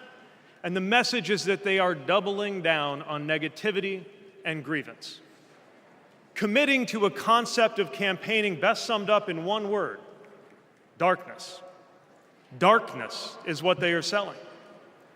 The thing is, I just don't believe that America today is in the market for darkness. I believe America is ready for a better kind of politics. Yes, politics at its worst can be ugly, crushing, demeaning, but it doesn't have to be. At its best, politics can be empowering, uplifting. It can even be a kind of soul craft. My faith teaches me that the world isn't made up of good people and bad people, but rather that each of us is capable of good and bad things. And I believe leaders matter because of what they bring out in each of us, the good or the bad. Right now, the other side is appealing to what is smallest within you. They're telling you that greatness comes from going back to the past. They're telling you that anyone different from you is a threat. They're telling you that your neighbor or nephew or daughter who disagrees with you politically isn't just wrong, but is now the enemy. I believe in a better politics, one that finds us at our most decent and open and brave. The kind of politics that Kamala Harris and Tim Walz are offering. And as you have felt these many days, that kind of politics also just feels better to be part of. There is joy in it, as well as power. And if all of that sounds naive, let me insist that I have come to this view not by way of idealism, but by way of experience. Not just the experience of my unlikely career. Someone like me serving in Indiana, serving in Washington, serving in uniform. I'm thinking of something much more basic. I'm thinking of dinner time at our house in Michigan. When the dog is barking and the air fryer is beeping and the mac and cheese is boiling over, and it feels like all the political negotiating experience in the world is not enough for me to get our 3-year-old son and our 3-year-old daughter to just wash their hands and sit at the table. It's the part of our day when politics seems the most distant, and yet the makeup of our kitchen table, the existence of my family, is just one example of something that was literally impossible as recently as 25 years ago, when an anxious teenager growing up in Indiana wondered if he would ever find belonging in this world.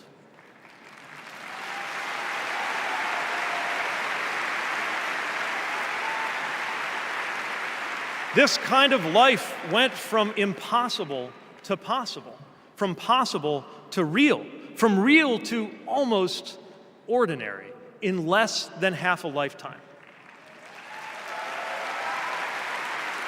But that didn't just happen. It was brought about through idealism and courage, through organizing and persuasion and storytelling, and yes, through politics, the right kind of politics, the kind of politics that can make an impossible dream into an everyday reality. I don't presume to know what it's like in your kitchen, but I know, as sure as I am standing here, that everything in it, the bills you pay at that table, the shape of the family that sits there, the fears and the dreams that you talk about late into the night there, all of it compels us to demand more from our politics than a rerun of some TV wrestling death match. So this November, we get to choose. We get to choose our president. We get to choose our policies, but most of all, we will choose a better politics. A politics that calls us to our better selves and offers us a better everyday. That is what Kamala Harris and Tim Walz represents. That is what Democrats represent. That is what awaits us when America decides to end Trump's politics of darkness once and for all. That is what we choose when we embrace the leaders who are out there building bridges and reject the ones who are out there banning books. This is what we will work for every day to November and beyond. So let's go win this. Thank you, Democrats. Thank you.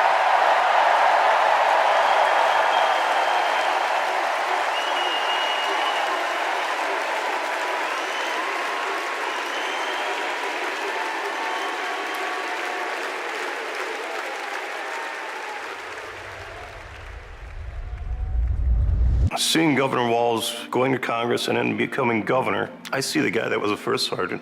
I see a guy that's full of energy, always busy. And like he says, you get enough time to sleep when you're dead. I first met Governor Walz and Congressman Walz when I was transitioning out of the Marine Corps, going back to school. He really wanted to know what the experience was of those that were actually using the GI Bill and how it could be improved. It seemed to be a continuation of focus on improving the lives of veterans. Governor Walz in our unit always would say his catchphrase was, "We'll get it done." And we always did. The way I've seen him carry himself over the years in Congress and the way he works for veterans, there's no excuse making, there's no scapegoating, it's just accomplish the mission. Governor Walz has been that way and always will be that way. Having Governor Walz on the House Veteran Affairs Committee was instrumental in getting the post-9/11 GI Bill not only introduced, but also passed. When Governor Walz wants change, it'll happen. Back to the Guard. We'll get it done.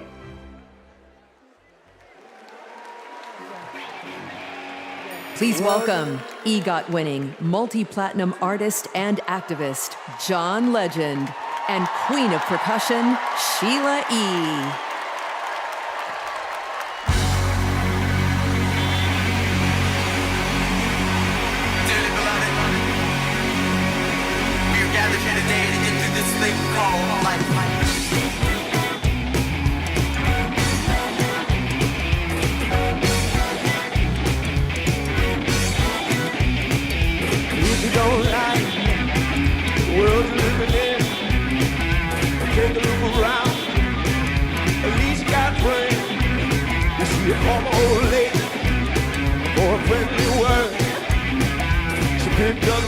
Dropped it on the floor. That's all I heard. Are we gonna let the elevator break us down? Let's go crazy. Let's go nuts. Let's go for the book of banana until they put us in the truck. Let's go.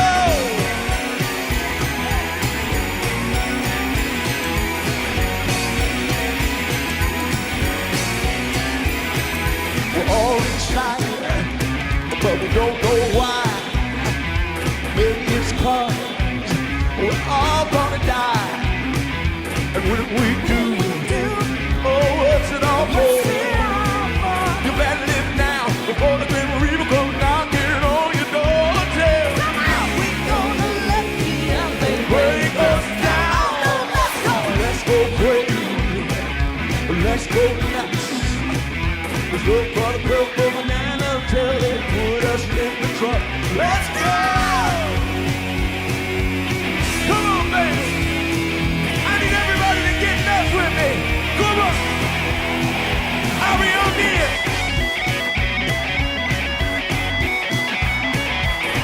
Come on.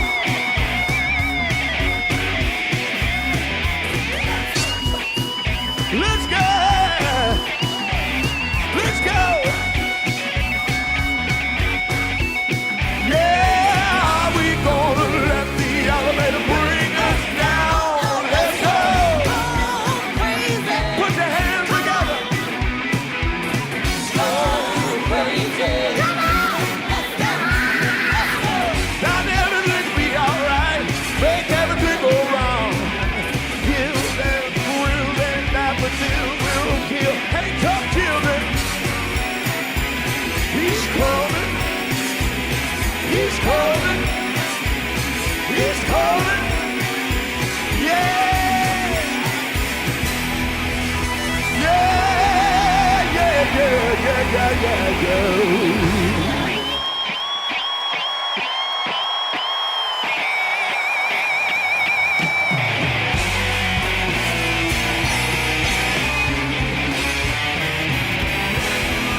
everybody.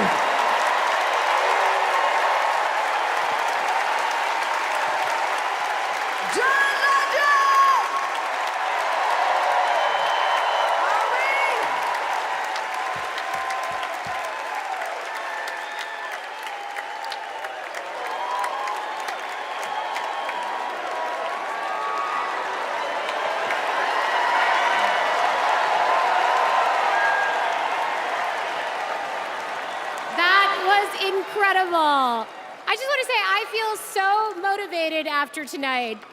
It's like never been more clear that if Kamala Harris and Tim Walz are elected this November, they're going to protect our freedoms. The freedom to read whatever books you want.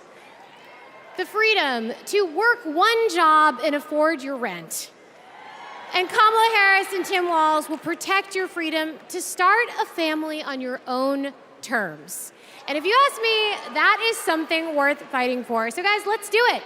It's time. Let's nominate the next Vice President of the United States, Minnesota Governor Tim Walz. And to take us there, please welcome to the stage, Minnesota Senator Amy Klobuchar.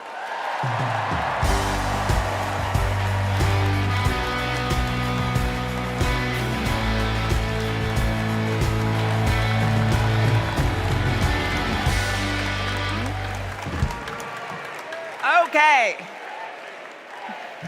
that was a warm-up act. On behalf of the great state of Minnesota, where purple reigns, I stand before you in support of our next Vice President, Tim Walz. In Minnesota, we trust a coach who turned a team that was 0-27 into state champions. In Minnesota, we trust a hunter who has stood in a deer stand in 10-degree weather. In Minnesota, we trust a candidate who has made a viral video on how to change a burnt-out headlight. And I know we aren't alone, but in Minnesota, we love a dad in plaid.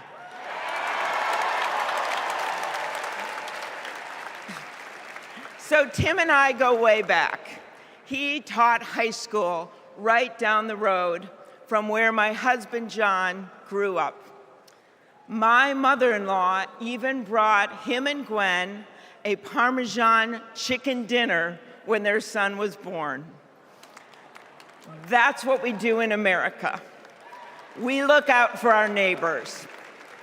Tim has been doing that his whole life, on the farm and in the factory, with his students and his fellow service members.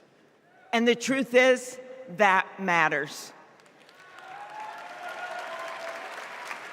Who better to take on the price of gas than a guy who could pull over to help change your tire? Who better to serve our nation than a guy who has served in uniform? Who better to find common ground than a guy with Midwestern common sense? A former football coach knows how to level the playing field. And a former public school teacher knows how to school the likes of J.D. Vance.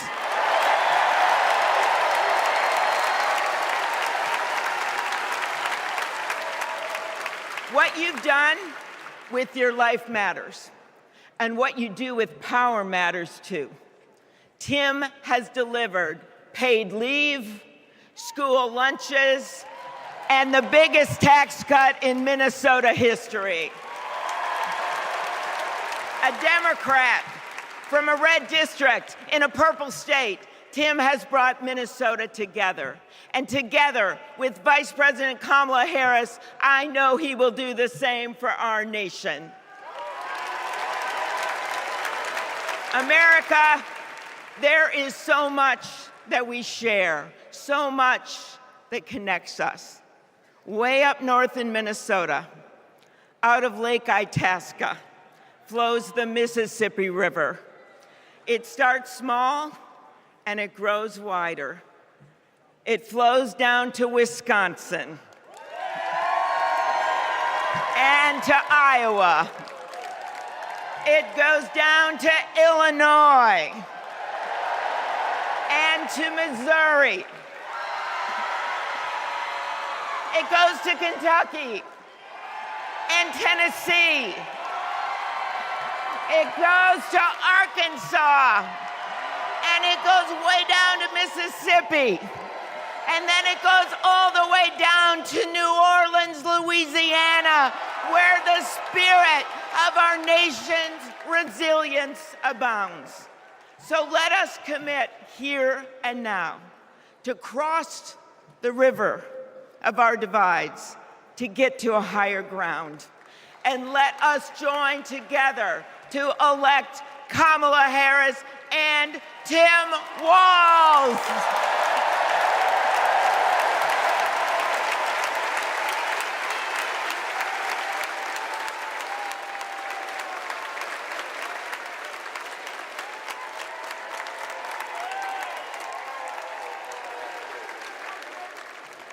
Please welcome Ben Ingman from Minnesota.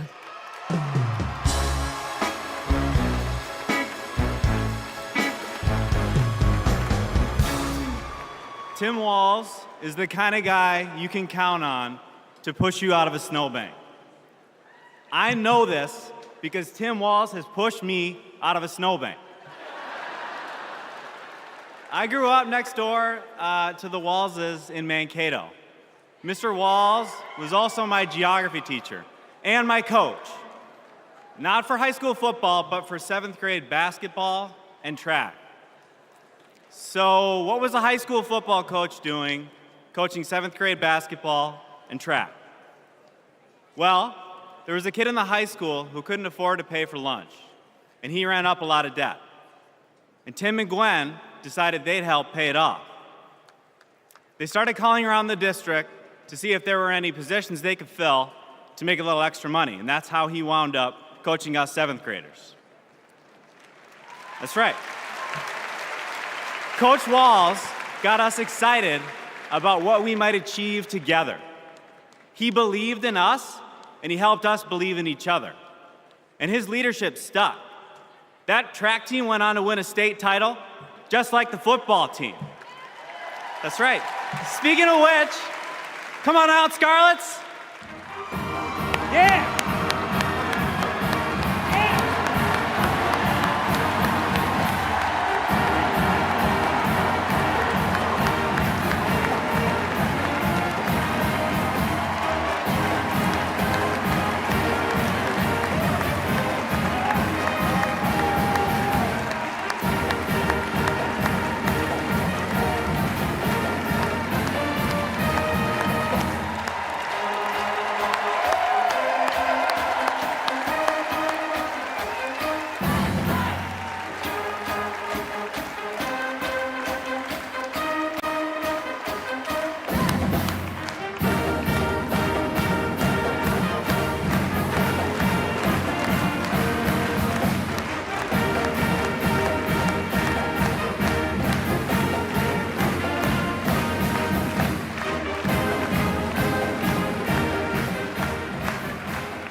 You know, all this got me thinking about the kinds of leaders we need.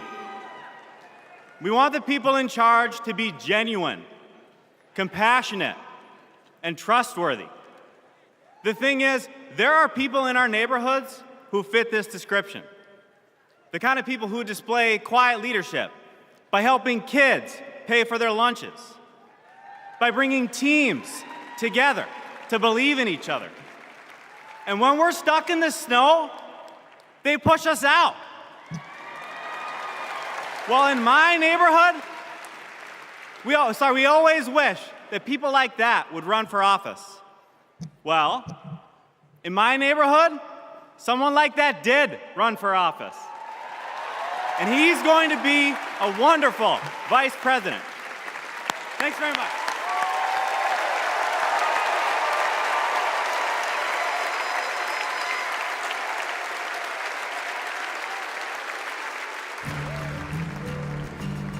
Out here in the wide open spaces, we are reminded of the values we share: a commitment to community, country, and standing up for what's right. Tim Walz grew up in a small town in Nebraska where he spent summers working the family farm. There were just 24 students in his graduating class.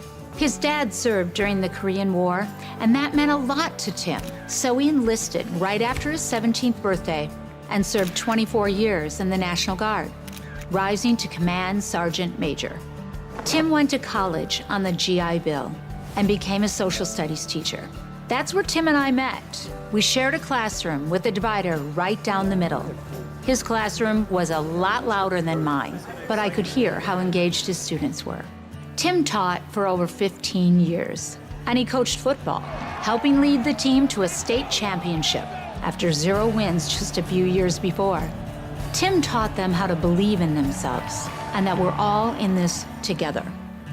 When one of our students started the school's Gay-Straight Alliance, Tim agreed to serve as faculty advisor because he knew how impactful it would be to have a football coach involved. He inspired his students, and he changed lives. He is just so joyful in everything that he does, but I think also standing up for, what he believes to be right, stands up to bullies. Then, Tim's students inspired him to run for Congress in southern Minnesota. Tim spent a lot of time working with Republicans, fighting to help farmers and expanding veterans' benefits. Whether it was in Congress or as governor, his focus has always been helping working people like those he grew up with. That's why he fought for the largest tax cut in Minnesota state history. But Tim Walz was there for small businesses like ours. With the urging of Governor Walz, we were able to pass the Alex Smith Insulin Affordability Act, and it has saved lives in Minnesota. With Tim as governor, Minnesota is one of the best places to raise a family and one of the best states for business. Tim's a lifelong hunter and gun owner.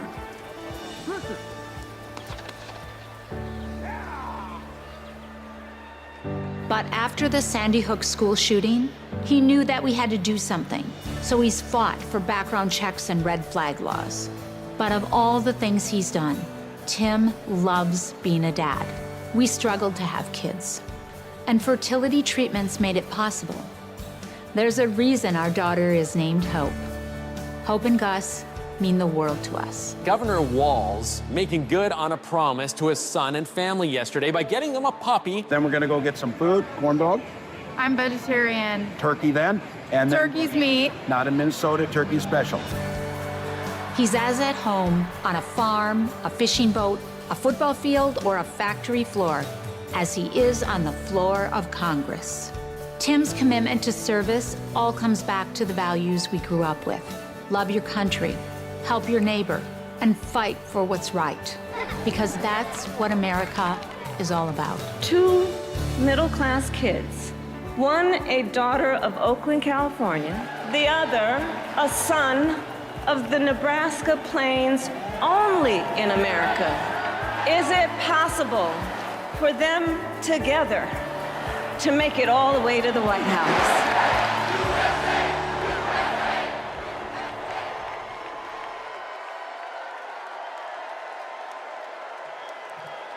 Please welcome the Democratic nominee for Vice President, Governor Tim Walz.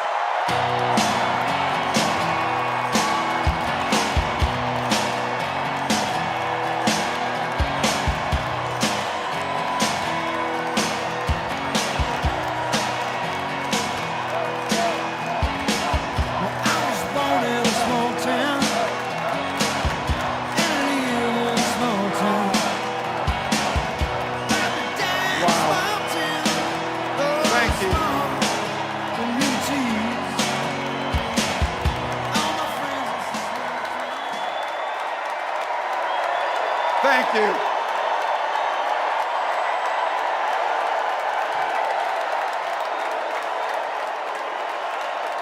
Thank you.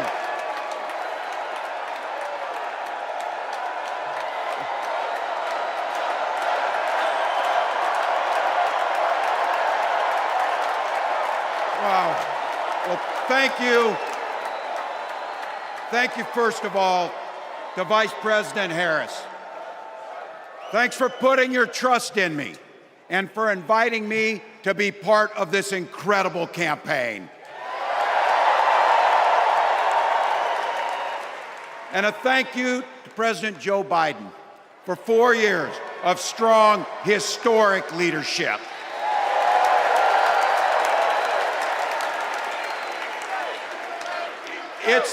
It's the honor of my life to accept your nomination for Vice President of the United States.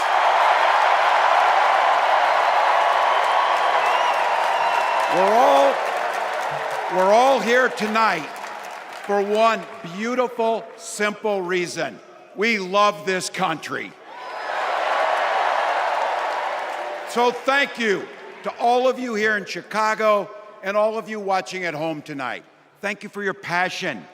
Thank you for your determination. And most of all, thank you for bringing the joy to this fight.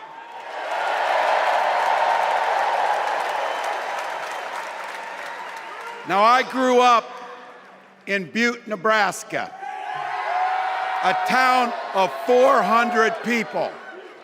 I had 24 kids in my high school class, and none of them went to Yale.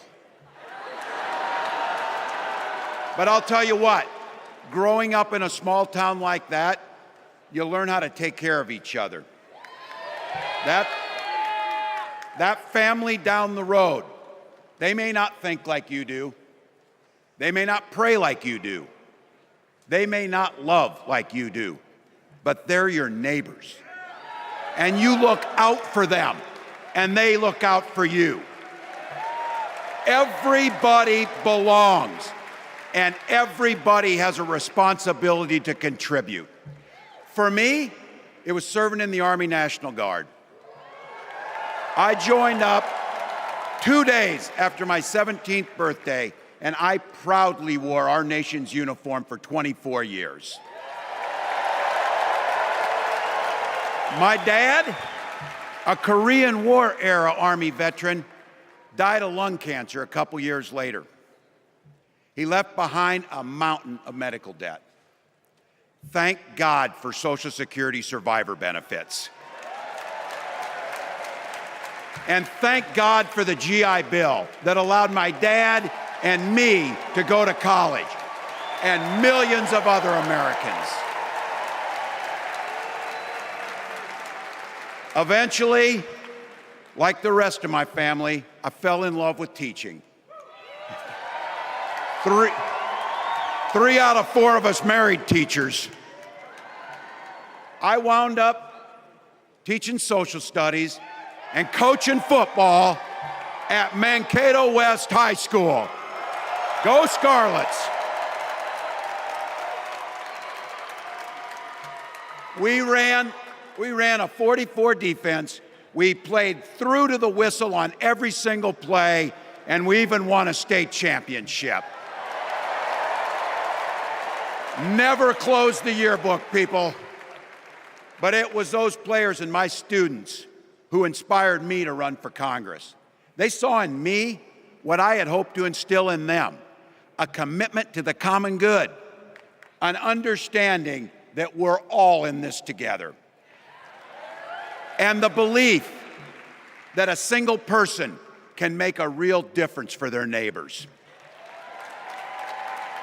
So there I was, a 40-something high school teacher with little kids, 0 political experience, and no money, running in a deep red district. But you know what? Never underestimate a public school teacher. Never.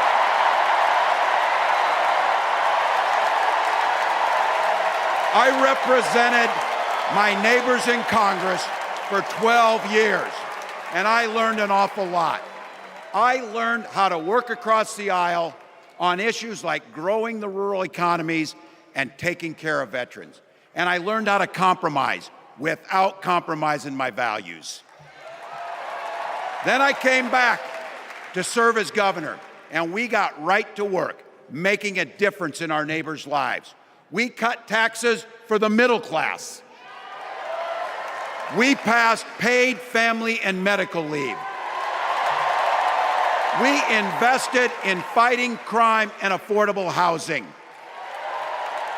We cut the cost of prescription drugs and helped people escape the kind of medical debt that nearly sank my family. And we made sure that every kid in our state gets breakfast and lunch every day. So while other states were banning books from their schools, we were banishing hunger from ours.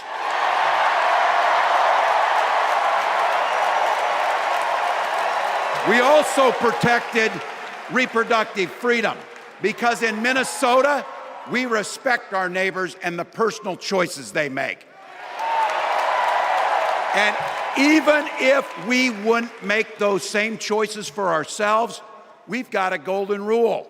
Mind your own damn business.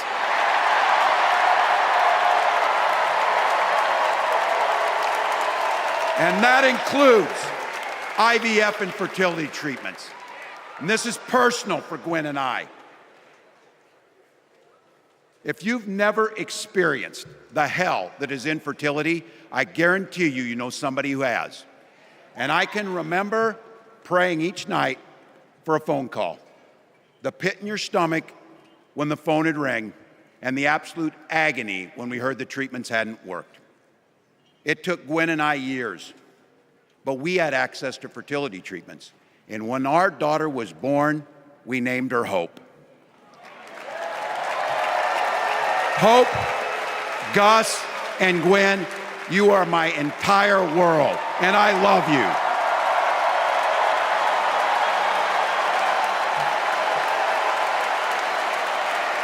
I'm letting you in on how we started a family because this is a big part about what this election is about. Freedom. When Republicans use the word freedom, they mean that the government should be free to invade your doctor's office. Corporations free to pollute your air and water.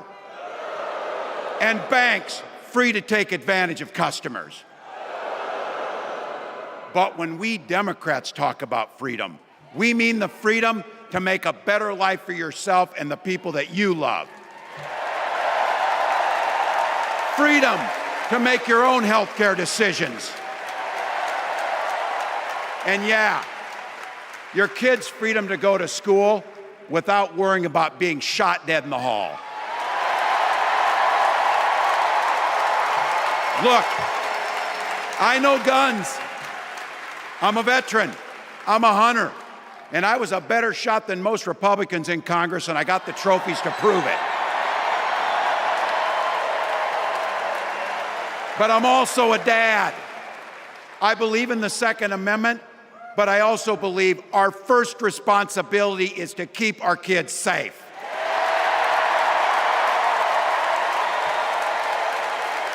That's what this is all about. The responsibility we have to our kids, to each other, and to the future that we're building together, in which everyone is free to build the kind of life they want. But not everyone has that same sense of responsibility. Some folks just don't understand what it takes to be a good neighbor. Take Donald Trump and J.D. Vance. Their Project 2025 will make things much, much harder for people who are just trying to live their lives. They spent a lot of time pretending they know nothing about this. But look, I coached high school football long enough to know, and trust me on this, when somebody takes the time to draw up a playbook, they're going to use it.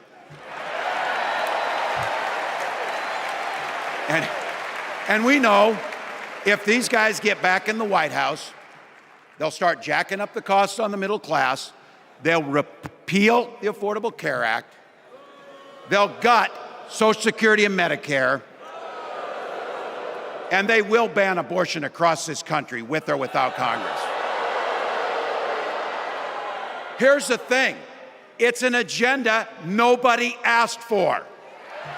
It's an agenda that serves nobody except the richest and the most extreme amongst us. And it's an agenda that does nothing for our neighbors in need. Is it weird? Absolutely. Absolutely. But it's also wrong. And it's dangerous. It's not just me saying so. It's Trump's own people. They were with him for 4 years. They're warning us that the next 4 years will be much, much worse.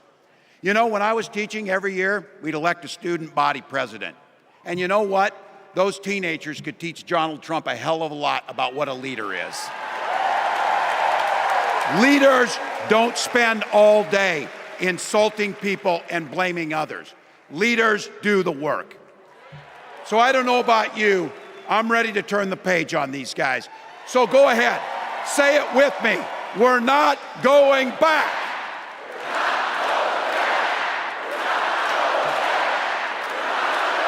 We've got something better to offer the American people. It starts with our candidate, Kamala Harris. From her first day as a prosecutor, as a district attorney, as an attorney general, as a United States senator, and then our vice president, she's fought on the side of the American people. She's taken on the predators and fraudsters. She's taken down the transnational gangs, and she stood up to powerful corporate interests. She has never hesitated to reach across that aisle if it meant improving your lives. And she's always done it with energy, with passion, and with joy. Folks, we've got a chance to make Kamala Harris the next president of the United States.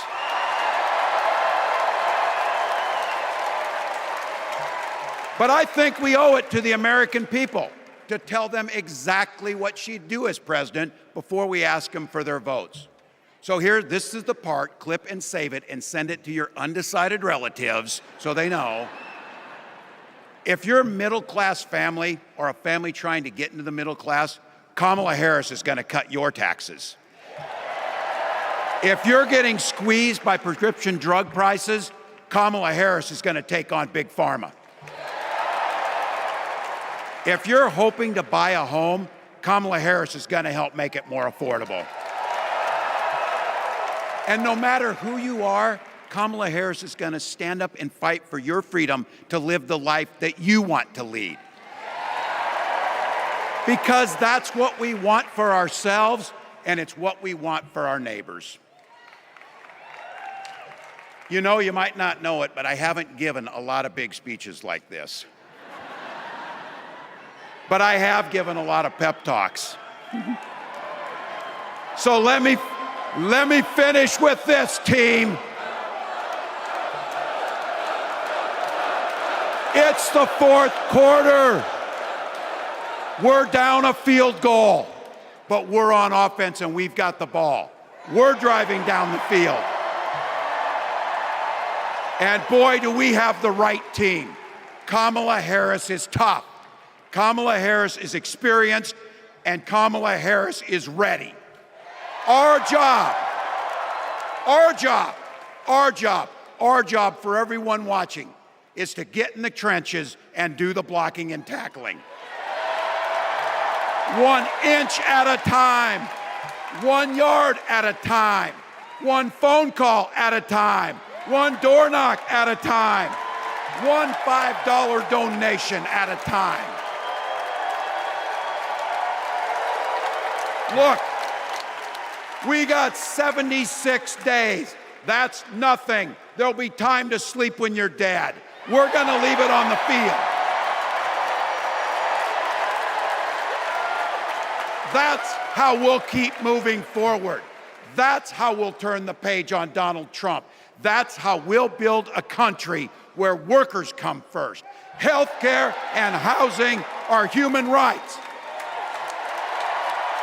And the government stays the hell out of your bedroom.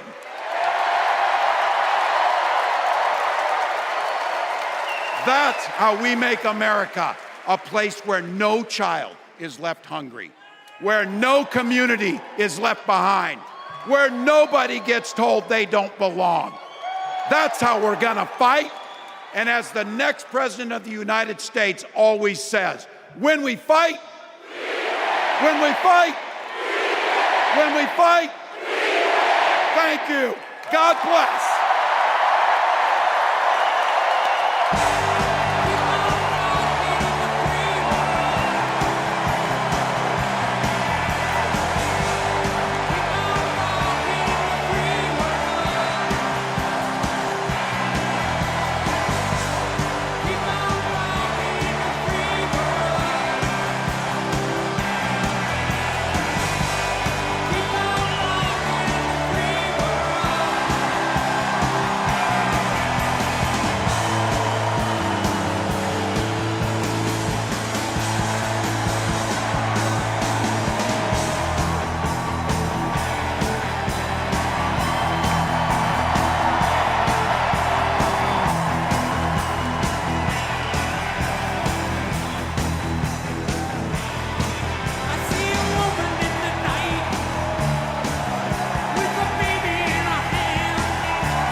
Please stand if you are able for this evening's benediction, offered by Pastor William Hall and Tahil Sharma.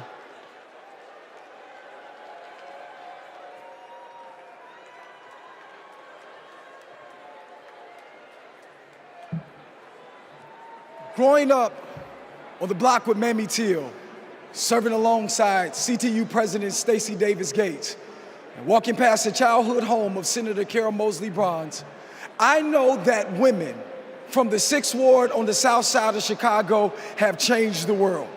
On the eve of the first black woman receiving nomination for the President of the United States, God, we are ready to fight for freedoms. Division is the tool of the insecure. Hatred is the misunderstanding of love. Help us to come together and paint a brighter future, the one that Shirley Chisholm dreamed of, Maya Angelou spoke of. And let there be peace tonight. Peace in Palestine, peace for Palestinians, peace for Israelis. When we come together, we win. When we serve together, we change lives. Tonight, by faith, we rise together. Tonight, by faith, we work together. Tonight, by faith, we get information together.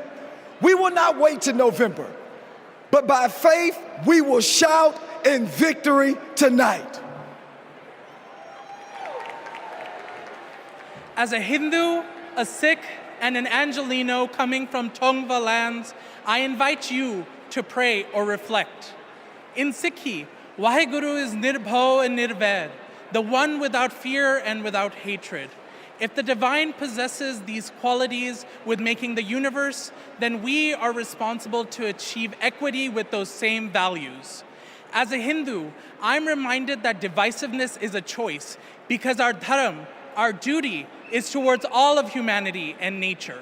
We are working towards righting the wrongs of our past and preventing a future harm, paving a path for restoration we deserve. May justice and peace evolve from their status as empty words to become calls to action against the status quo of oppression. Om Shanti Shanti Shanti Nanak Naam Chardi Kala Tere Pane Sarpatata Pala.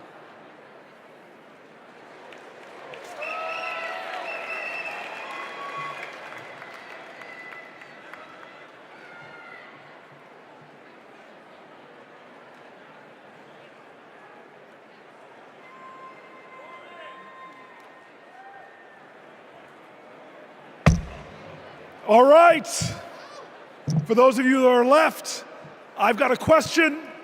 Is there a motion to recess our convention?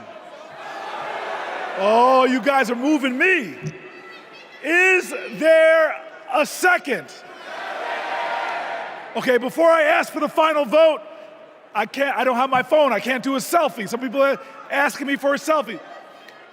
All those in favor, say aye. All those opposed, say nay. In the eyes of the chair, the ayes have it.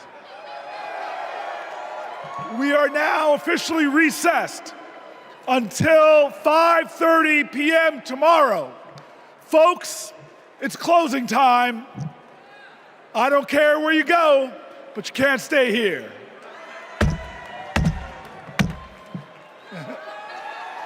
I love you.